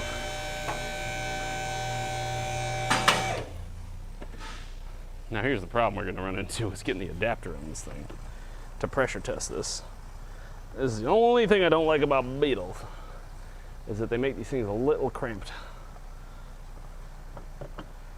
Especially when they stuff a 2.5 liter in it. Ugly bugly. You don't like the buglies? Oh, that's rude.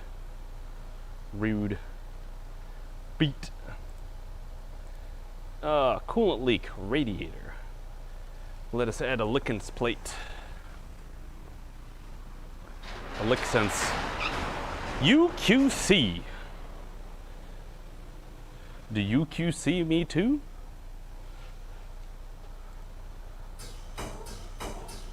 UQC.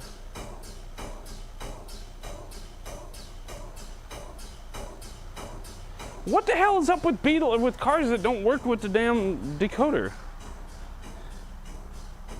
That is a U and a Q and a C. And then a bunch of numbers. But the numbers are all the same, so it's not hard to remember. U, Q, and C, and then a bunch of numbers.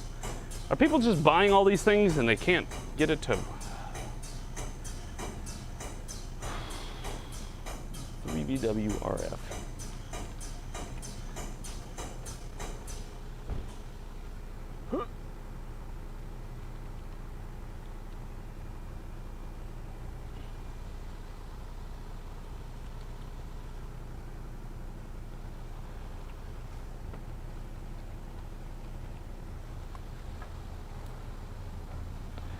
(2008) 2.5 liter. I mean, it's just what it is. It's just what it is. I wonder if they got a hole in the radiator. Hole in the radiator.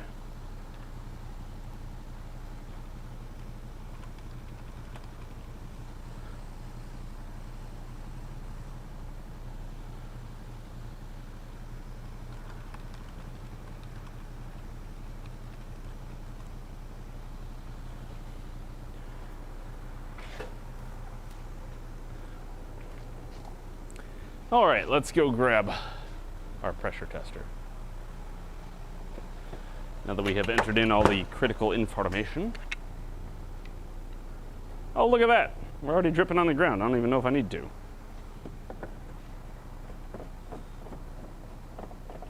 Now the question is, I can get this on here. Can I get the adapter part on top of that?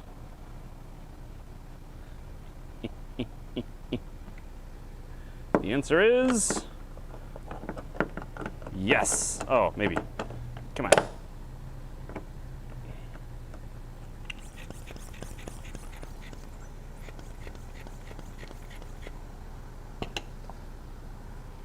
Where's my bucket?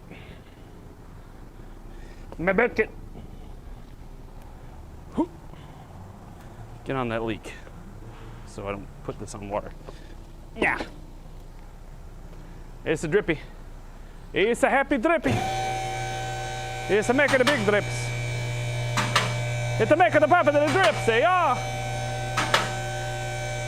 Yeah. Here we go, boys. Get to your mushrooms and we're going to start stomping on little Koopas.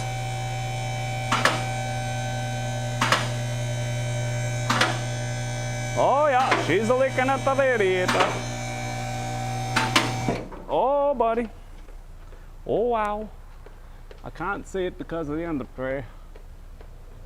Ooh. Drip, drip, drip, drip, drip, drip, drip, drip. Oh my God, that radiator looks awful. Oh, you guys want to see? Oh, no, I'm sure you don't. It's not that important. It's just a radiator. Man, this whole thing is rusty. This here is a northern car. One of them Yankees drove it down here, and they're having a grand old time. I don't know if you can see it, but it's dripping from in there, right off the bottom radiator. You can see all the rust on the side of the radiator. My legs are getting wet because this is splashing all over me, but that's okay. Yeah, we got a leak right there. It's probably a little higher on the radiator. It might be something else. Can we see anything further? No, we cannot. But this thing's a little rusty. A little rusty. Had a little conversation about that. Is there a leak up there? Can we see it? Nope. Not there. Maybe over here. Can we? Nope. Can't see anything. Nope. Nope. I think it's just leaking at the seam. Seems like it's just a small miracle that hadn't already rusted apart yet. Cause yeah, it's already got, you know, some rust right there. Pretty rusty. Look at the stalactites building up on the bottom of that radiator. Oh yeah, it's beautiful, beautiful.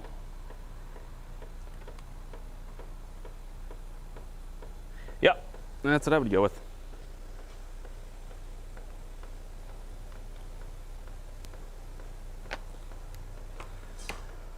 I mean, honestly, we'd want to pull off the undertrade just to make sure we can see it better. Although I kind of want to pull the...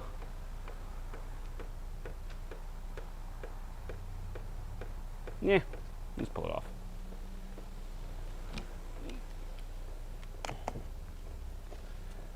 I was going to pull the pressure tester off it so I don't have to deal with it dripping on me. But sometimes you got to play in the rain. Even though that rain is deadly and bad for your health. But you know what? I'll do it for you, buddy. It's a great time. Great time. The other thing about being a big manly man that I am that fixes cars all day, you gotta talk really breathy. Kind of like that. Because, you know, we're always winded, working so hard, doing things, generally keeping the status quo from killing everybody. Yeah. It's good. I think I've gotten all the bolts out, except for one. Should be 17. Hey, look who's right. This guy. Ah. Man, I managed to leave 2 bolts on the front. What a jerk. What a complete and utter jerk. How did I do that? Well, clearly you were being too breathy when you talked, so you forgot to do everything.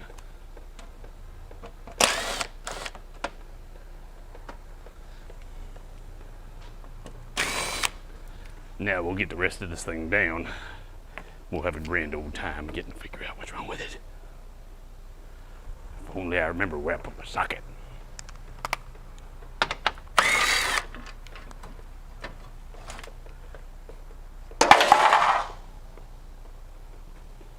Oh my gosh, he dropped it. What if he broke it? If I broke that from dropping it like that, then it didn't deserve to be on the car in the first place. That's why I test all my cylinder heads by throwing them on the ground first.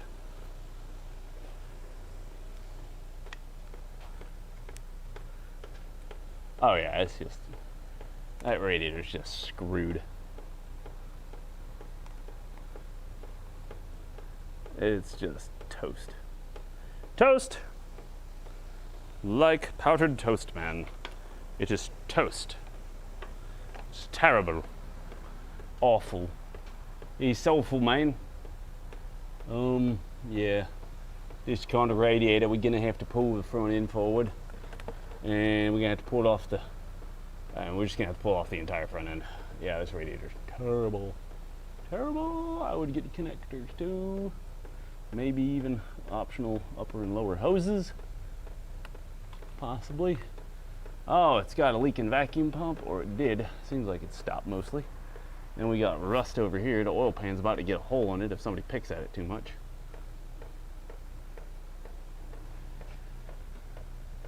Yup, there's one of them northern cars from them people up north where they like salt and snow and general tomfoolery. I'm just giving it a quick once over. I'm not looking too deep, just trying to make sure it's like I don't see anything about to rot off or fall off or break before we quote them just a radiator.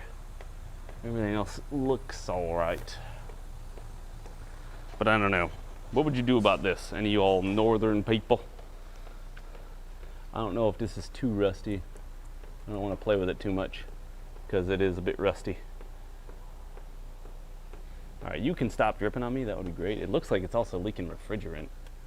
Like, I bet you their AC doesn't work very well. Also, it's leaking oil a little bit out of this cap. It's been leaking oil in the past. I don't know if they fixed that or if it just stopped because it got so caked with dirt that it stopped. So I don't know, would you guys replace that? I don't know, I might mention it. Well, I'm going to mention it. It's just a matter of would I recommend a oil pan? Maybe. All right, well, let's let this thing down and take off the pressure so we don't leak out all of our coolant. And they put in some random other booty coolant, so. But yeah, to do these front ends here, you gotta take the entire front and side skirts off. Unless they change that and they allow you to take that. Oh, maybe they did. Did they? That would be a blessing from heaven. Before, the way they tied these two together, I don't know if that happened though. Nope. Still gotta pull the whole thing off. I lied. I lied.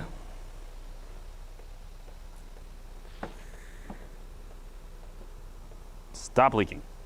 Thank you.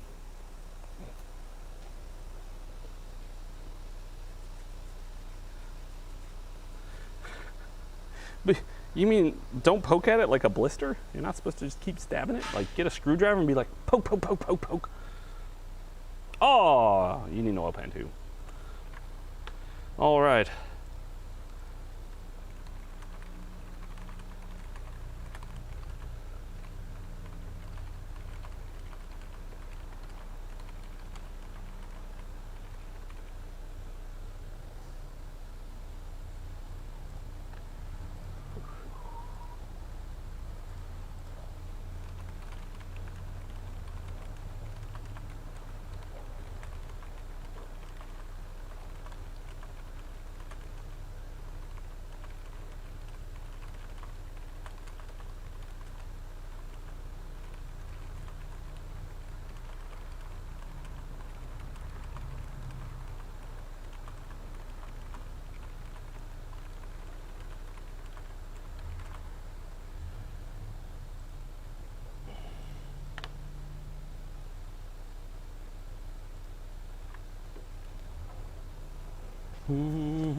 Although the inside of that car smells very nice. The mileage of this car is 125, 289.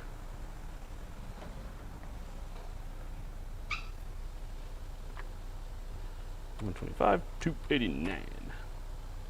Sweet. That's all they're concerned that they wanted to concern about, so that'll wrap that up. I'll go up there and tell them it's an Automagic. It's got a radiator. It needs to be replaced. It's going to be like 1,500 hours to get it out of here because everything. We hate everybody.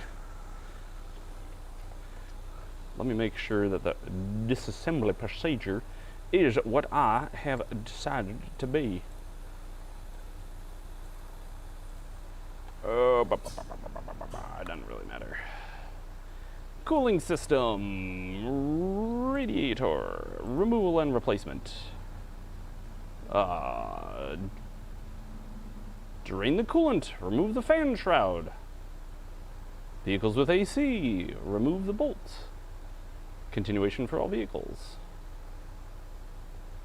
Remove the bolts arrows from the radiator. Remove the bolt arrows from the condensers, left and right side of the radiator. These damn mosquitoes.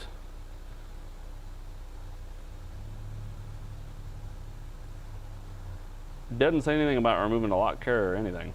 I hate all that sometimes.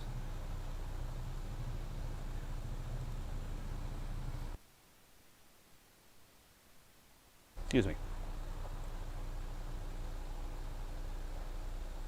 There it is. Remove, bring lock carrier into service position to remove the radiator fan. Lock carrier to service position. Remove front part. Front part assembly overview. Front part assembly overview. Is there a front fender? There is no labor guide for that. What a jerk.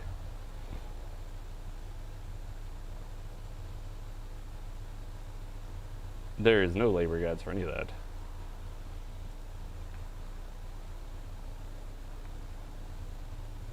Not a bit. Not a bit. So I bet you if we look up at the radiator, it's going to say like an hour and a half or something. Let's see, the fan shroud is $150, but no labor guide.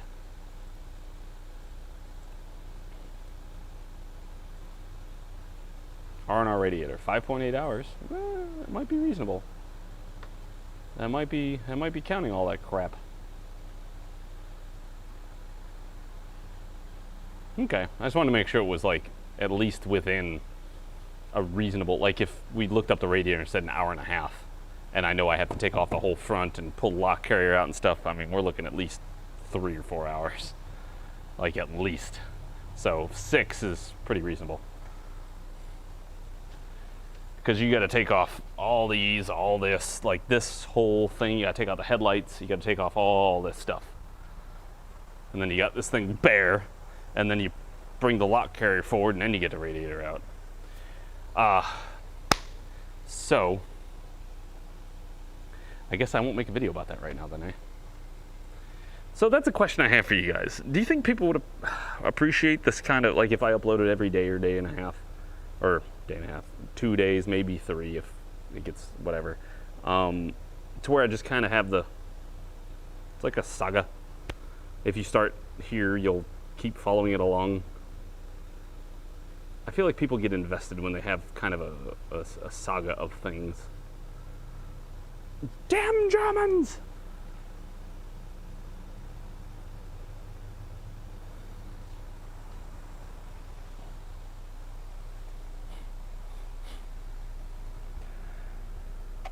Oh, he's terrible.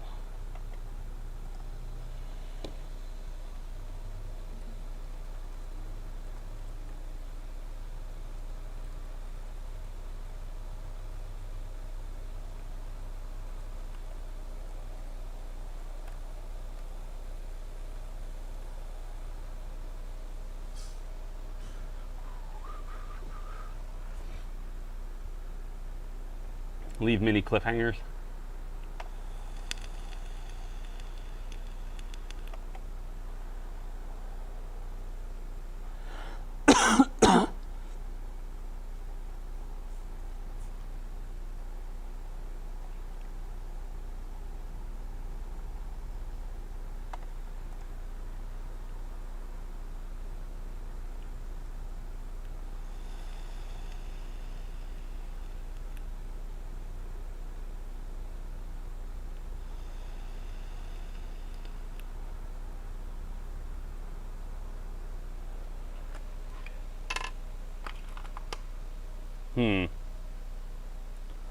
Well, let me go up there and tell them about this, so that way they can get onto that mess, and I'll come back here and we'll finish off the day, etc. And I think I want to film a couple little things. Maybe I'll do it off stream. I don't know. I'll be right back.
do. Lift the seat, but then on that inner wall, there's still a key in. Getting really demanding now. Well, that sounds like part of the problem. No, you put your name, this outside. Okay. You have to piss outside. And I don't have to wait for anybody to get out of the bathroom. And there's no flushing. You just kind of shake it anyway. So do you want to hear about you, or do you want to hear about you? However, there's one other little thing that I want to mention about it, which is a thing of stuff and things and stuff. Nope. Does it? Where? Oh. Okay, yes, true.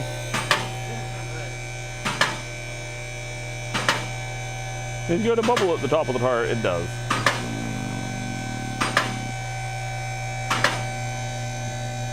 So what you cannot do with this car is you cannot give it to Jason. You cannot give it to Jason to do for two reasons. One, it's complicated. And the second is it's rusty. It's rusty. Rusty and rusties. Mainly, the thing that I'm worried about is that rust spot right there. I'm worried that's going to rust through the pan at some point and leave it hold. Yeah. So I was going to recommend doing a pan at some point too. We can do it after we do the radiator, make sure everything with that went well. I want to push on that rust spot, but I don't. I touched it a few times, but it didn't fall apart yet. I want to touch it. You just want to take a screwdriver and stab it. What? It's not that bad. Okay, I didn't think it was. It looks like mostly surface rust, but I didn't want to touch it and find out it's not. Good part is that pan's pretty easy, and it looks like somebody's already done it once, because it's gooped. It is goopy la goopy gooped. Hopefully I didn't ruin it. So yeah, the radiator's basically rusted apart. Awesome.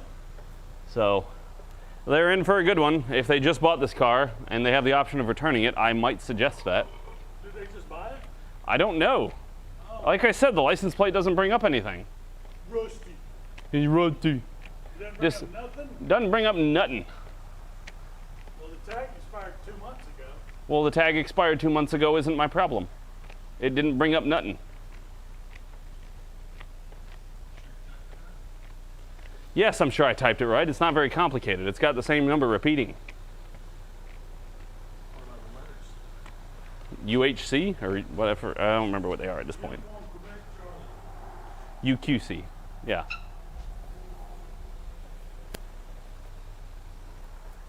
I'll try it again, see if it pulls up anything. Just for poops and giggles. YouTube, you can't UQC 555.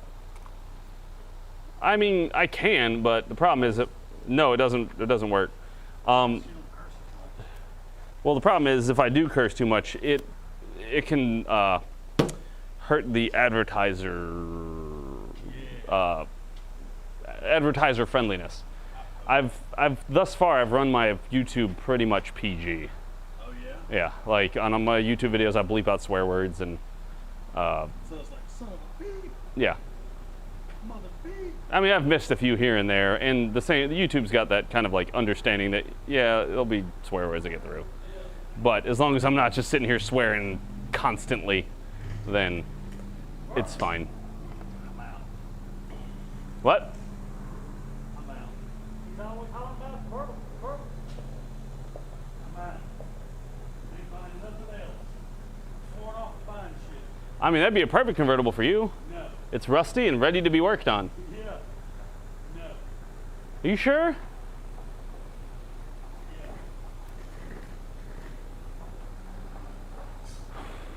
Radiator, what else?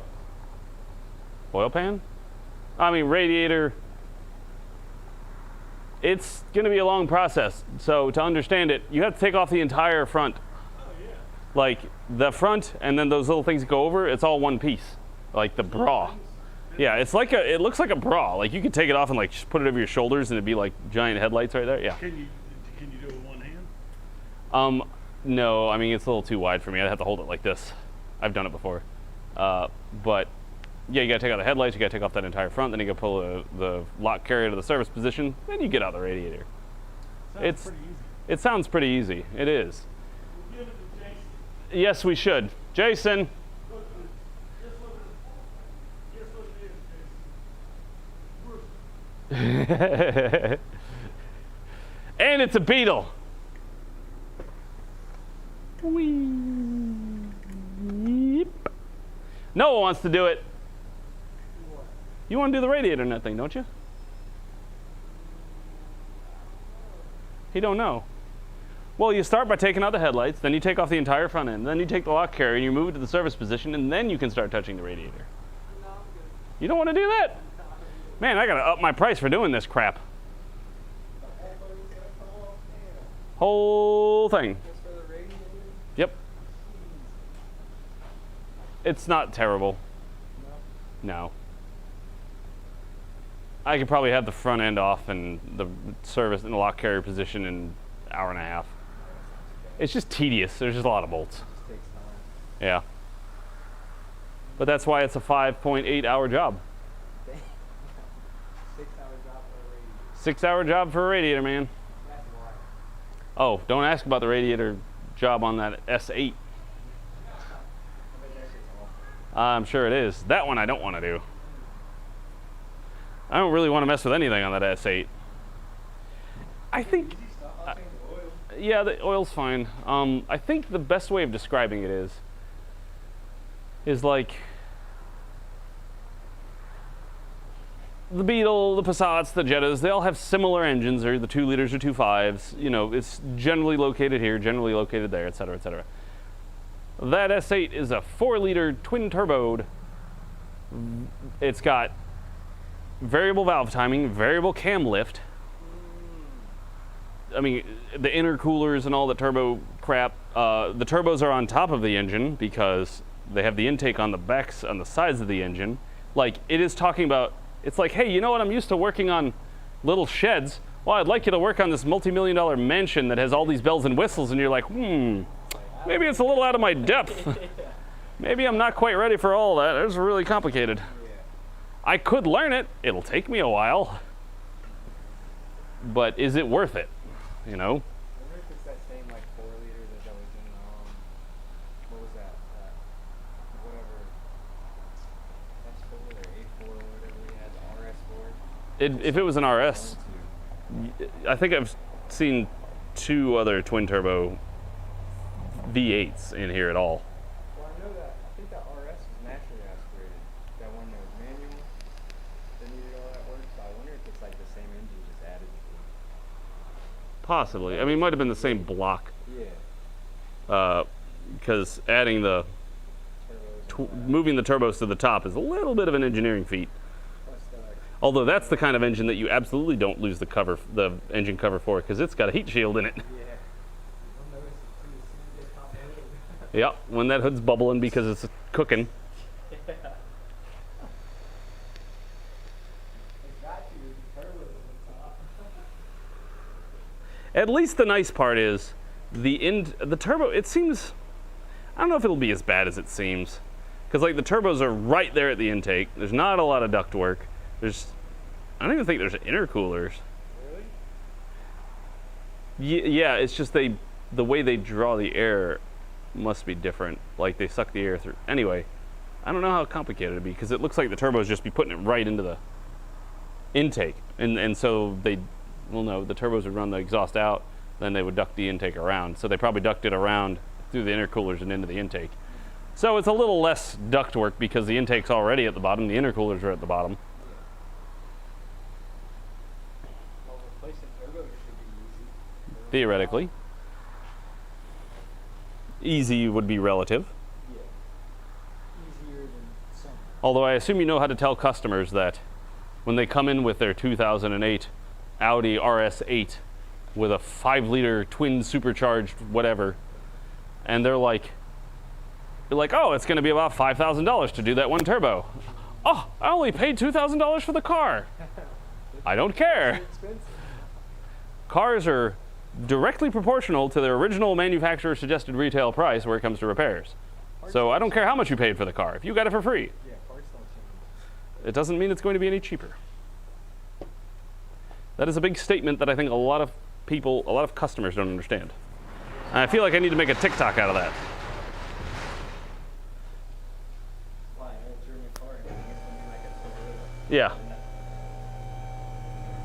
Just 'cause it's old doesn't mean parts are cheap. Spoolie boys are expensive.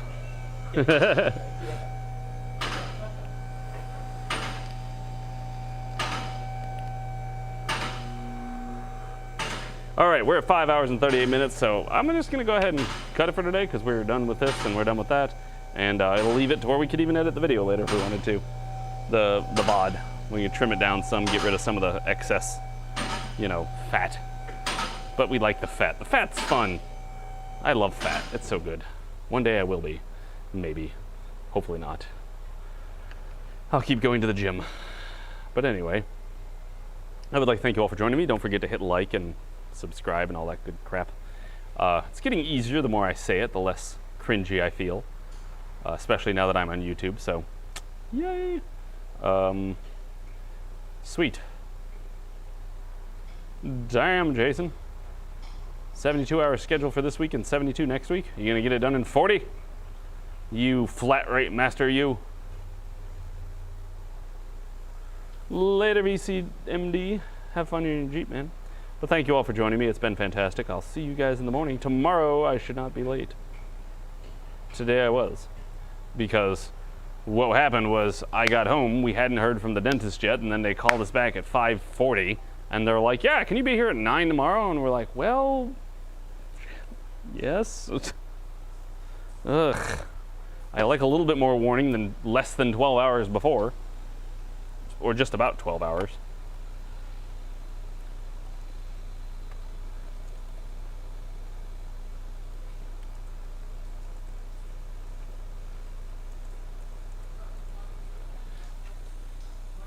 So yes, I will see you guys tomorrow. I don't have anything on the schedule for tomorrow, so it should be a normal day. We'll start at like bright and early, 8:30, 9 o'clock, and then we'll get out of here 5-ish. So thank you for watching. I've said that about 1 million times. Have a good day. Have a fantastic rest of your day. Bye-bye.